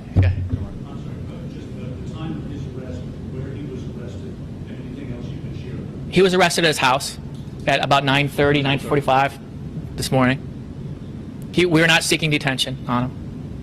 I'm sorry, you were next. I apologize. Help me explain a little better how when this crosses the line. You hear of politicians accepting money from lobbyists all the time to get certain things. So how do I explain to people if this crosses the line? So we look at it. I spent a number of years with the Department of Justice over in the ex-Soviet Union. I lived in the Republic of Georgia, and I worked in Ukraine, and then the East Romania and Bulgaria, and the whole time was working on public corruption cases, assisting them. And the one thing these prosecutors and young prosecutors are always kind of looking in vain for over and over again was this gotcha moment, where someone says, I'm a parliamentarian, you give me $1 million, and I'll pass this piece of legislation for you. That's a quid pro. You're not going to get that. I mean, you're rarely going to get that. Ms. Denard, yeah, thank you, but the vast majority of times these politicians are clever and smart. And so they'll use self-serving statements saying, I don't want to do anything illegal, but I tell you what, if I'm inclined to vote for this particular piece of legislation, and I'm talking just hypothetically, not specifically about this case, I'm inclined to vote for this particular piece of legislation, you should be inclined to support me financially in that regard because it will benefit you. All right, so you look at that in and of itself. We don't have to prove, by the way, a expressed quid pro quo. And we're alleging that there's a quid pro quo in this case. Don't get me wrong. But what we have to prove is even an implicit agreement. And what you have is you've got to look at a lot of different things. Once you get that statement, right, in and of itself that may or may not be enough. But then you got to look at, all right, what else is going on here? Are they trying to hide the proceeds of how this money's coming in? Are they ripping off the citizens of Cincinnati by exclusively trying to do, or anywhere else, hypothetically, something for one person as opposed to other people, other citizens? Are they actually physically getting this money themselves in a check to put in their accounts? Are they hiding? Is it a slush fund, or is it going directly into a campaign? So you look at all these circumstances surrounding these events to let you know what's going to happen. So can you kind of, in terms of the 3 indictments that have come down in the last year, is this the worst? Well, we're not alleging that, unlike the first 2, we're not alleging that the money went into Mr. Sittenfeld's pocket, if you will, in his personal bank account. This went into a political slush fund, a PAC. And can you believe that there was cooperation between these 3 defendants, even though you haven't really connected them to each other in the... We do not. Do they teach each other these things? Do they share, hey, this is how I do it, this is how... And I realize that's not necessarily criminal, but that goes to the culture that we're talking about having to change here. Well, it actually would be criminal. I mean, that would be corruption. That would be conspiracy. This is how you do things. Teaching, aiding, and abetting somebody to be corrupt would be a crime. But we don't have that. Clearly, if there's this many people in this this controlled environment that we have that are doing it, statistically, mathematically, you would think that something like that goes on. But we don't have any direct evidence to support that. Can you confirm with me whether the PAC and whether the PAC was set up specifically for this purpose? I cannot. But it was connected to his name, even though he had... Not connected to his name. You'll see in the indictment, he as alleged in the indictment, the statements that he makes, the purpose of this PAC was to be isolated from him. And to have a PAC, you have to register with the FEC, the Federal Election Committee, and you can't. You can have your campaign fund, but without a PAC, you can't directly be involved in that PAC. You can't directly control it. None of these things. And according to his statements in the indictment, allegations, that's exactly what he was doing. Why are we seeing so much of this? It seems like just in the past couple of years, the amount of this is just skyrocketed. And what needs to change? I mean, to prevent this from happening? What we're doing, sending people to prison. That's the deterrent that does it. And I said this before, and I mean it. I'm really concerned about young politicians or individuals that haven't gotten into this not knowing any better. They want to do the right thing, but in order for them to survive, they've got to do what everyone else is doing. That sort of culture, that's what we're talking about, and that's what we want to end. And that's what we want to. That's why we're doing these things. That's why we're talking to you. That's why we're asking people to come talk to us and let us know, whistleblowers and individuals that seem to be being shaken down, even if they. And that's just not only elected officials. It's public servants, and that's what we're trying to do. What kind of education is given to elected officials on this level? I know that when judges get their positions, they're indoctrinated into, the whole culture of a higher level. But when you're talking about city government like this, is there any sort of an education program, a list of ethics? Is there a training program that says this is good, don't do this, or this is good? Or is that expected to just be something that you teach yourself? I would hope that people would just know you shouldn't take money in return for favors to people, but.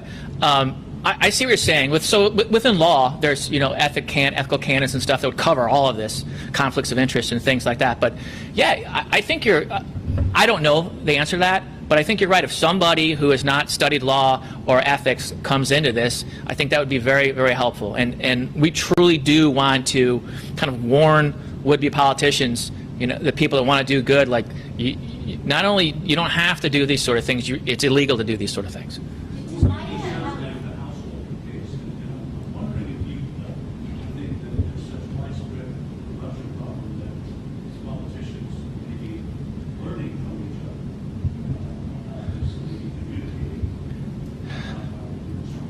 I think that's a fair inference. I don't know that we have direct evidence, at least as a widespread, like there's some clubhouse for corrupt politicians that get together and learn these things. But, clearly, I think as we said, it appears to be a culture of this.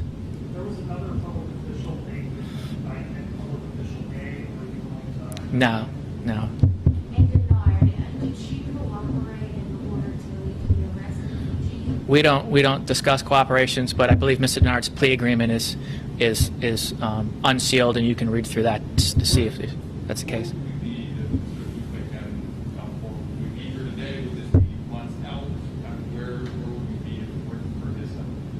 Yeah, I don't know if we would be here today. So does that make you worry, though, that without the public, this will go unchecked? Absolutely, heck yes, and that's what Special Agent Hoffman was saying last time. We need people to come forward. We need people to do this. We're not going to, we don't have FBI agents just kind of walking around undercover FBI agents. It's not like the movies, So we need people to come forward and give us this information, give us this intelligence so we can act upon it. And that's what Mr. Ndukwe did. You said you're not seeking detention? We're not seeking detention. That's not to say we're not seeking. Eventually, if in fact we do get, again, he's presumed innocent. If we do in fact get a conviction, we'll be seeking a guideline sentence. Time for one more question. How long have the Nukes been operating with first meeting? Not long. I think a couple months. It was 2018, so that wasn't that long. Okay. All right. Thank you. All right, so that's it, family. We got the gist of what's going on now, and it seems as if this is just my opinion. Tell me if I'm wrong. Shout out to Fox 19 for that feed. They get all the credit for that. But it seems to me like they got a solid case. They seem to be very confident about their case. So what does this mean in terms of the short-term, medium-term, and long-term political implications? And I got to make a move. I've been conversing back and forth with Ask Ashley. I got to make sure that her podcast is up and running and ready to go before 1 p.m. She'll be live at 1 p.m. today. What this means is that you can expect city council, you can expect P.G. Sittenfield to be resigning from city council. That means that whoever was designated in a situation of this type to replace him is going to replace him. It means that he is not going to be running for mayor. That means the mayor's race is wide open. I would say right now that David Mann is going to be the front runner. I can see that for a lot of reasons. And I'll talk more about this tomorrow. And perhaps I'll have some guests tomorrow that can talk more intimately about this as well from a Cincinnati perspective. That means that all the people who were lining up, who were part of, PG's potential, sort of endorsement, his 5 or 6 people that he was going to really, really get behind for city council are going to have to find that somewhere else. It means that it means bad things for the state of Ohio in terms of the Democrat Party, because some folks were looking at PG Sittenfield to be a leader in the state of Ohio, if not higher than that. It means that the mayor of Cincinnati, it means that you're going to see some type of anti-corruption legislation come out, whether it be Bessie Sunderman or David Mann or PG Sitten, the vice mayor, Mr. Smitherman, or the John Cranley. You're going to see some type of anti-corruption legislation is going to be passed. Some have suggested that members of city council shouldn't even be a part of the deal at all. I wouldn't be surprised if you see that. It means that you're probably going to see, I wouldn't be surprised if you see the vice mayor get involved at all and run for city council. Run for mayor.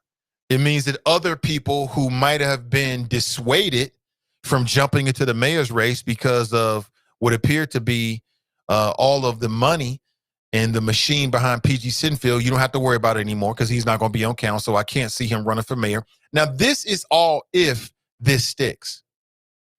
As Agent DeVillers said right there, so Agent Hoffman and Agent DeVillers, he was the last dude who spoke, as he said, you're innocent until proven guilty. He says if they did a conviction, they're not looking for jail time, they're looking for something else.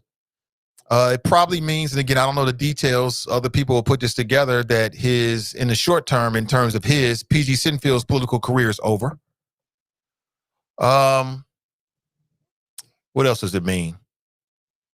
It means local disgrace for him and his family. It means that all the people in his office are going to have to figure out where they fit in now because they're probably going to have to lose jobs. It means that everything else that he was working on besides that comes to a grinding halt because he won't be there to help push it through. What else does it mean? Help me out, family. So what does it mean to you? I mean, I'm just kind of spitballing here. We'll talk about it more tomorrow in more detail. But that's essentially what I'm getting. I mean, it seems like they got a serious case. Damon writes, he laid it out. Yeah, he laid it out. Pat writes, wow, right. Ndukwe, from what he said is, Ndukwe was already working with Team America against Jeff Pastor, and PG Sittenfield called him.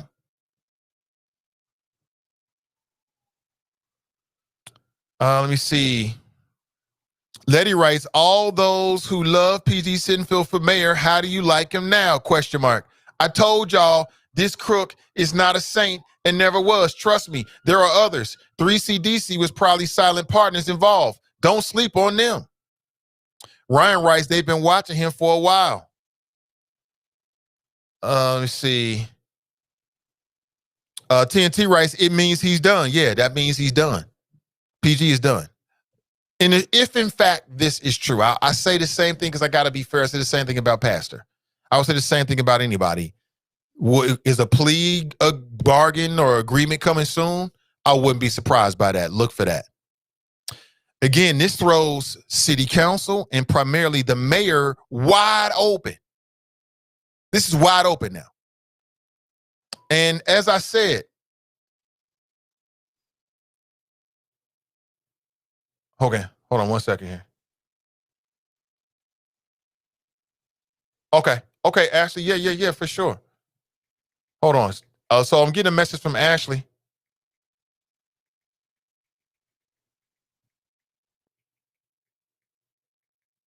Yeah, for sure. Take care. She's saying she's got an emergency coming up. So I just got a message from Ask Ashley in real time saying that she won't be able to do midday juice today. That opens up my medium term time. I got a lot of stuff going on today that I need to take care of for CDM and other projects that I'm working on as well. But that kind of opens the door as well. I got to figure out what my son's schedule is on a Thursday. I know you're like, well, Nate, the schedule never changed. That's not true. The schedule does change. And now that they're going back to virtual learning next week, it's going to change again. It is what it is. So, yeah, Ashley, if you're watching, take care. 100% take care of your family. We always good. You already know. We ain't going nowhere.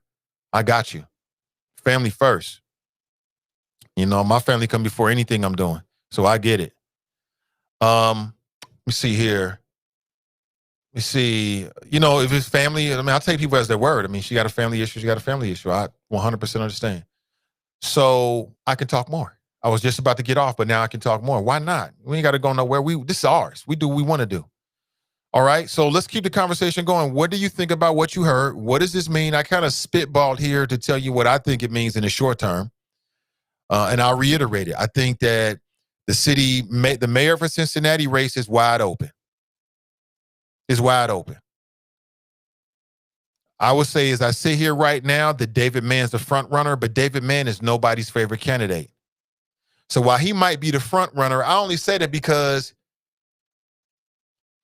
he's got a long time of history here in the city of Cincinnati. Of all of the people who are running right now, he is the only person who's already been elected multiple times toward an office. I think you should look to see if someone else is going to jump into the race. I wouldn't be surprised if Mr. Smitherman jumps into the race. And if he jumps into the race, I would have to say he'd be a serious contender because he can get the black vote, some of it. And then he's been working hard to get the white vote as well. I think he'd be, I would go so far to say that if he jumps into the race, he might be the front runner. See, I think that Kelli Prather, why not?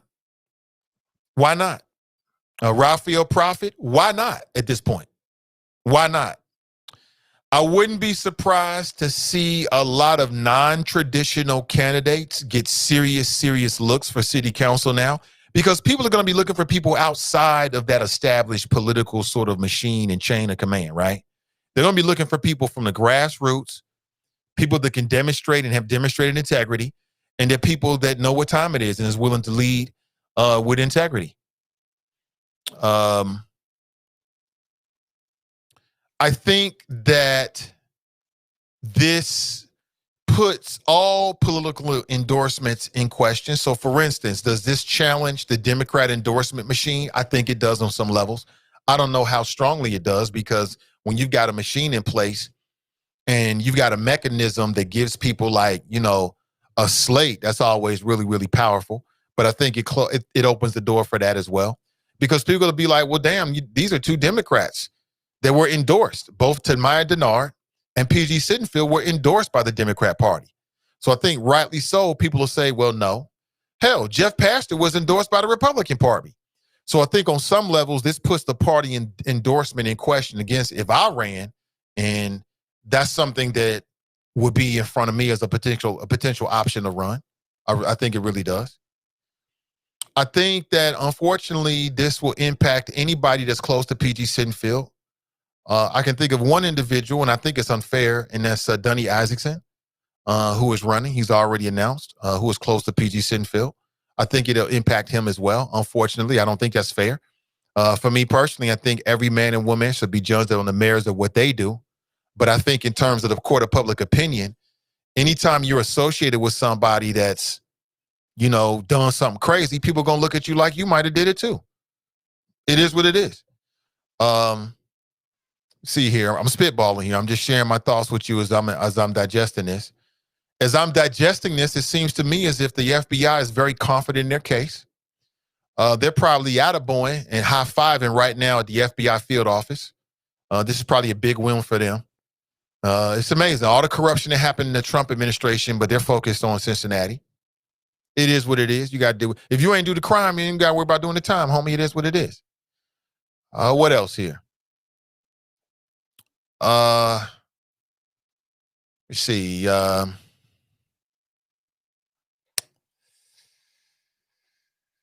think that I think that's pretty much. I think I pretty much hit it. I mean, that's pretty much as I'm hitting the bottom of the well here. That's pretty much how I look at it. I really can't say anything. Danita's out. Hey, Danita, thanks for being here. She says she's got to be out. Anthony writes, Smitherman turned on us, won't get my vote. Lee writes, can you blame them? Charles writes, guilty by association. Raymond writes, PG is the head of the local Democratic Party. Gwen McFarland is de facto chair. PG runs the party. This is a huge deal. I wouldn't go so far to say that PG runs the party. I wouldn't say that. Not just from the insights that I have. I can understand why you say that, Raymond. I think it's fair to say that PG had a lot of influence. I think that's fair to say. I mean, and rightly so. But to say he runs the party, no one individual is bigger than the Democrat Party, just like no one individual is bigger than the Republican Party. I would say that the person that runs the Democrat Party would be Gwen McFarland. That's just me. Raymond writes, you seem shocked and disappointed. I am shocked and disappointed, Raymond. I can't hide that, man. I mean, I'm shocked and disappointed. Just like I was shocked and disappointed with Tamai Denard. Just like I was shocked and disappointed with Jeff Pastor. I'm shocked and disappointed. Let me see.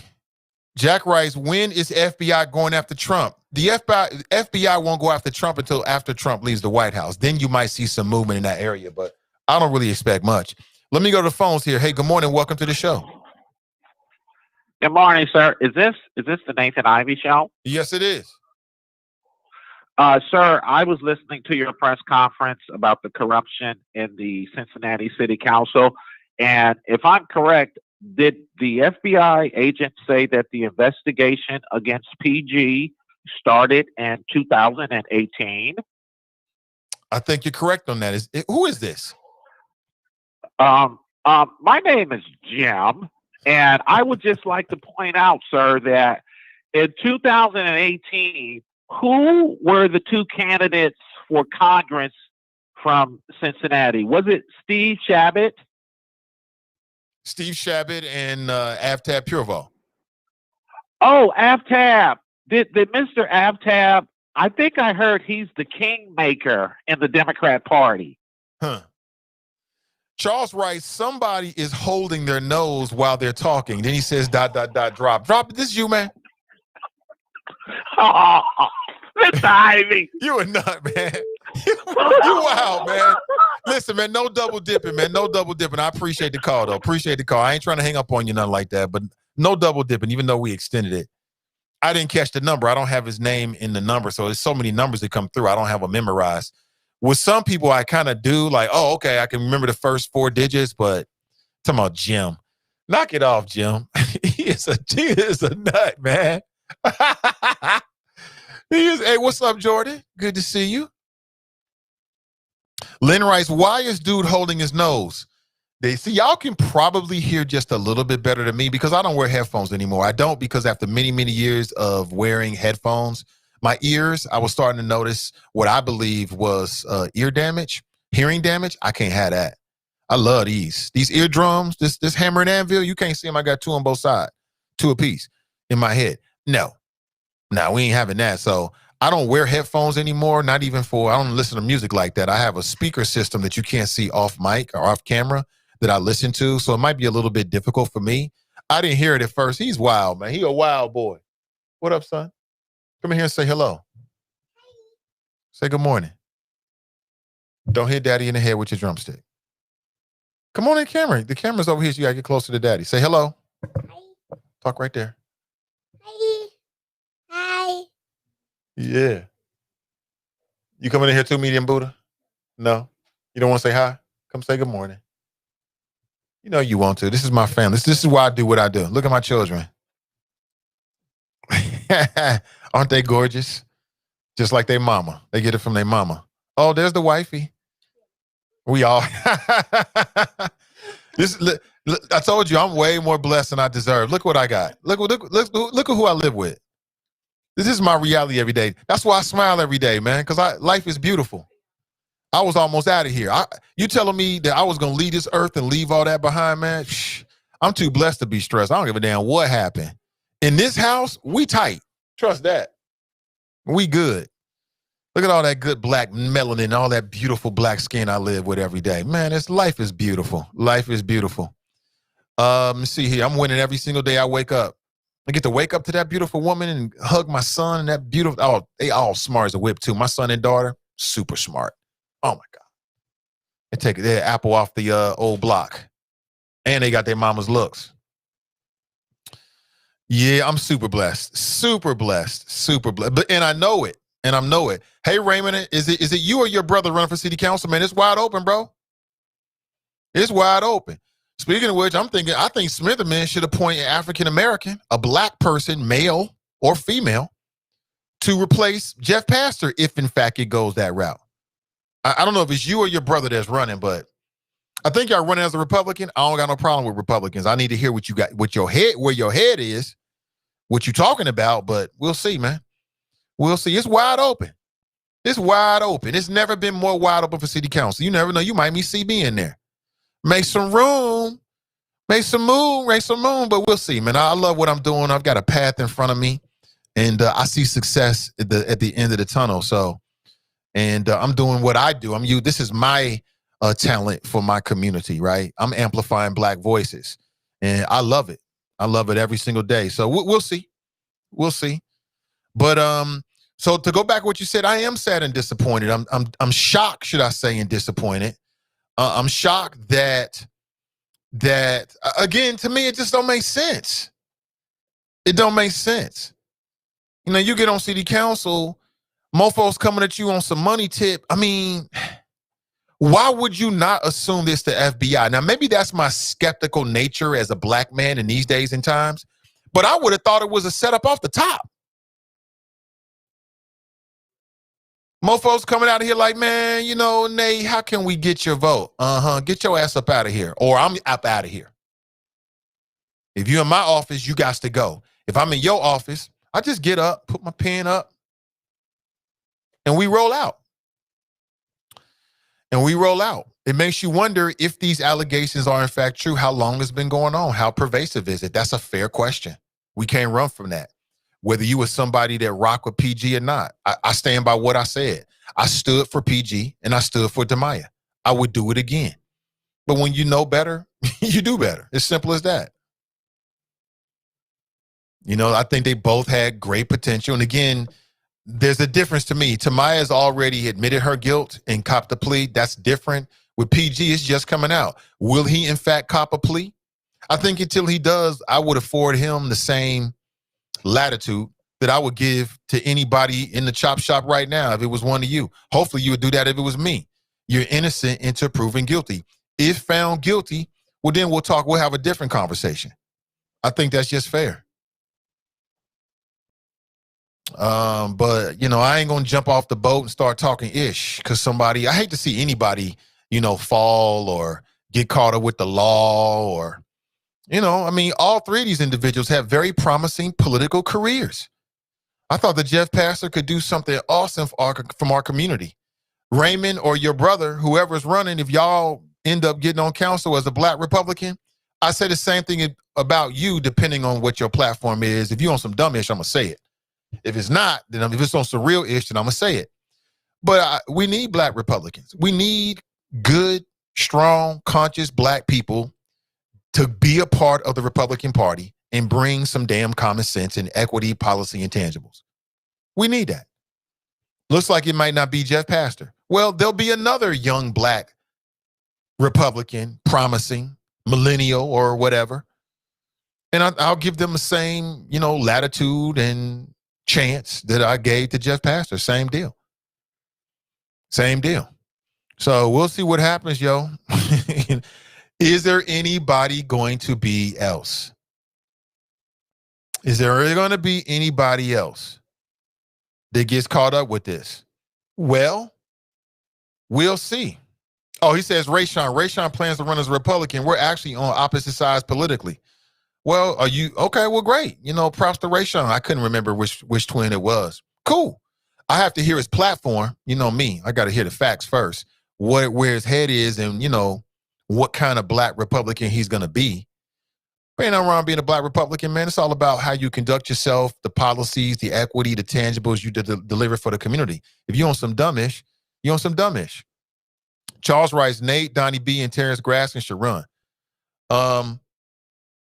You talking about, well, Terrence Grasson already won. You know, you talking about Lil Bro? Oh, yeah, for sure. Oh, 100%. Donnie? Oh, 100%. I mean, it depends on what race. A Donnie run for judge? Oh, shit, already. You got my vote. Yeah, come on. You know, I know the sister. Oh, yeah. I think she'll be there she'll do what's right. It ain't about, you become a judge, it ain't about black and white per se. It's about that justice. But I think she'll do what's right. 100%. For me personally, I mean, that's for the people to decide. I already know. You can see, it ain't gonna happen. I'm just built a little differently. Like something like that is not about me. It's about you. It's about, do I believe that I could be of service to the community in a way that's greater than where I'm already in? You know what I'm saying? You know, do you need somebody like me? You know what I'm saying? That's what it's really all about. It ain't really about salary. I mean, for me, that's something you would almost do for free. You got to find some other ways to make that bread. But I get it. Compensation is always good. You know what I'm saying? Paying bills is always a good thing. Lee writes, that's common sense. Someone offer you money, they want to see where your loyalties lay. Lee, that's the way I would take it. If I'm a elected official and somebody comes to me and says, hey, we got a big bag of money for you, there's no conversation. The conversation ends right there. Period. Now, I've started a PAC. You know what I'm saying? Some folks know that. I've started a PAC already. We ain't super public with it, so I've got an understanding of how that's supposed to work. And it's my understanding that if you're a candidate, you can't be running it for your own benefit. That was my understanding. I'm no campaign finance expert on that. And that's a very serious, conversation. You know what I'm saying? The state will send you a message in a second saying, hey, you missed the deadline, homie. Where's it at? You know what I'm saying? You got to take that real seriously, and I do. So I've got some understanding of that. That's different. If you're not a non-elected official, that's different than if you're an elected official. There's rules. You got to abide by the rules. Period. If you're not willing to abide by the rules, don't get in the game. That's how I look at it. Real simple. Real simple. And you got to pay attention to it. You know what I'm saying? I know firsthand they will come calling to you like, sir. And you got to take it seriously, man. So some of these things that these council members, and again, I'm not trying to judge them. I ain't trying to judge Tamaya. Y'all know I still rock with Tamaya. She's called into the show, and shared her thoughts. I still think very highly of her. She made a mistake. I said the same thing about PG. I still believe that PG, in my heart, and from what I've seen, was good for Cincinnati. But, his actions, he got to pay for his own actions, B. It is what it is. I think the brother had potential. The man had potential to do great things for the city. All that's over with. You can get an eraser and erase all that. And then I'm thinking about the ripple effect. Like, think about the people that worked in Jeff Pastor's office. What do?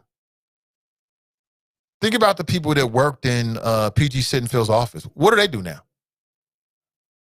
They might be out of a job.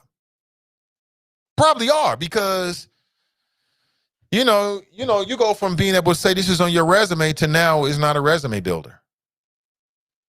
To no fault to them. I'm sure the people in Tamaya's office didn't really know. I'm sure the people in Jeff's office didn't know. But I'm thinking about that. I'm thinking about all these people. That's a ripple effect. The people that got families that work in these offices that made a commitment to these members of council. And then the member of council go out and do something strange for a little bit of change. Now you out of a job, new council persons appointed, they might not want to keep you. In fact, for political reasons, in terms of how it looks, they probably won't keep you. They probably won't keep you, whether you're dynamite at your job or now. So now you got to pack up, unbeknownst to you. You did nothing wrong. You got to pack up all your bags and leave, and boom, you got to do something different. You did nothing wrong. But that's the big game of politics. Like, when a candidate moves to another level, they might take you with them. Boom. You ain't the candidate. Your name on there, but you get to ride it out. You ride to the top. Same thing happens when they do something dumb. Same thing happens. You know what I'm saying? It is what it is.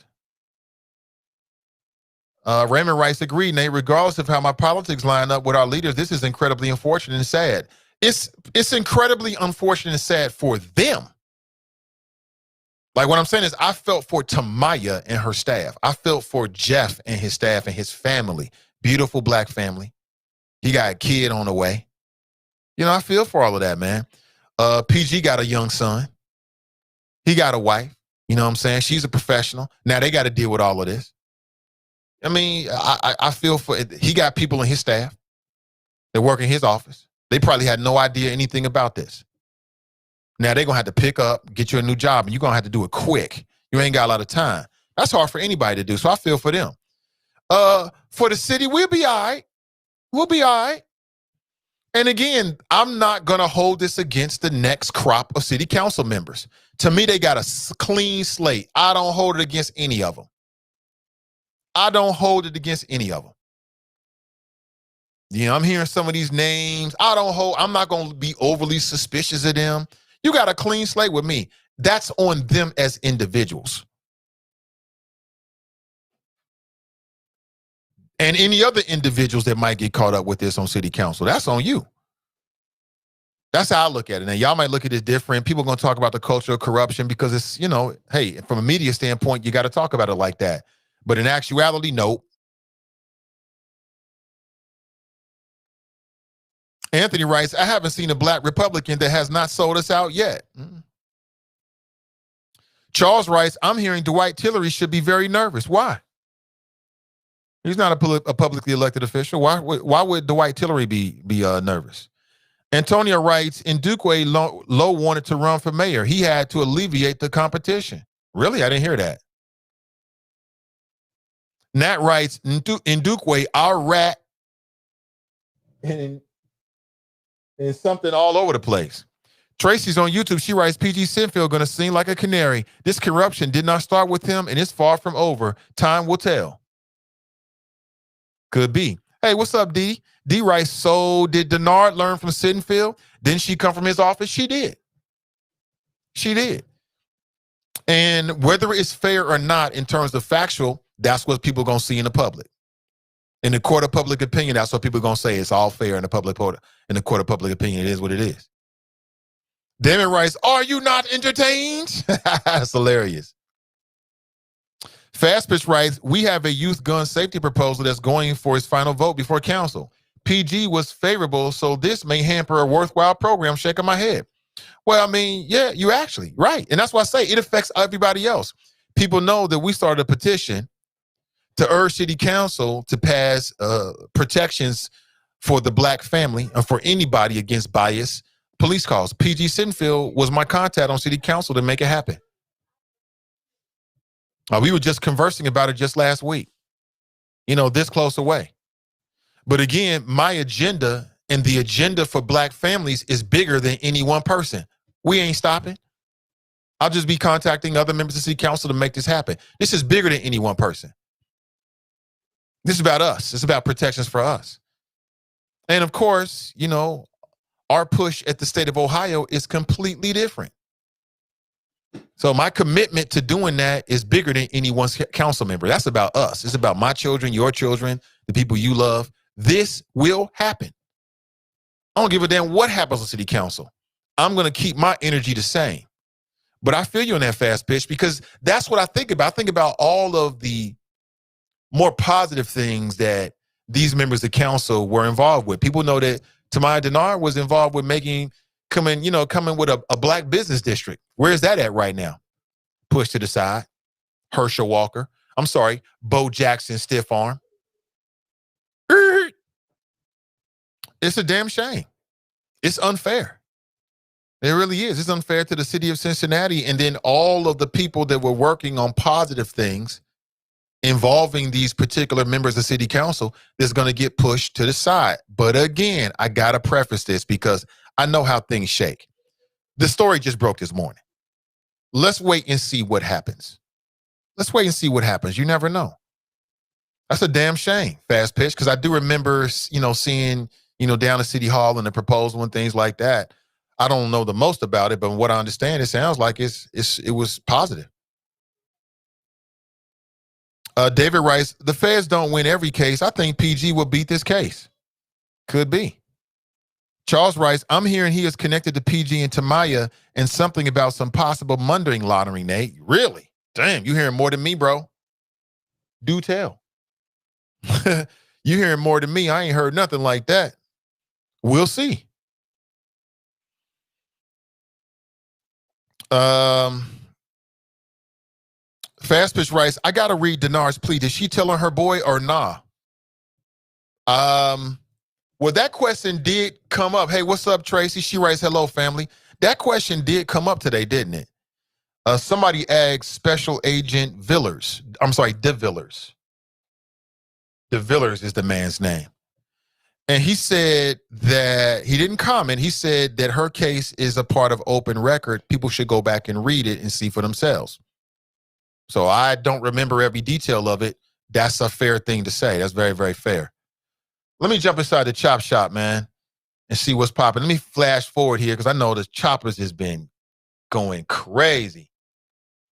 If you didn't take the bag, then you shouldn't have to worry about anything. However, if you took the bag, that's Clue Magic about an hour and 20 minutes ago. Jordan writes, I wonder if my school board members took money for the FC Cincinnati deal. Ooh, Jordan. Ooh, the Black Family Library, check them out. She's doing excellent work for our community. Check them out.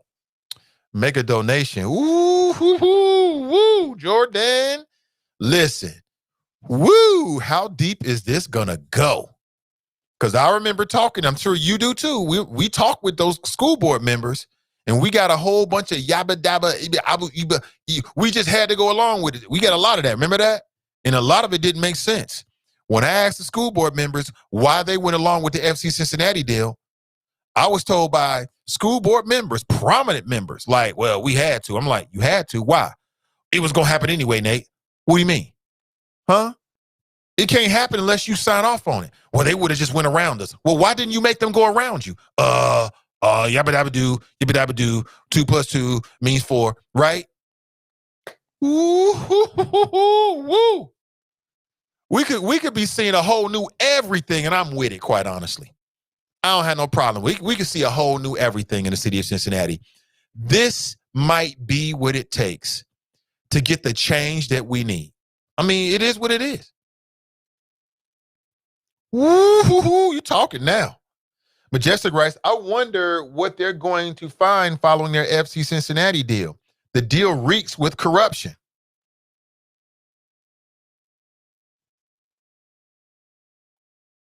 I don't know. I mean, the thing is it's only corruption. It's only illegal if you get caught. Remember that.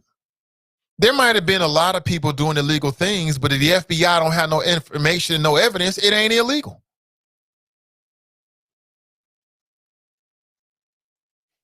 It's not illegal.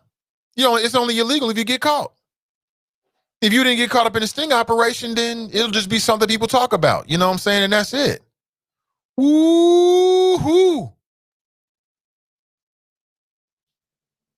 The FBI using Dukeway as Chubb. Council members became the Sharks. Feeding frenzy.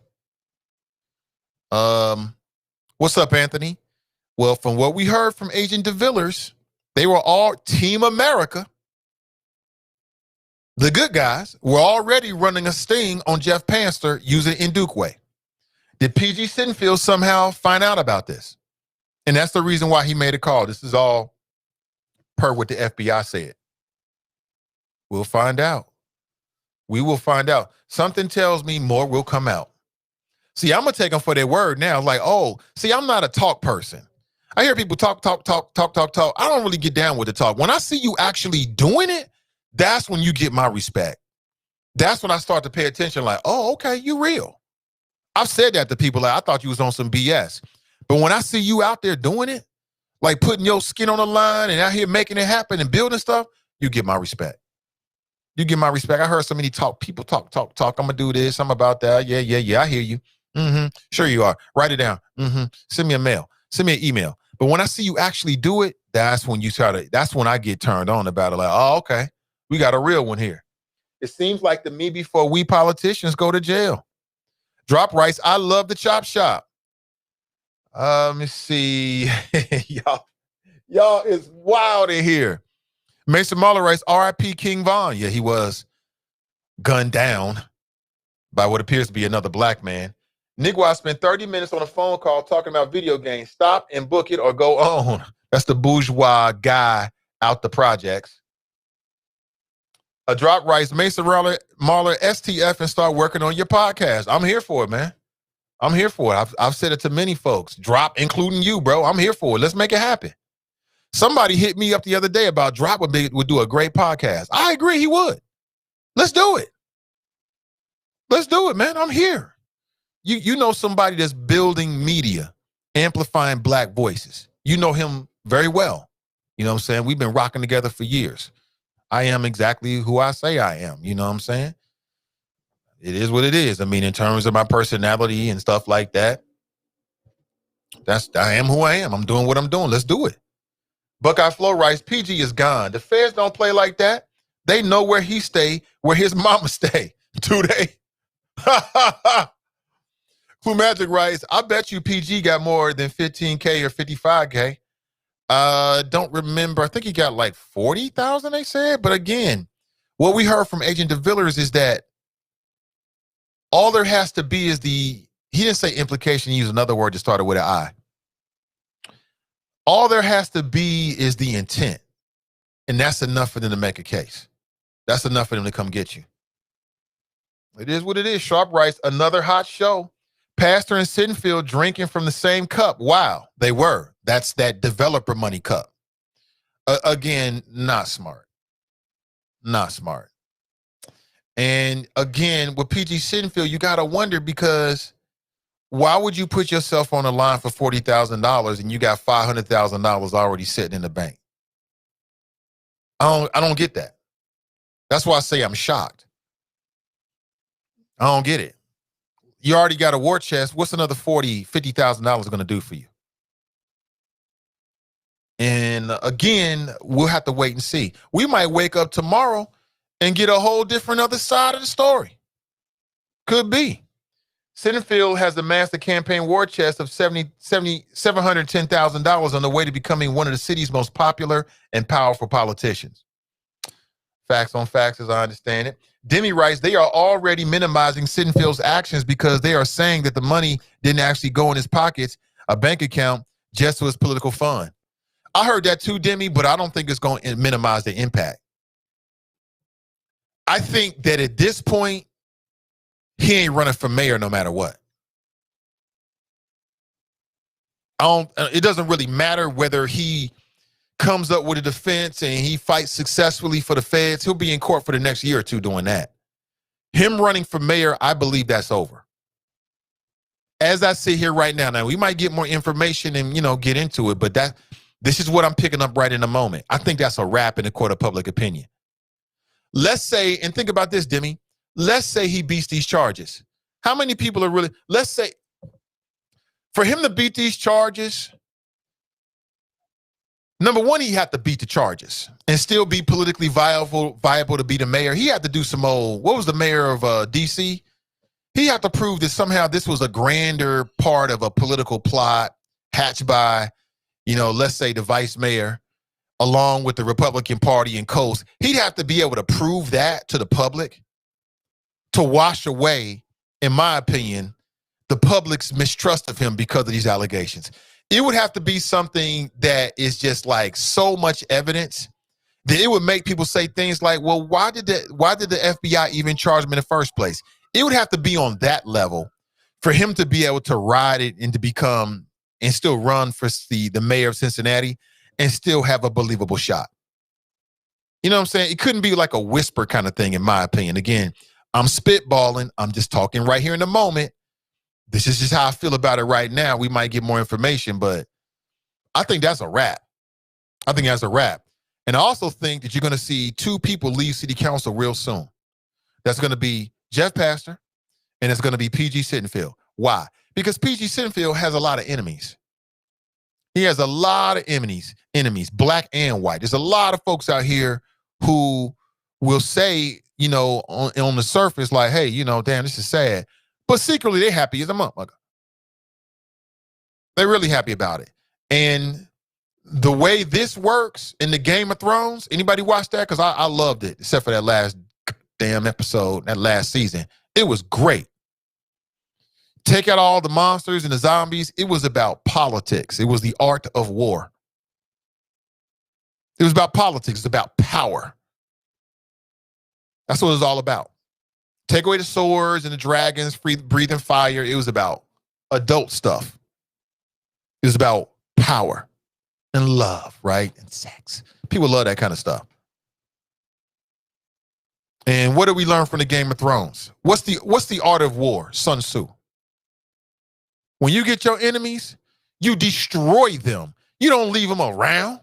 You take them out the game completely.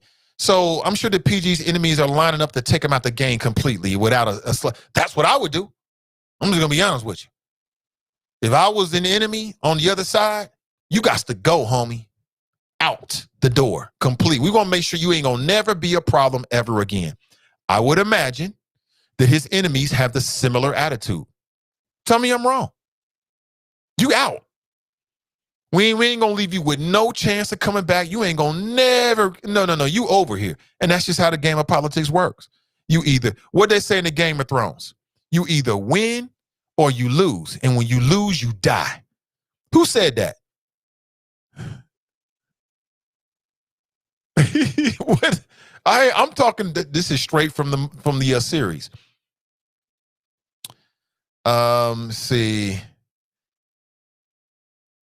FBI is his enemy. That's crazy. Hey, listen, family, this has been real. I really enjoy it. Thank you for being here. I'm going to make a move. If something should happen, I'll be back. We got completely away from today's topics, man, because we got some breaking news about an hour, maybe. Matt, it was actually almost 2 hours into the show, right? We started with can black people succeed in Cincinnati? Also talking about white-on-white crime. Did Skylar Richardson get away with murder? And we ended talking about PG Sittenfield being arrested.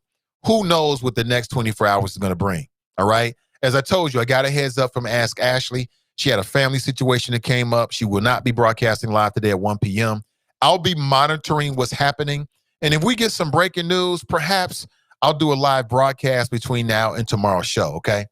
So again, family, remember our motto, because nothing changes here. We rock solid on the Nathan Ivey Show with the Choppers. Winners focus on winning. Losers focus on winners. So stay focused and stay winning. And we'll talk real soon. I'm Nathan Ivey. We are living in the last days, my friends. And I'm out.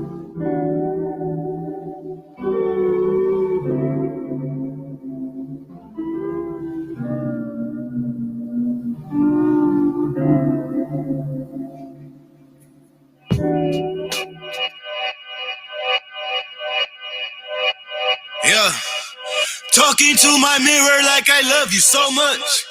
Curving on my critics like I heard you, so what? You can't kill my confidence, I think I'm the man. Tally all the I ever gave on my head. Lately I've been living like I